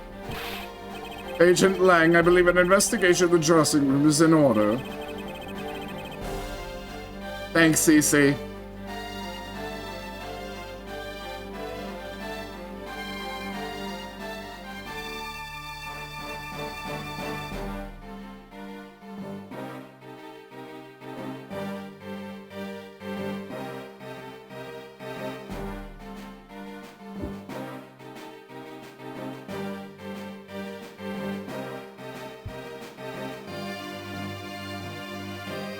It's possible that we may find new evidence there. Yeah, Mr. Edgeworth. Pokes around in there. I'm sure we'll find some new facts, pal. Oh, and if we use Little Thief, we may even learn something from recreation. You don't need to do any of that. What, Wolfie? How could you?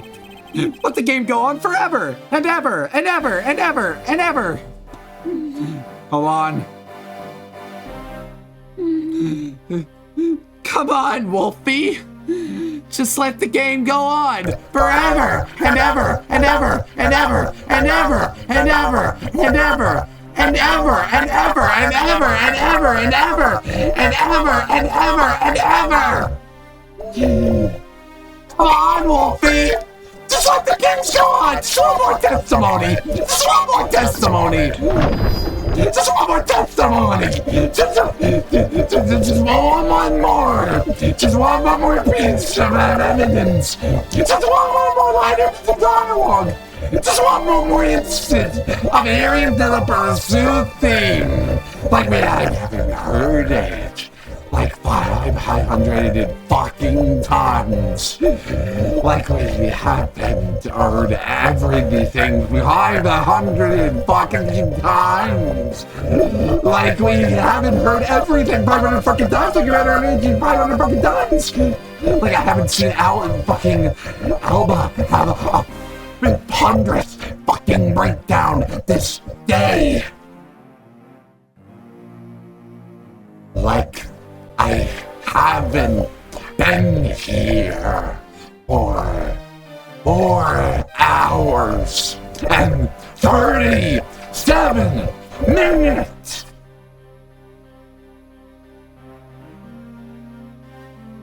Just one more. Just one more. One more. One more. One more testimony. One more testimony. Just one more. One more.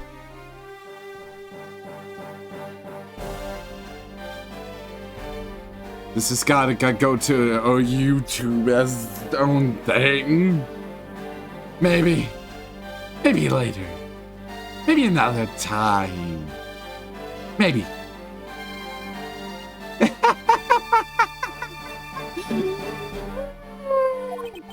It's just that we've already searched there.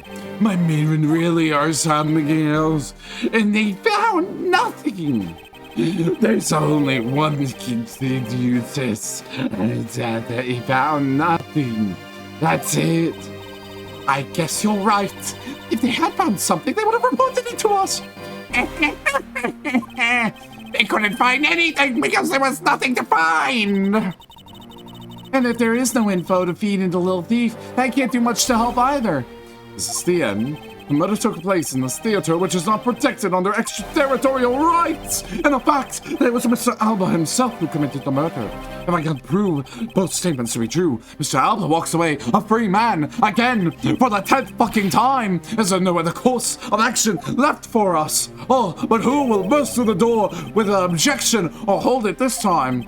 Now, if you will excuse me, because of you people, I missed my flight. Now I must make haste to arrange for a new one. Oh! Another one! Another one! Who is it this time? Who is it this time?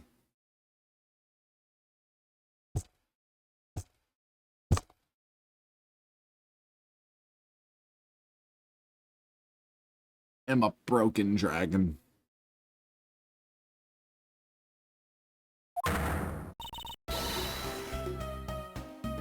Go away. Just go away. Hold it right there, you whippersnappers. First Larry, and now you. What is it with that scary mobster-like scowl on your face, Edgy Pool? Don't treat me like I'm some sort of nuisance. All of you are a nuisance. You're a nuisance. Larry's a nuisance. Alva's a nuisance. Lang's a nuisance. Sheenawa's a nuisance. Edgeworth's a nuisance. I am a nuisance. Chad is a nuisance. The only person who is a nuisance is Detective Bad.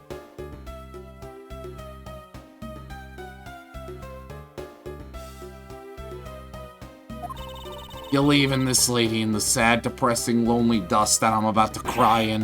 Why did you have to speak up right at this instant? But you know what, Edgy Poo, cheer up. I'm about to give you the most wonderful thing. Most wonderful thing from you. It's so super special, I couldn't give away to just anyone, you know? And my special present, love to my sweet Edgy Poo, are you ready? Is this. It's...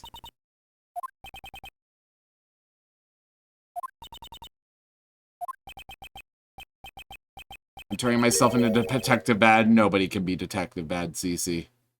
Nobody can match up to that. This is peak masculinity right here. Nobody can match this. Oh, Edgy Poo, here you go. Eat one and you'll feel as right as rain.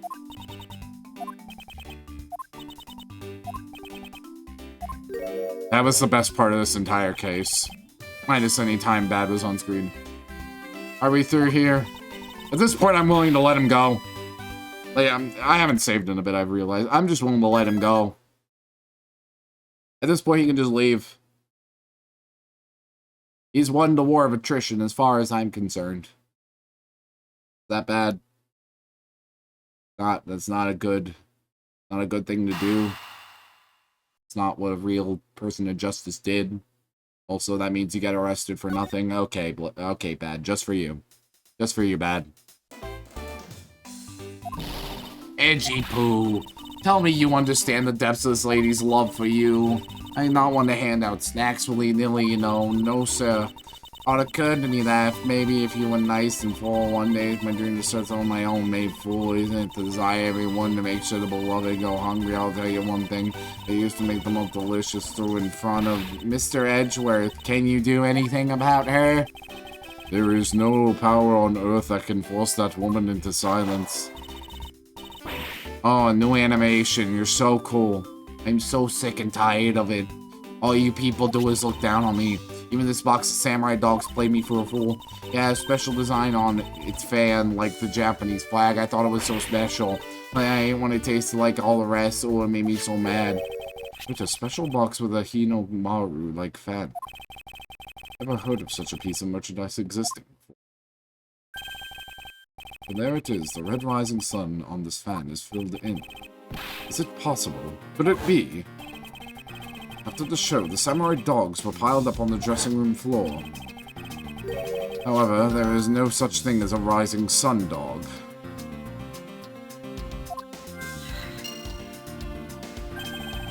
Contradiction of facts between something that should not exist and yet does. The rays from this rising sun may be just where we need to point us in the right direction. A present? Brother, let this man go home by this point. He got fired. That should be good enough, right? You're supposed to hand the dogs off. I had to pile them onto the pushcart just to move them all. I believe you understand what this means, correct? You killed Mr. Kochantasir and placed his body inside the pushcart. And then, you forced the steel samurai to unwittingly move the body for you. It's time to piece the final pieces of the logic puzzle together, no matter how fragile or small the connection may be. Once we found them all, the way to truth will be revealed!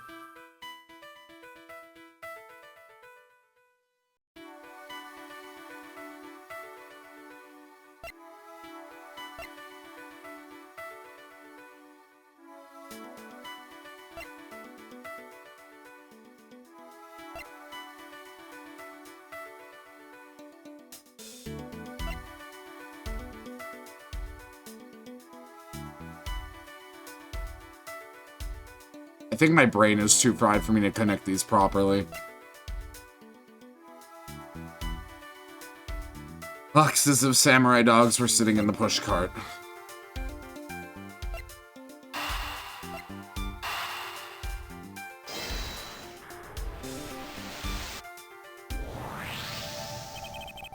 Killer used the pushcart to transport the body, which means they had to remove the samurai dogs from within first. Therefore, the samurai dogs that were piled up on the dressing room floor, most likely taken out of the pushcart by the killer.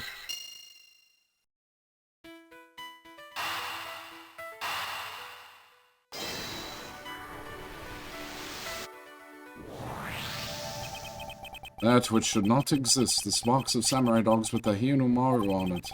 If this red rising sun was filled in when the killer was busy removing dogs from the pushcart, proof that the murder took place in the dressing room, as long as this red substance turns out to be what I believe it to be. Wendy Oldbag, I thank you. Exclamation point. What you have given me is truly something very special. Edgy Poo, Mr. Edgeworth, are you sure you're feeling okay, sir? Mr. Alba, as I suspected, you killed Mr. Kochan in the dressing room. Shut up! Quiet! How many times must I listen to you to repeat myself? Haven't you figured it out yet? Your words are meaningless, worthless, powerless.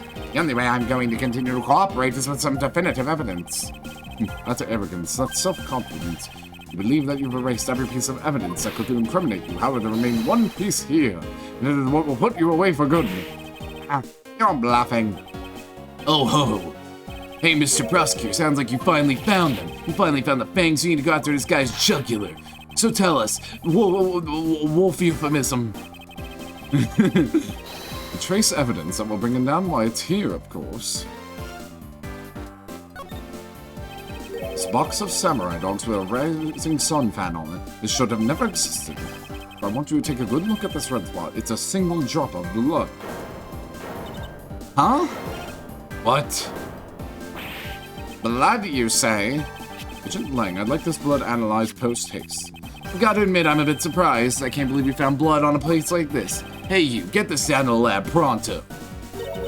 Why was there blood on the box to begin with? If you think about the flow of the crime, I think the reason will become obvious. Later, you said you transported the samurai dogs with a pushcart, correct? Yeah, I had a great memory, Edgy. That pushcart was a bit too big for my son, if you know what I mean. So I had to make sure I could see him. I had to pile some stuff in. I figured the samurai dogs were there, so I used them to fill up the cart.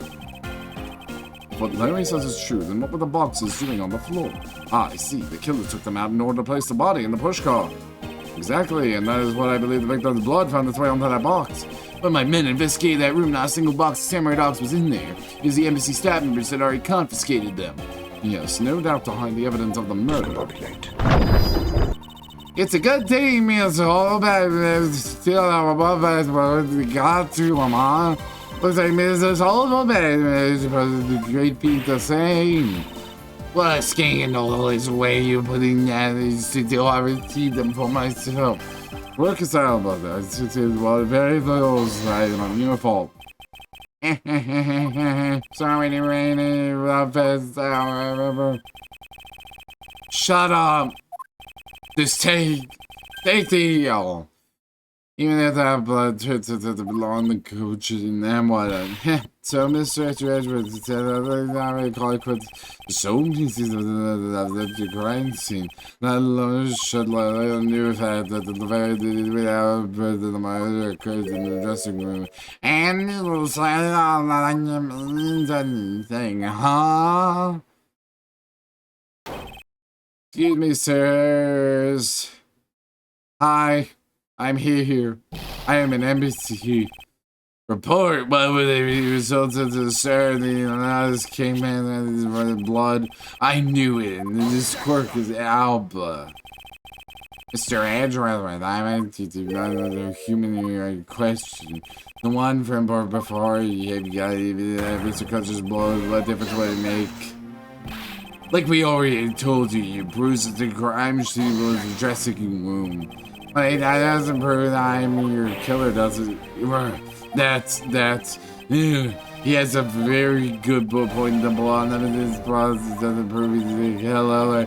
And then there's evidence in the meeting, it can't be, we're so closer. I want to smack the smuggler guy's face. We finally found. Fuck. We finally found a solid piece of evidence. There must be something we can expose with it. And before it's his blood. I can't think of a single thing.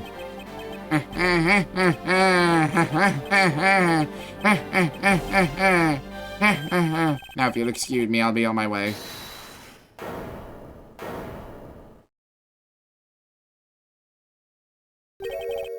Who was that? It's too late. I won't allow anyone to stop me now. It wasn't me, pal. It wasn't me this time. It wasn't me. It was me. Why did you? Because I haven't finished reporting everything to you yet, sir. There's more? What? Hurry up and spit it out. Yes, sir. That blood I mentioned. It's not of the same blood type as the victim's blood. What? He literally murdered someone. We can't let him leave. But save us from scuff bad. Is it scuff if it's my mental state? What do you mean it's not the same type? You mean it's not the victim's blood? If it isn't his, then who the hell's is it? I don't know, sir. All I know is it's not the same blood type as the victim, sir. What should we do now, Mr. Edgeworth? I have no idea what's what anymore. Neither do I. My what amusing turn of events. Shut up, it's your blood. Your blood, it's your blood, it's your blood, it's your blood, it's your blood, it's your blood, it's your blood, it's your blood, it's your blood, it's your blood, it's your fucking blood. It's your blood, it's your blood, it's your blood, it's your blood, it's your blood, it's your blood. Blood for the blood god. Blood for the blood god, that is me. That is me in my depressed, depraved mental state. Give me your blood, Alba. Give it to me. Give it to me, Alba! Give it to me! Give it to me! Ah! It's me, Alba, it's me! Give it to me! It's me! Me! You bastard! Silence! Don't you ever address me with such a filthy word! I've wasted enough time with your answer. Now let me through. It takes blood. It's just his blood. It's just his blood. He has an injury right now. They sound like the whinings of a pathetic loser of a mutt. Is this really the extent of... No! He has a wound!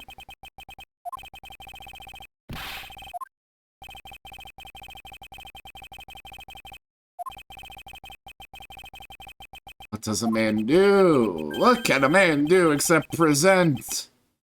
Except present. Except present this. Ever consider that, Edgeworth? Ever consider presenting that?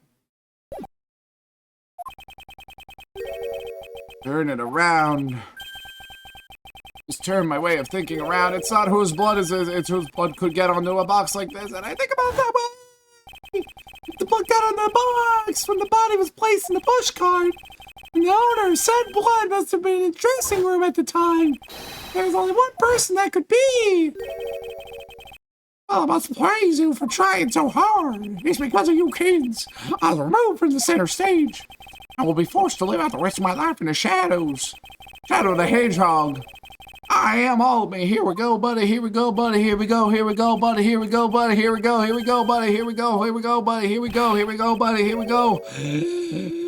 You could have made a finger on me, not now or ever. The arm of the law is powerless before me. I'm about to smash my mouse. Or my modded DS. Powerless? I wouldn't be so sure if I were you. What do you mean? Allow me to describe you in one word. Pitiful. Pitiful. Stop the banter. Her wings were clipped long ago. I was trying to fly away on them without noticing that fact. Pitiful is the perfect word to describe him. Ah, mere words. What do you mean by his wings are clipped, Mr. Edgeworth? This is what you think it means, Kay. We had already caught him in a trap a while back. Incredibly powerful defending piece of evidence. With Mr. Prosecutor, care to speak English? What are you talking about? What piece of evidence? The piece that I speak of course, is a drop of blood. We know it's not the victim. I don't see how there's evidence in the case at all. About karma. I believe this is exactly what is important to the case. Hey, Park, it's the most important. It's a fact. That's not the victim's blood. You're looking a little pale. Good. If you're already aware of what I mean. Yeah, the blood belongs to. Of course I do.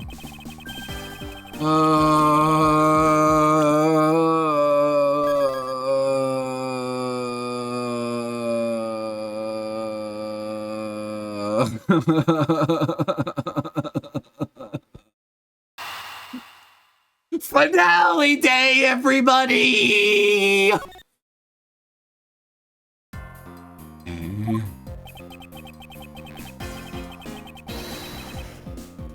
Oh, now you let me present a fucking profile, you piece of shit!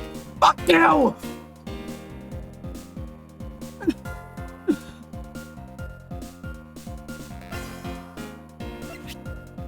Take that!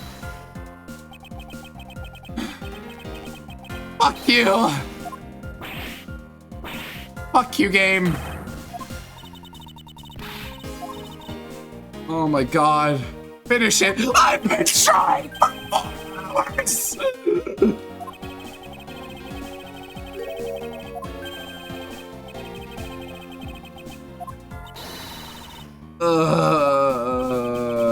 Update the autopsy report! Do it! Update the autopsy report! Do whatever it takes! Use the trump card, use the autopsy report! Use the wounds! I'm not even reading anymore, man! Mr. Cochin managed to wound Alba. I believe we have piece of evidence he was bleeding. Where's the piece of evidence? I was bleeding at the time. Oh! Oh!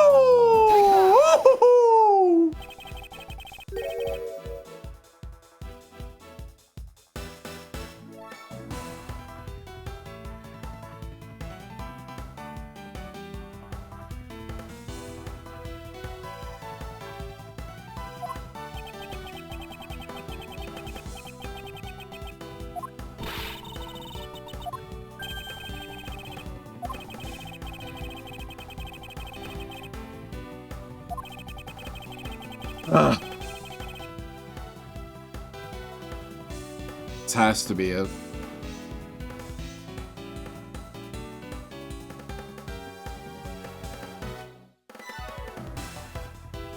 Shall we try a test, Mr. Almond, and see if the shape of your wound matches the scissors?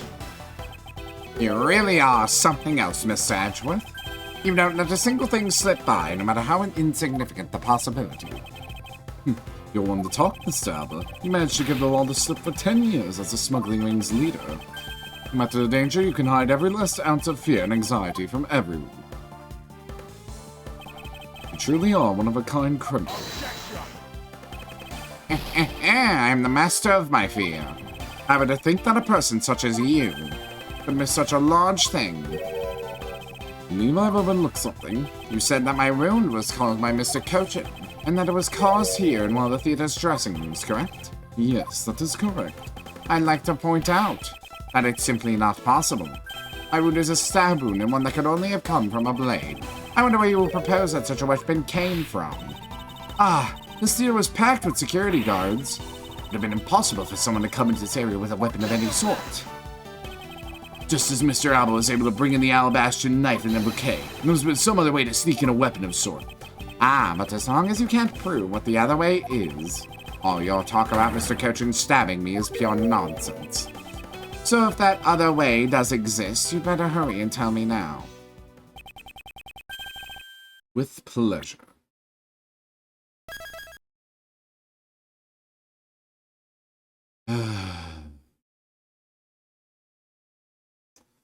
Remind me, was a knife missing its blade earlier? Did we never find it? I forgot. I'm gonna look through all the evidence. Oh yeah. That.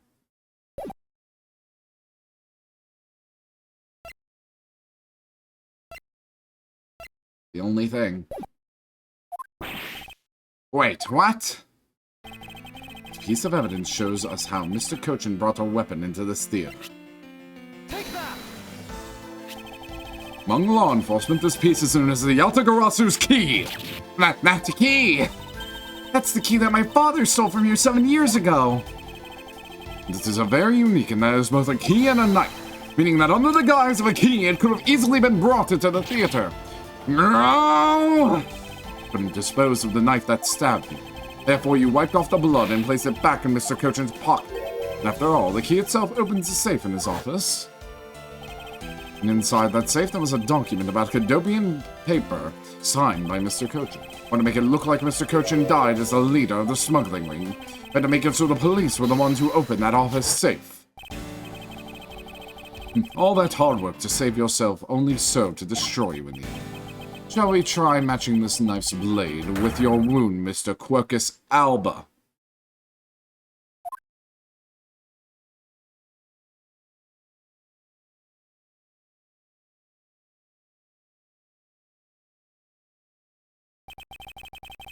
That is what some may call the coup de grace.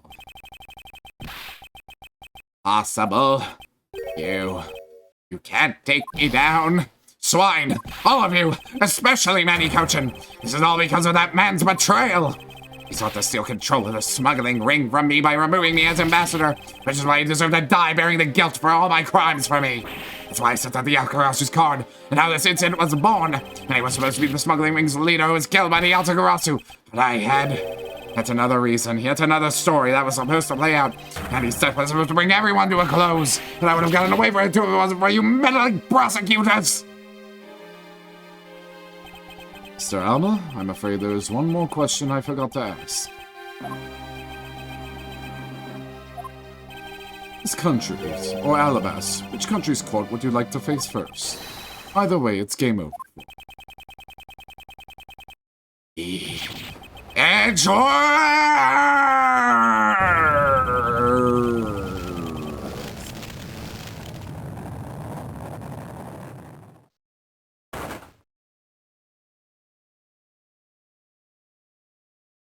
It's over.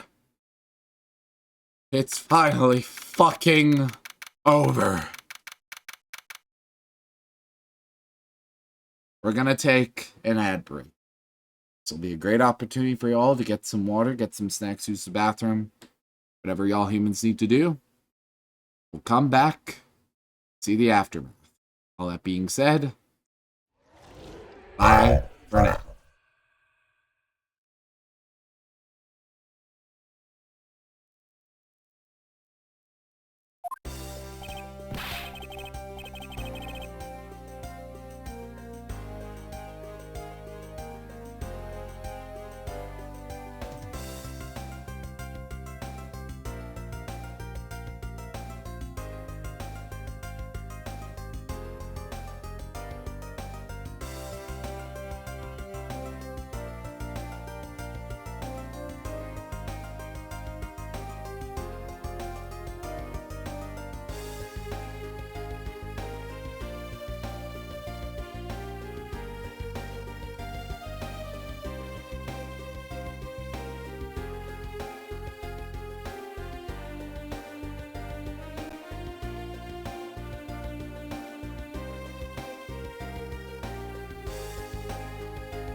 Howdy, everybody. Welcome back. Hope y'all had a good break. Hope you got done what you need to get done. This music is cathartic. Whoa, this is it. Today, the big day. It's Mr. Alba's trial today. Next week, he's scheduled to stand trial in his own country of Alabama. And just goes heading that one, I suspect she'll be serving the full course of whiplashes at it. Having to face Miss Von Karma in court right after facing you, sir. Ugh, I don't even want to think of what that would be like. Caught a glimpse of Mr. Alba as he was being escorted into the courthouse. Boy, he looked about as glum as I do the day before I get my monthly paycheck. You know, I've been thinking.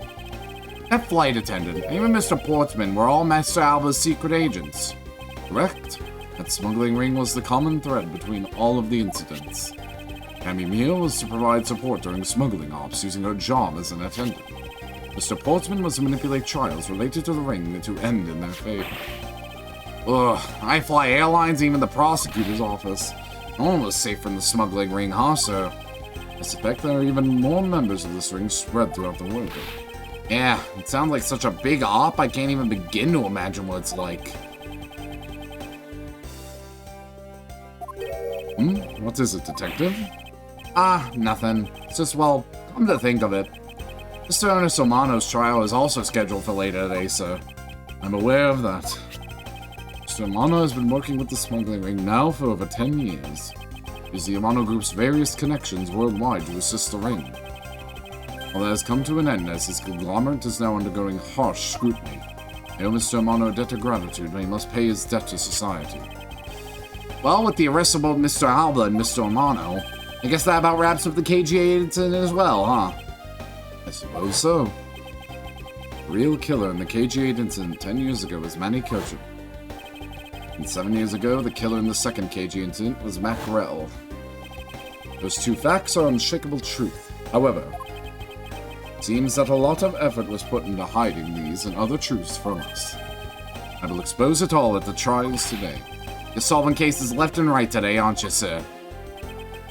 DCU and died men. Perhaps now those two brave souls tried to make the truth known and rest in peace. By the way, I received some gifts from Ambassador Paleno. Shrimp, crab, beef. I don't need any of these, so I'm giving them to you. What? Seriously, sir? Wait, actually, I don't think I want them anymore. Way you're holding them, don't tell me they're just coupons, sir. Detective Gumshoe, have you not read the paper recently? Ever since the two countries became Godopia again, its economy has changed. Really? Seems Ambassador Paleno has reaped a few benefits of his own from it. He's been announced as the official ambassador of the newly reunified Godopia. Ah, but what a pity. Even though every item you sent is a treasure, you don't seem all that interested. Well, if you don't want them, I can give them to my lovely assistant, Kay. Wait, that's not what I said. So, Mr. Edgeworth, please let me have them, sir. Actually, come to think of it, where is Kay? How come she's still not here? Hey, you gotta be more alert than that. Eek! I can't believe you didn't notice. I was even mimicking Mr. Edgeworth's voice for a bit. I totally didn't notice it, or realize that voice was you. Lang Z says, ferocious love blooms with each new spring. Agent Lang, pleasant surprise to see you here. It's been a long time since I set foot in the courthouse, but I wasn't going to miss watching the guy who screwed up my country finally get what's coming to him. Well, that and something else. I want to see you in action in court. Is that so, Agent Lang? You flushed out all of the counterfeit bills, so Singfa is finally at peace again. It's all thanks to you, so I just want to say thanks. Wow, I never thought I'd see the day old Wolfie says thanks to Mr. Edgeworth. I should be the one thanking you, Agent Lang. You hadn't negated Mr. Alba's extraterritorial rights. Would not have been able to bring him to trial. The victory belongs to both of us in this case. A shared victory, huh? Look, don't get me wrong. I'll still never forgive you prosecutors. And I have zero interest in that truth thing you talk about in court. Always done things my own way, and that's not about to change. You got that? I see. Well, I believe you should follow your own creed when you do your job. Yeah, and if there's ever someone your precious truth can't catch, feel free to sit around and cry about it all you want. As for me, I'm going to get that person no matter what. Alright. About time for the trial to start. I will see you later. I'll be watching your performance from the gallery. I'm looking forward to this. I prepared a whole ton of ticker tape for today's victory, sir. I'll throw some around too when Edgeworth wins. Hope you got enough, because I'm going to call my men up as well. A modest amount of ticker tape goes a long way.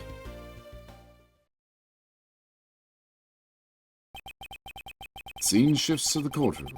Final act of this long tale begins. Legend of the great thief Yata Garasi. The story of those who chose to dedicate their lives to the pursuit of truth.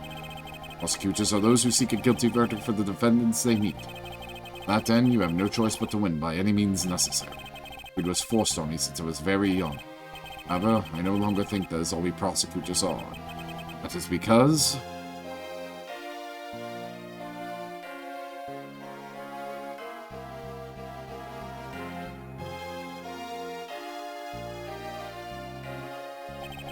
And though I've only been away from the courtroom for a short time, Feel as though it's been a lifetime since I've set foot in it. Today, more than any other day, feel the fight within me rising.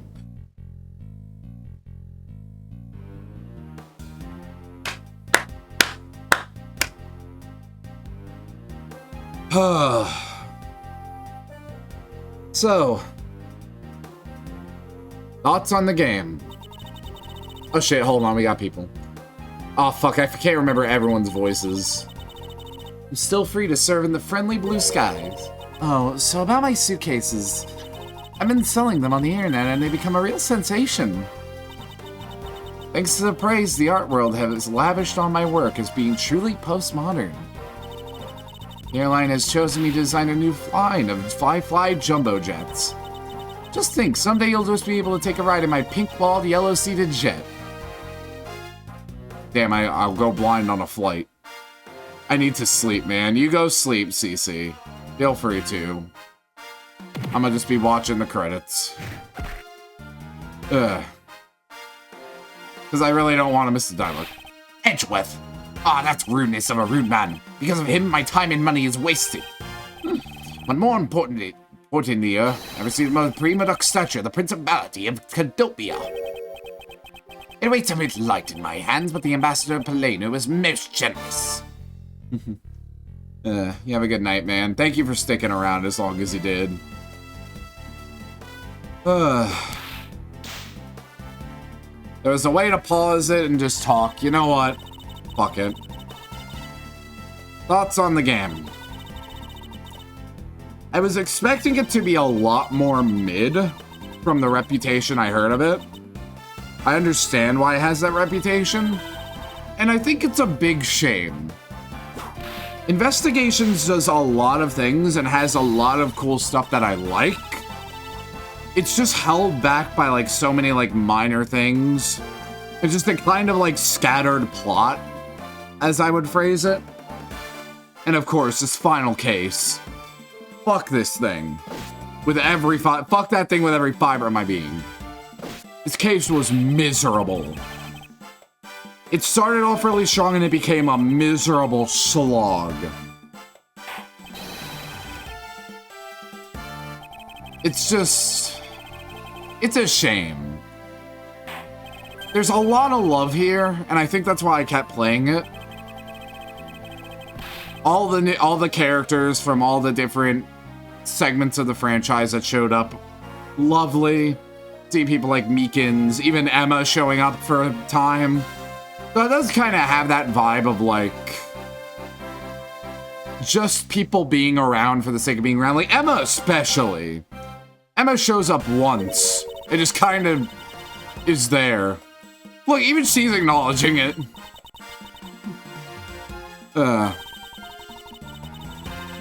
Overall, I enjoyed my time with this game.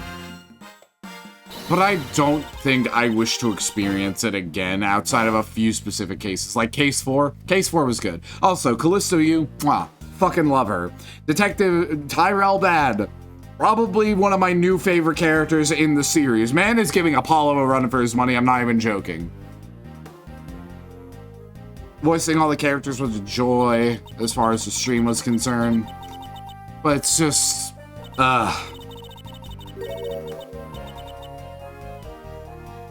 God, this game had so much potential to end on a really good note, and Alba just dragged it to the fucking pits. And it's a real shame. I could forgive all the other, like, midpoints of the game if it were not for Alba just coming in and ruining all the good shit the game had built up. He was just a goddamn nuisance. It really does break my heart. It does. For what could have been a really solid title overall, just completely trashed at the end. And without good reason. It was so much fucking fluff and padding, it was not necessary. Alba should have gone down way easier. I feel like that case... I want a word count between the final case of this game and Rise from the Ashes, and I want to see which one actually had more words. Because if it somehow still rises from the ashes, I will be in shock. Yeah. It's a shame. CC missed his girl. How's she doing? Oh, little cat. Barely escaped death yet again. Yeah, but boy, were we lucky to have Mr. Edgeworth help us out, huh? Yeah, but because I lost the key, I got fired from my security guard job. Don't let get you down, Maggie. You still got me. You're right, sir. I won't be sad. I'm going to pick myself up and get through this. I wonder what my next job should be. Ugh, this is actually kind of fun. She's got the thrill of unemployment now. She's doomed. Yeah. As far as what we're going to be doing past this point, I don't think... We're not going straight to Ace Attorney Investigations 2. I'm going to be playing 1,000 Year Door. I'm literally holding it in my hands right now. I'm going to be playing through that. I might start 1,000 Year Door streams at 5 like I've been doing these. I think I like that one really long stream in the middle of the week. Plus, if I want to be able to get to Investigations 2 in a timely manner, having long 1,000 Year Door streams will probably be for the best. But, yeah. Those are my general thoughts on the game. I guess all that's really left right now is to just watch the rest of the credits. Let's get a few more funny voices in, shall we? I can't believe that Mindy ditched me and went to Japan. But it's okay, because that's how I met Miharu. We're planning to go to Paris soon and start a business. We're going to sell Blue Ocean dogs. They'll sell like hotcake hot dogs for sure. A blue hot dog and a blue bun. I guarantee you'll turn your tongue in your face blue. I think that's good, Larry. I know I'm not really the type to work a lot, or at all really, but... So I noticed I really haven't seen the guy in the blue suit at all recently. I wonder what's up. Next time we meet, I'm gonna make you meet one of my dogs. He never learns, he never will. I'm just taking in the credits, man. After that fucking disaster. There he is, my boy! Today I gave testimony in court today as a member of the Yatagarasu. Yo, Mr. Bad, you look well, all things considered. By the way, have you noticed that elements within the ring have begun moving? They're probably fighting over who should succeed, over who should be the next boss. Although, to be honest, I wish I could forget I'd ever heard of that smuggling ring. Ling Z says, thoroughly bite the poisonous steak from head to tail. No one runs afoul of the law and escapes this wolf's fangs. I'll get you all yet. Ah, youth. When did I become so old, I wonder? I've begun noticing the gray hairs in my beard more. I'm thinking of retiring my mirror. Oh, don't. You're a handsome man, Bad. Don't let your mirror get you down. Oh no. She's back. You know, I'm probably going to make a fucking YouTube video of my slow descent into madness from this case. I think that'll be funny. I should do it. I gotta catch up on my VODs, though, really badly. Like, honestly, it would be good.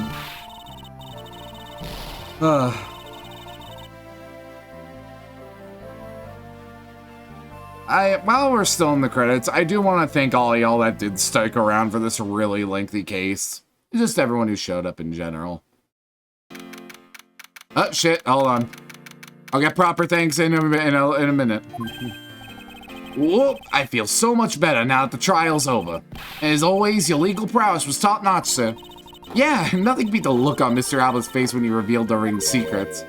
I was amazed. You're like a totally different person when you step into a courtroom. Mr. Edgeworth is always 10 times fiercer in court. Based on the information Mr. Alba offered up, I've begun large-scale operations to clean up the rest of the ring, which I'm happy to leave to Francisca and Agent Lay. So, what are your plans now, Kay? Oh, well, you're taking care of the creep who killed my father, so I'm not sure. Hey, I know. Maybe I'll just keep on being Mr. Edgeworth's assistant. Are you still trying to steal my job, pal? Just kidding, just kidding. I can't steal something so important to you, Gummy.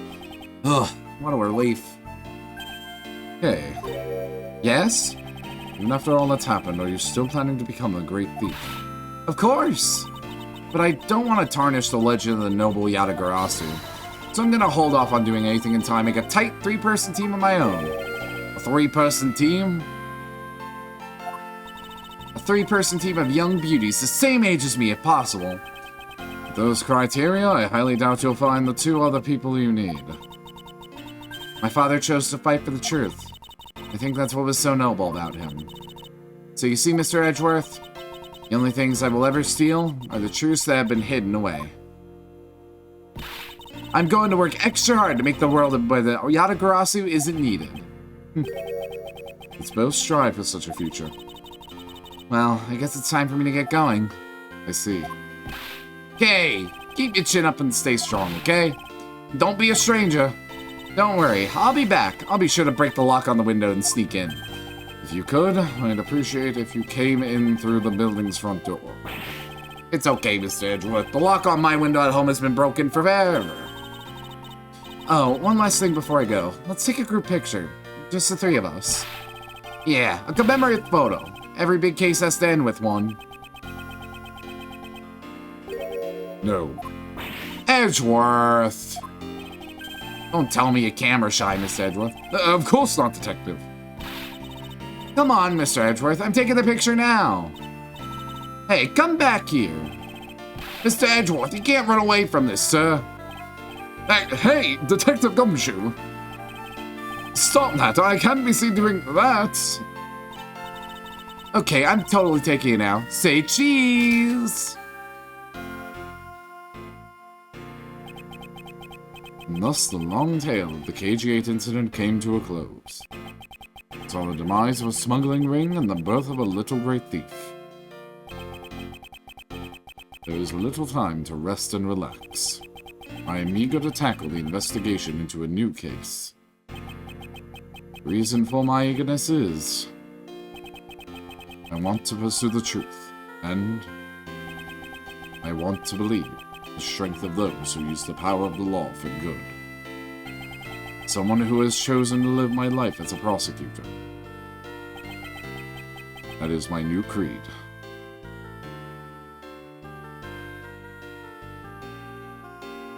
I'ma just save a picture of that.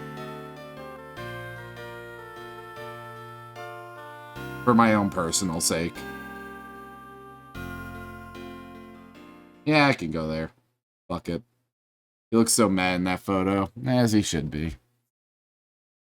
That was it. That is Ace Attorney Investigations. Not the jab it grab. That argument was one of my favorite parts. This is a really good playthrough. I'm very happy right now. Even if I was miserable earlier, I'm happy now. Okie dokie. Find us someone to raid, shall we? Been a long day. So I'm not sure how many people are actually going to join the raid, but regardless, before I do actually send people off, more than likely gonna go ahead and just give some thanks real quick, like I said I wanted to earlier. Thank y'all, everybody. Thank y'all, CC, Ice, Circuit, whoever that else stuck around for the entirety of that miserable experience. It was a good time. It was easier that y'all were there to see me suffer. Thank y'all for just who stuck around for this playthrough in general. It was a good time. It was a good long time. We're going to have a good long time with other games. Some games that I'm playing right now. Jesus Christ, Harvestella. But this was just good. I love Ace Attorney a lot. It's one of my favorite franchises, and to be able to experience a game I hadn't played yet with all y'all, it was just a good time. I always look forward to Wednesday streams some of the most. And I hope we'll be sticking around for future ones. I'm going to go ahead. I'm going to get the raid start. We're going to go see Lunar again. We raided him yesterday, but to be honest, I'm going to just give Circuit a bit of a mental break, just going straight back to his other boss. We'll go ahead and hit start on that. Thank y'all for sticking around. Hope y'all have a good day, night, afternoon, wherever y'all are, whatever the fuck y'all are doing. And y'all have a good one.